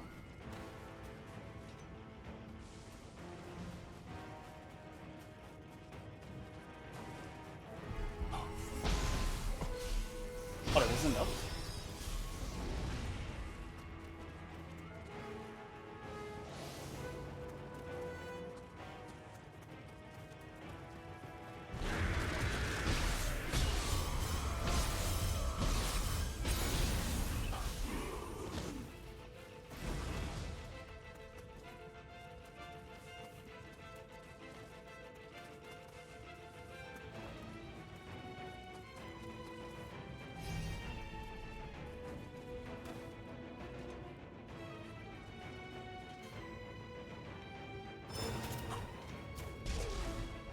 Oh, that was enough.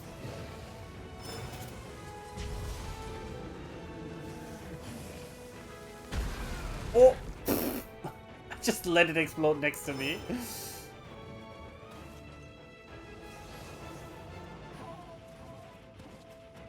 Head empty.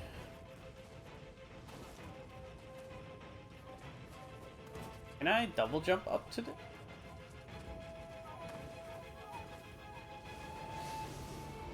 Wasn't sure if the double jump was the way to go.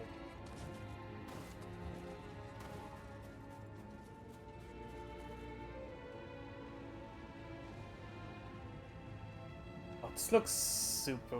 Wait, is that like a giant demon? Is that like the boss that I have to fight at the end? Please no.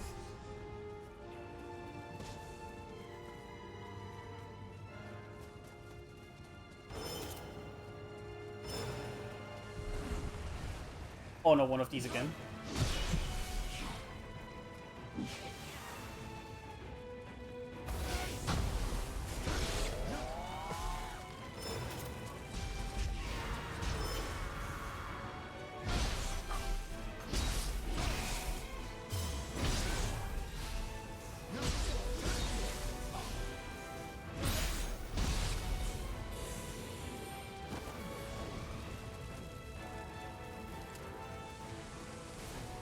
Scared chat. Now that I saw what is like loading at the top, I'm scared what this dungeon or whatever you might want to call this has in store for me.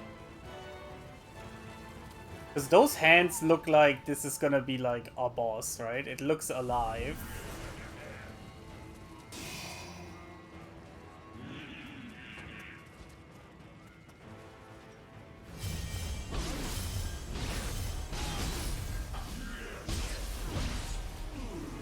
Oh god, he got cooked. Yeah, I do not want to take even a step into that lava.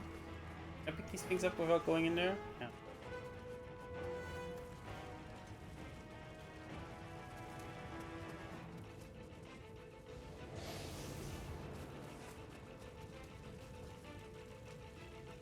Oh, that's another one of those floating dudes. Okay.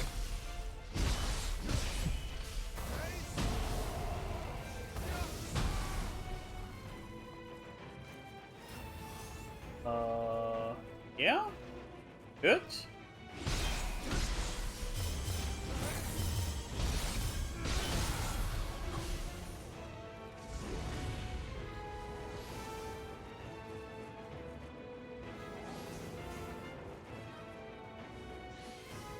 I do kind of like how Nioh does the whole, a strong enemy just fought is now a weaker enemy that you will see regularly. I do think Nioh does it in a really interesting way where the very first time you take out like an unknown stronger yokai, you're like kind of spooked.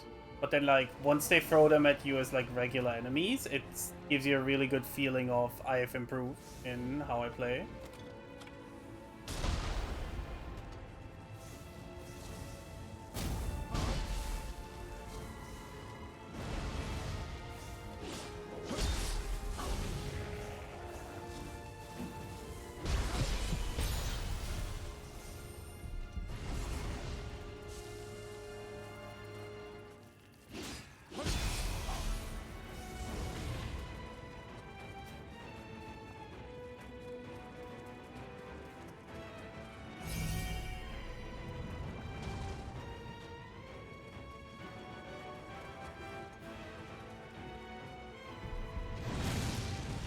Oh, hello.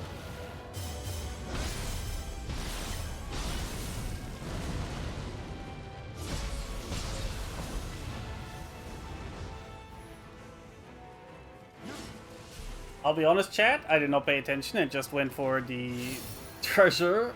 I should have gotten it. Pinwheel be gone, yeah. That shit should have hit me. I did not pay attention. I was lucky that I didn't get punished.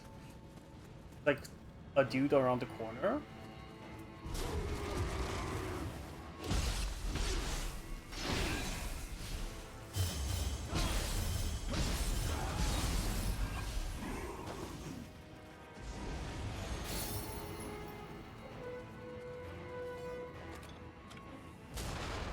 Oh, I missed. Wait, they can jump? Oh boy, okay.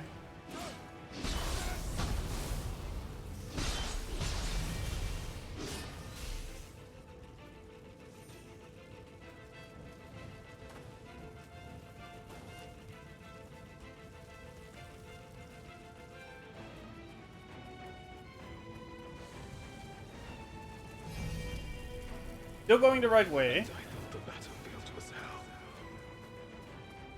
Compared to this, war is a paradise.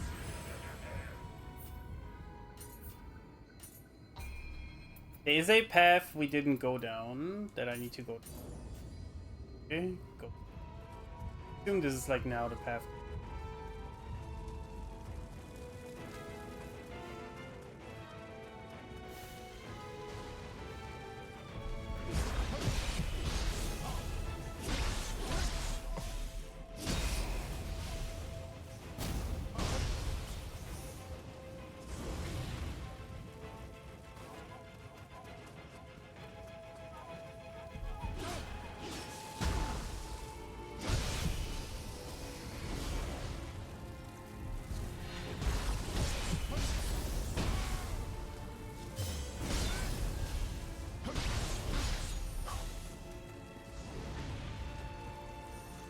Because there was a path over there. Can I sneak up to the spot? Oh, I can't.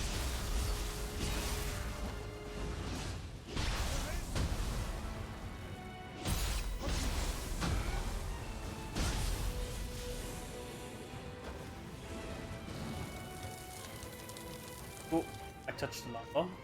Yeah, over here. This path we didn't go down, so let's check this real quick.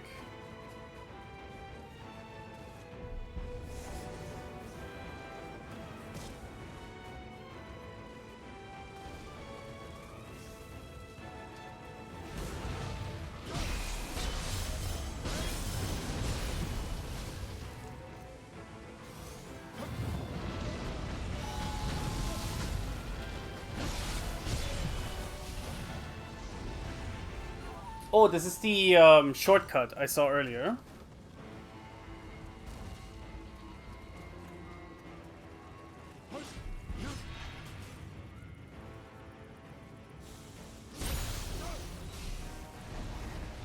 Okay, so this is to unlock the shortcut, but there's probably also stuff here, right?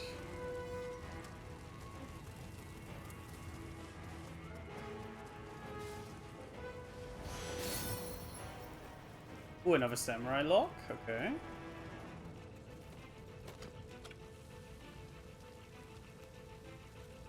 Oh my god. Come on. Roll up. Please play with me.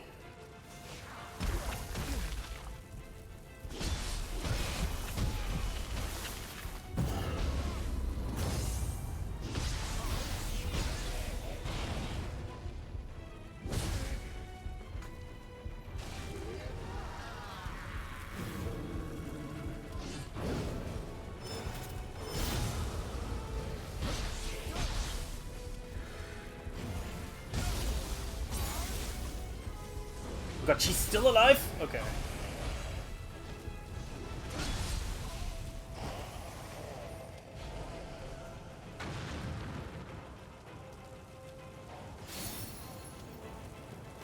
I guess this dude I have to take down with a ranged attack.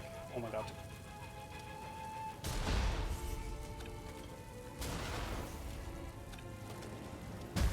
Ugh! Give me a moment, chat.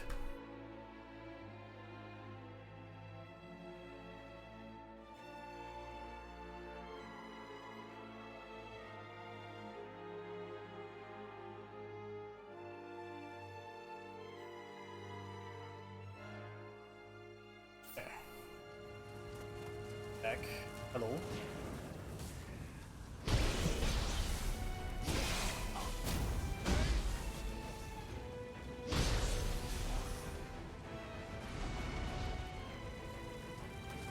That like everything in this bit, right?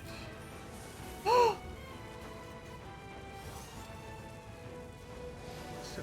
this is it. A living hell. Was I not virtuous enough?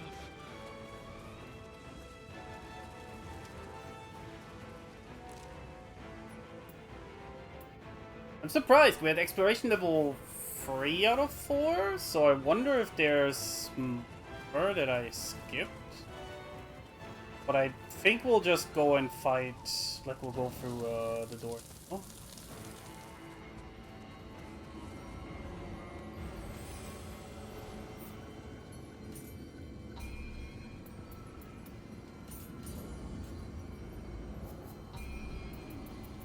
Also got some Selection X. That's the window of opportunity. That's pretty good. Don't do much for us right. Manage soul core. Got the.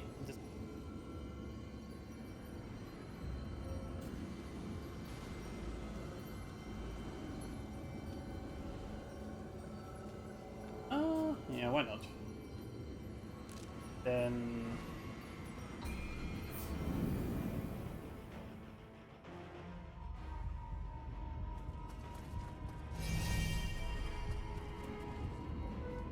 This should be the boss arena, right? What's gonna happen, chat? What are we fighting? Oh no, are we fighting that big thing? Was I right?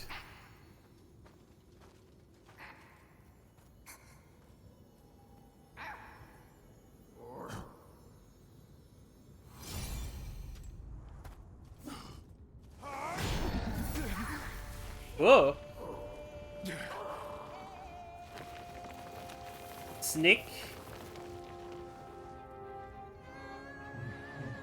Ooh.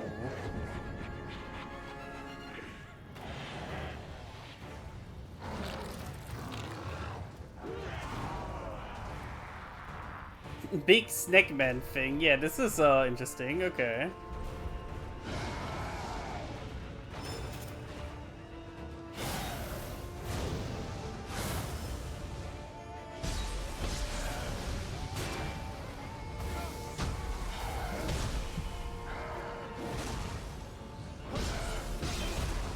Oh.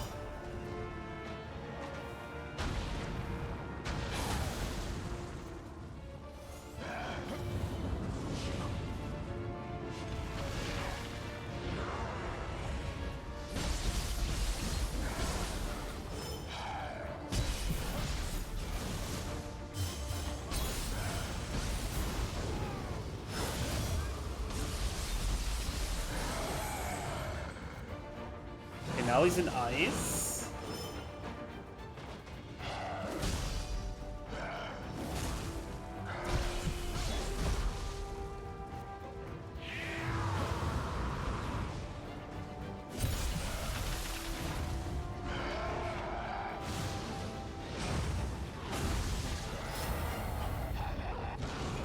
Oh! Oh my god! I was not ready.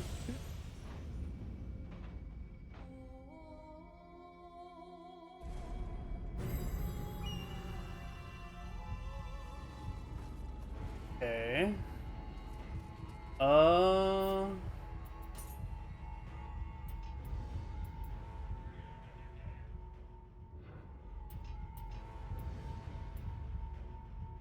Something that's worth grabbing from me. I think this one. Uncanny Bolt.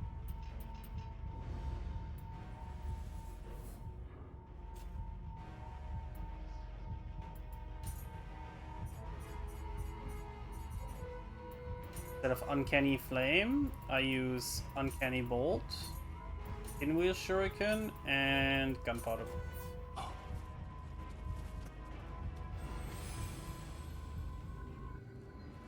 Then... Ooh, I don't know how I feel about dying to a boss and then going in with lower max health, like, on default. That kind of feels a little bit unfair.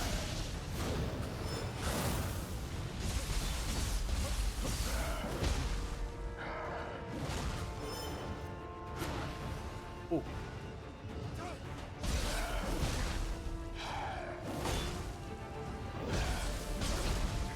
Oh my god.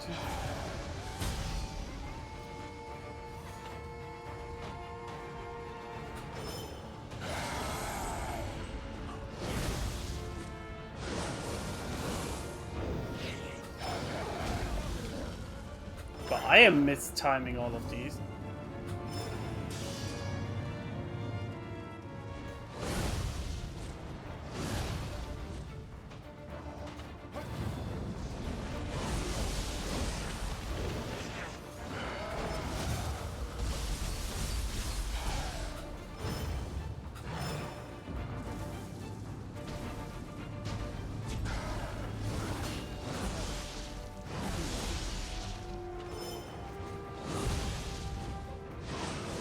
Please let me heal.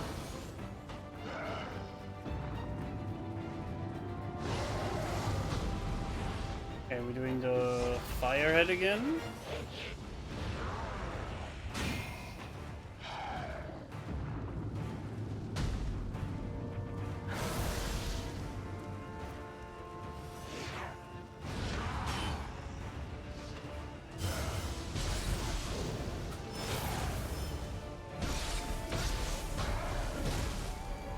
Oh.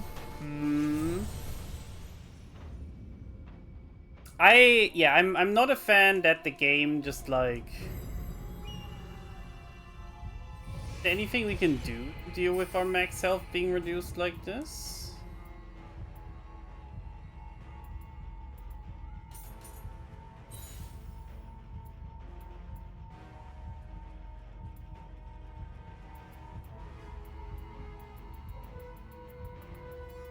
Look like it, okay.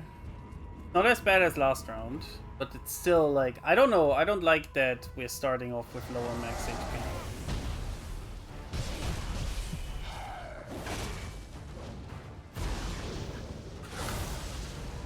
Okay.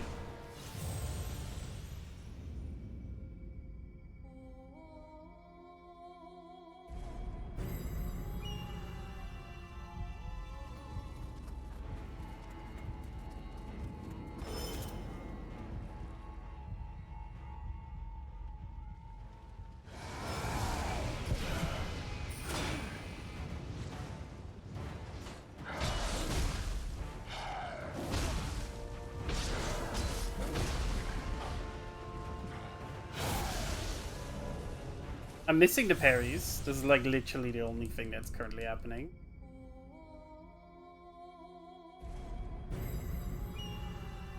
Oof, oof, oof. This is like the first proper boss.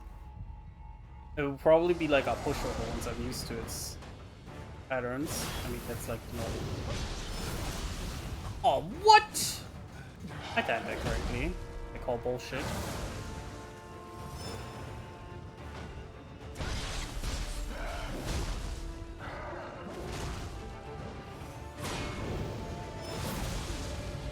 Okay, that one I definitely didn't time correctly. I need to dodge when I get knocked down. I keep forgetting I have to actively press a button to get back up.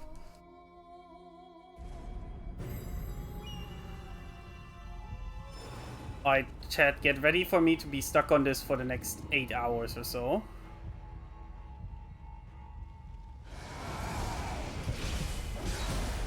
Lie, I will not swing that lock. Oh my god.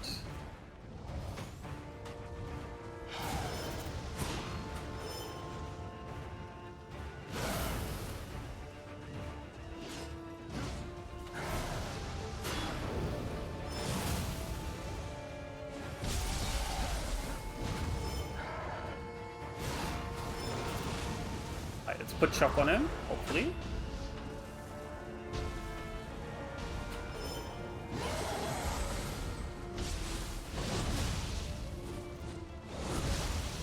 Oh, what?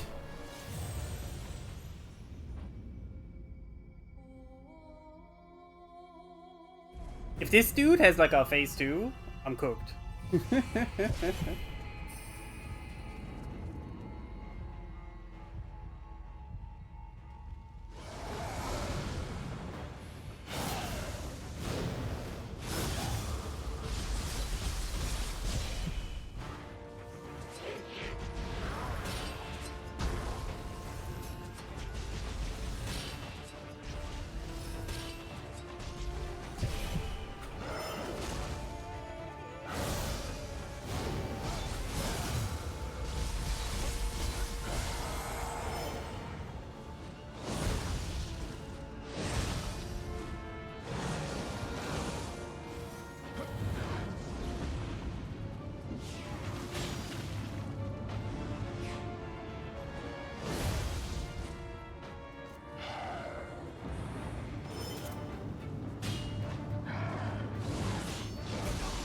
Oh, I pressed the wrong button. No! Not like this.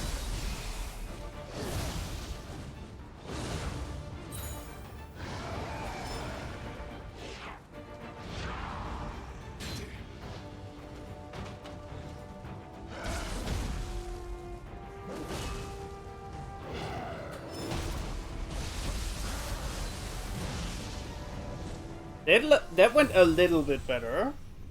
We actually did some decent damage at the start, but... Oh.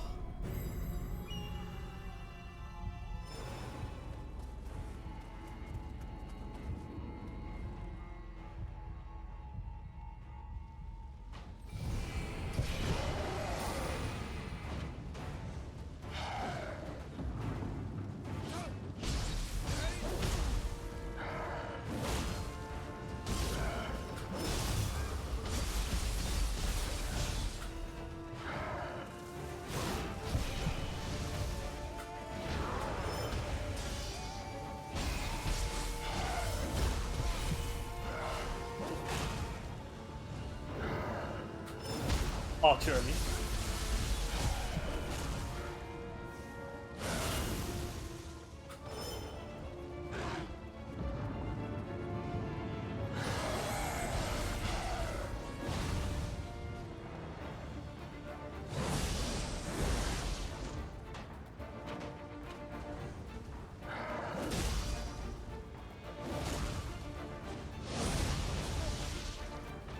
Okay, mix up what he does there.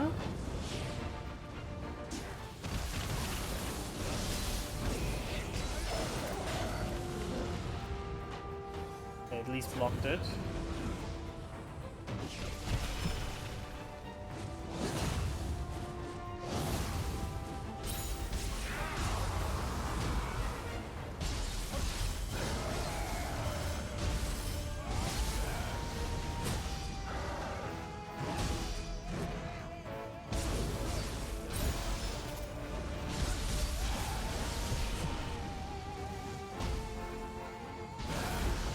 Oh, it reached me? That's unfortunate. Oh!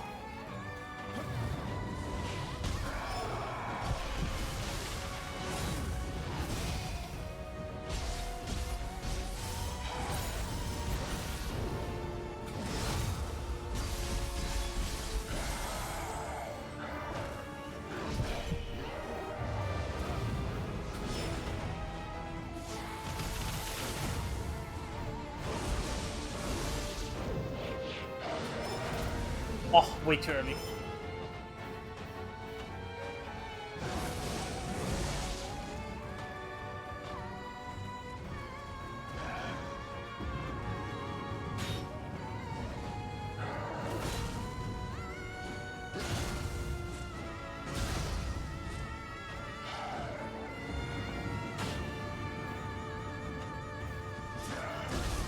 Oh, I shouldn't have attacked. That was our best pull so far, though. Okay.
Too early.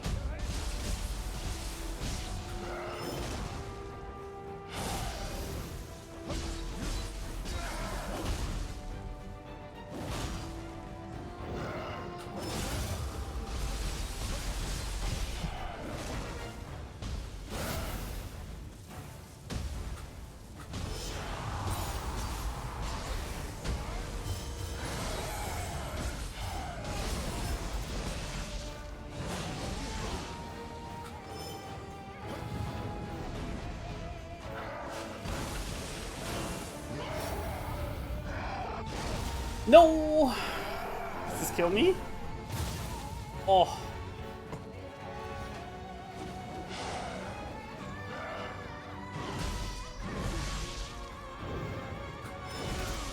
Oh, I swapped too early. Oh, man.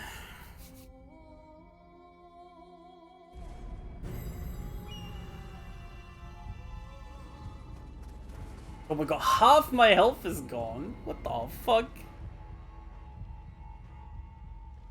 It's just evil. Like, straight up.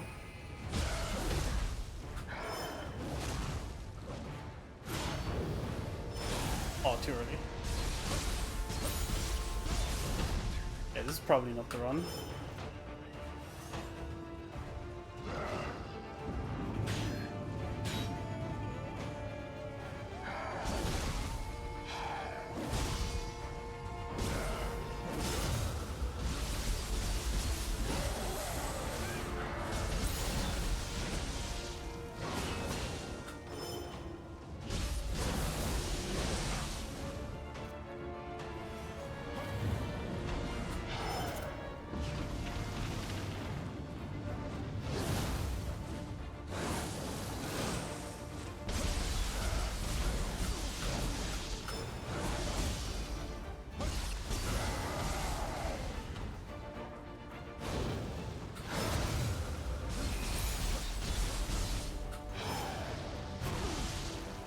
Oh, really?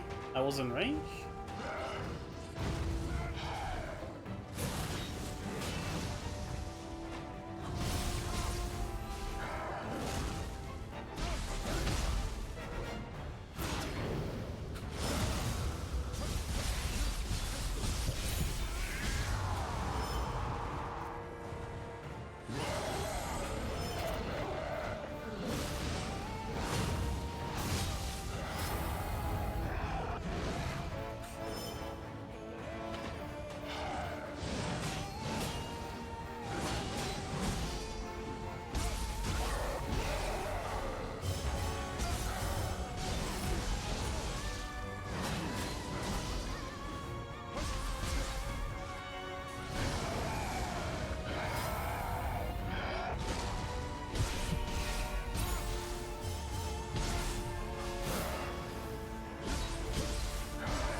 Alright, I'm investing.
Oh, we did it, chat. Oh my god. Oh. Sorry, I was so quiet during that last bit. Oh my god.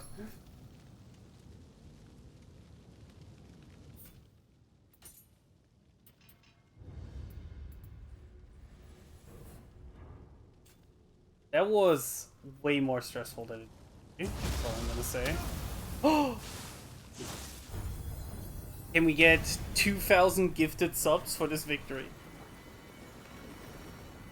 Oh, it's just gone. Okay, I don't have to fight, whatever. Okay.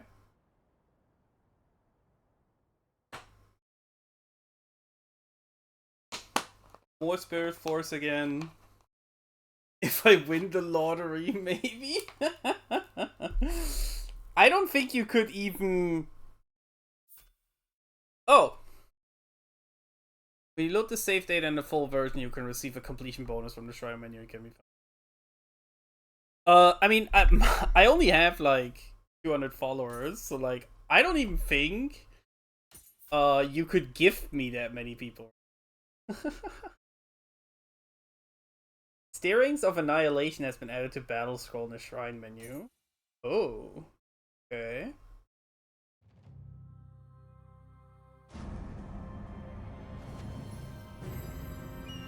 Well, let's check out what that is before we stop for today.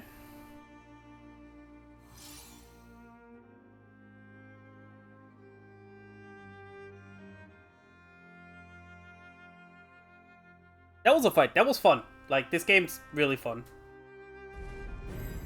I think there's like max is 100, so 2 sets of 100. It is a joke. Do not do that. It is a joke.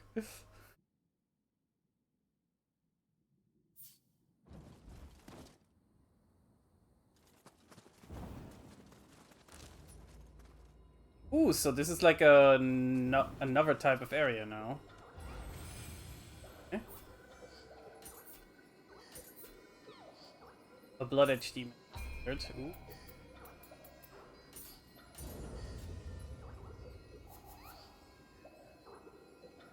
I make dumb financial decisions, but that would not be.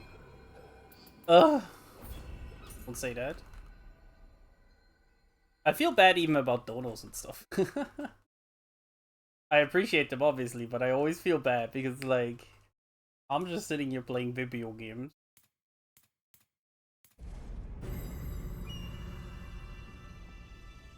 Alright, so what is this? This mission just like replaying this level? Because if it is... Oh! Thank you, Kenny, for the biddies. Wait, is this mission literally just we're doing this again? If yes, then I'll be honest, chat, I don't wanna.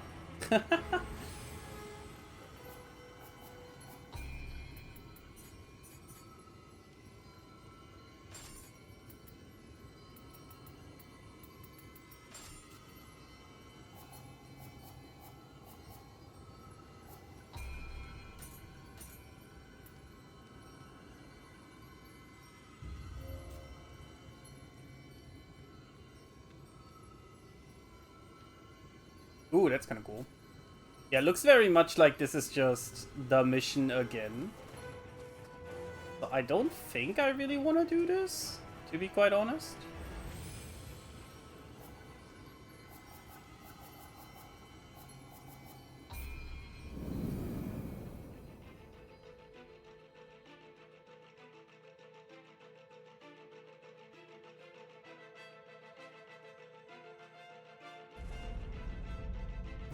There might be like a different boss at the end, I guess, but I don't know.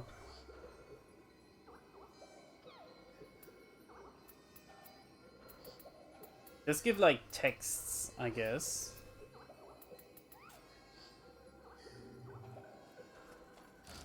So is this like area now one we can run in? Yes. Ooh, kitty, where are we going?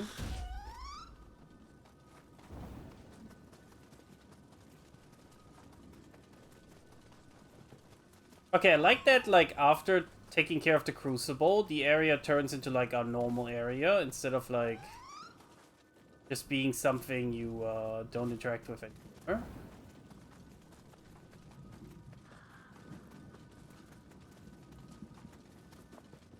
Port. How far are we going?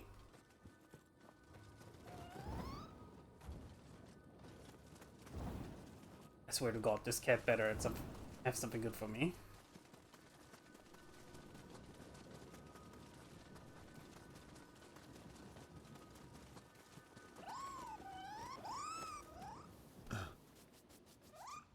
To the ends of the earth. Yeah, this cat was definitely...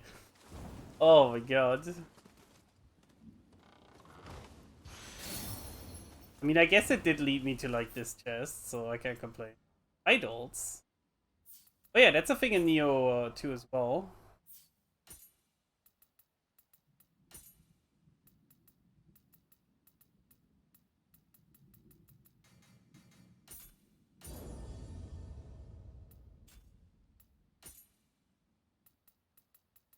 I have no idea what's like the best thing to go for, but like go for key. I feel like key stuff is like, oh, actually, everyone living up. I really like using it.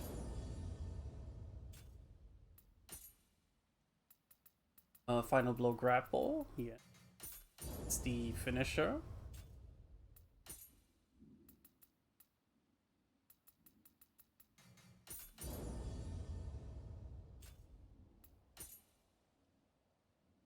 Oh, more souls basically earned in.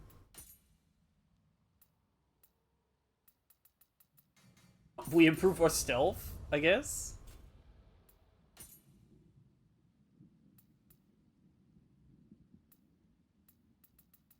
Right? This is the kind of stuff that makes Nioh so weird, right? Because there's like so much here that we don't even know what that will do for in the future.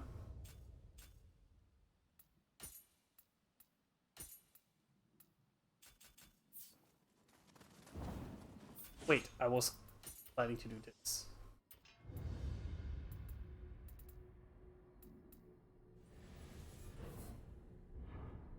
Unlock all the systems, get overloaded, profit, yeah. We almost have every samurai skill, at least, that's available in this.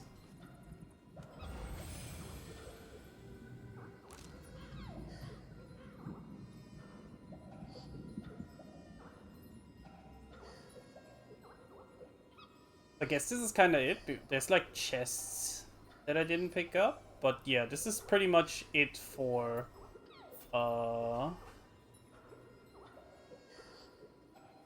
this, I guess. Although it's weird that the exploration level isn't like upgrading for all of them. That's kind of weird.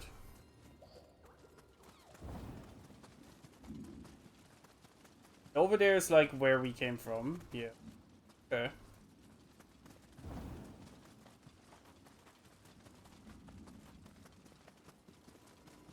Okay.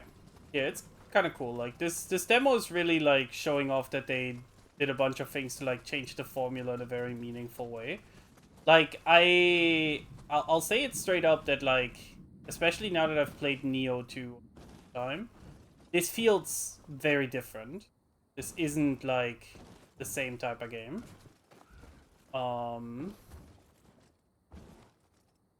well, the base systems are similar, but like I would say Nioh 3 and Nioh 2 are, at least based on this alpha demo already, meaningfully different from each other. Just in terms of how exploration and progressing in the systems goes. I think is really cool. I guess like the only thing we could do would be like grab all the chests, which would mean we get all the upgrades for our abilities, right? That would be like about it. But like there's chests over there. Oh yeah, I never went up to that. Like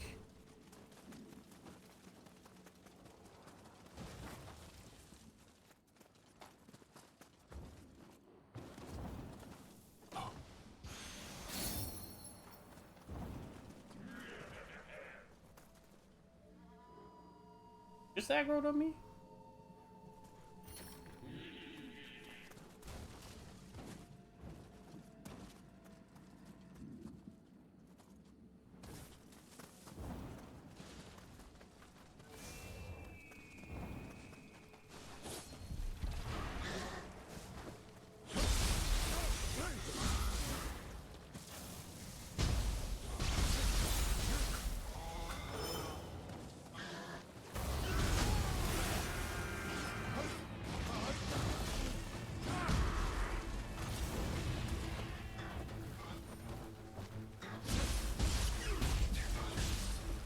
Uh-oh.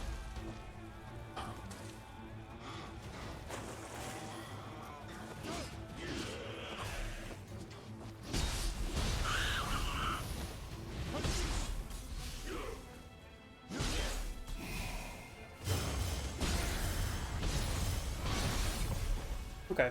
Everything is safe. I was not stressed. How do we get into that house over there? Something in there, right?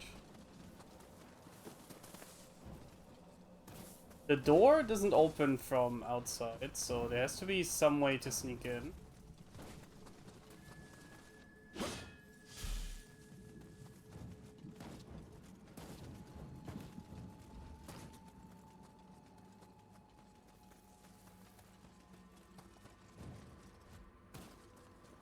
Oh, fuck.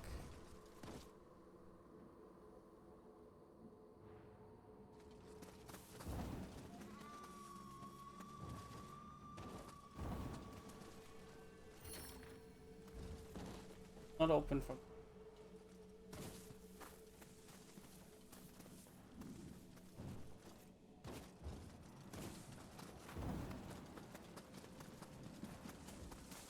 Yeah, it has to be some, like, secret entrance from below then or something. Ah! Of course. That makes sense. I also have the hidden demon caverns below my house.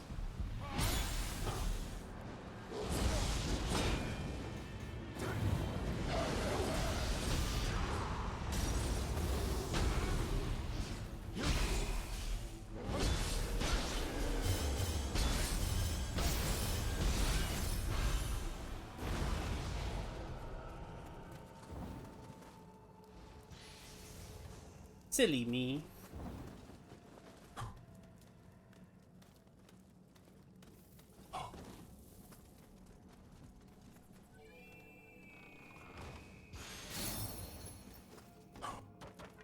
Secret skill text dot. That sounds like the game just making fun of you for being bad at it.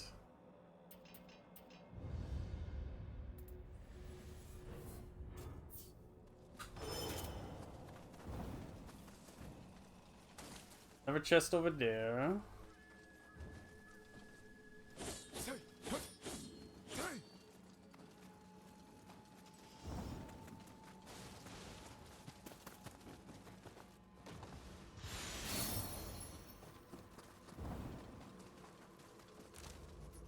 Then our next target is all the way over there, and one is...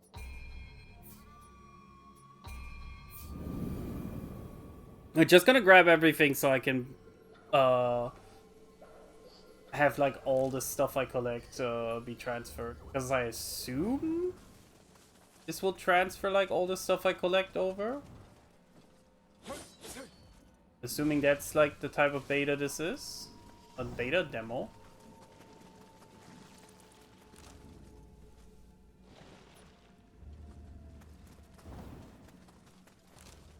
Oh, this is not how I get... I keep accidentally setting a mark on the map.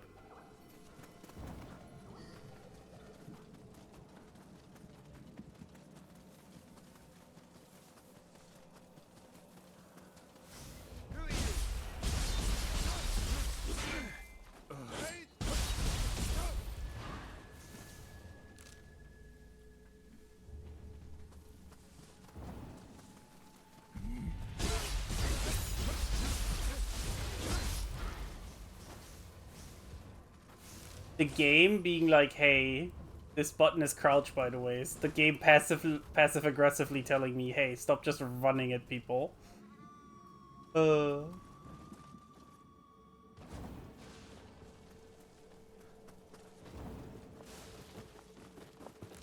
the chest should be like down here. Is it in like this house?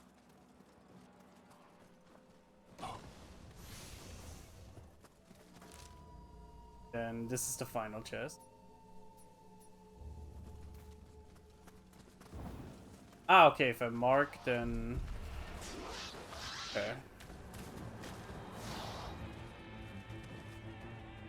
Oh, I see it. To get to that chest, I need to go over the bridge first, I think. Oh.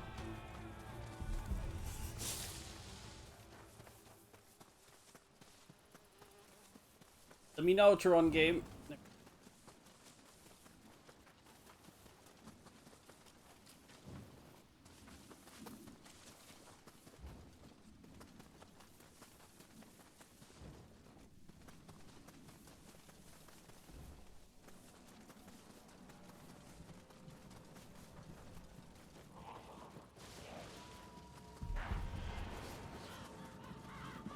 Go along here and then to the left. Some kind of path. Oh, I see it. It's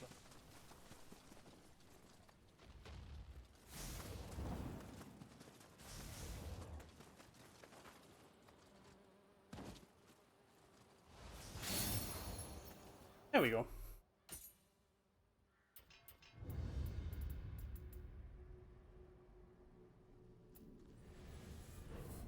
There's probably a couple more things still because we have not unlocked everything that the skill tree has.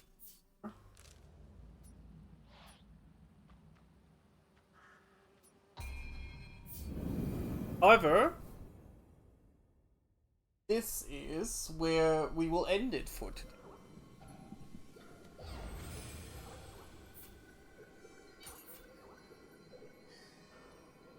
Oh yeah, I do want to see what the dodgings do. Ooh, okay, just less key dodging. That's pretty good. Yeah, we'll end it on this. I think we've done enough for people to see what the demo and the game has to offer.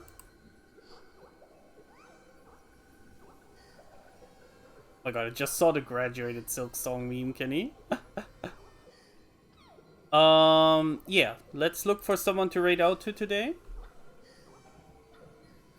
And I will probably upload the VOD unedited to the U-Boobs so that people can, you know, people can check the VOD to see the game. Stuff like that.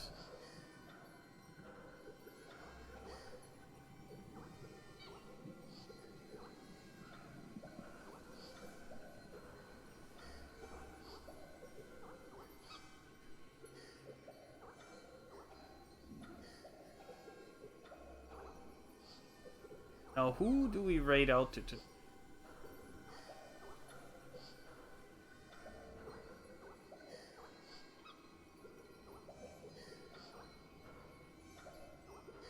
I mean, it could also double as a graduated before GTA 6 meme. True. I guess we'll just raid into the good old Ruffy.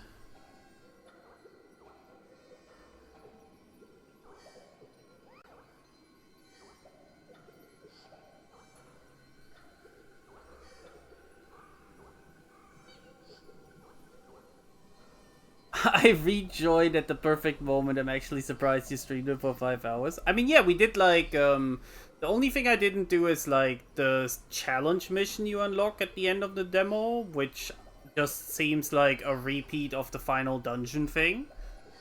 The VOD will be there for you to like skim through, Ash, so you can see all the things, and I will upload it to the VOD channel. But now, raid out into Ruffy.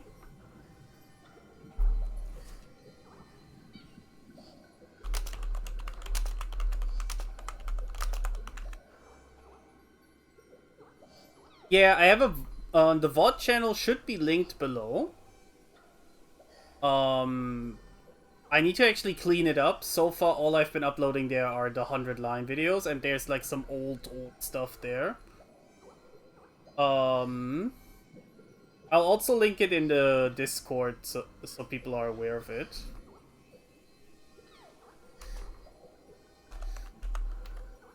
And we will now, as I said, raid into Ruffy. This is our raid message. The VOD channel, by the way, Ash, unedited. It's just so that the stuff doesn't get lost. I don't upload every stream there because I don't think every stream needs to be documented, but like stuff like this is pretty useful, right? Tomorrow we continue Kingdom Hearts 358. I've been doing like a little bit of offline work on that game, so we have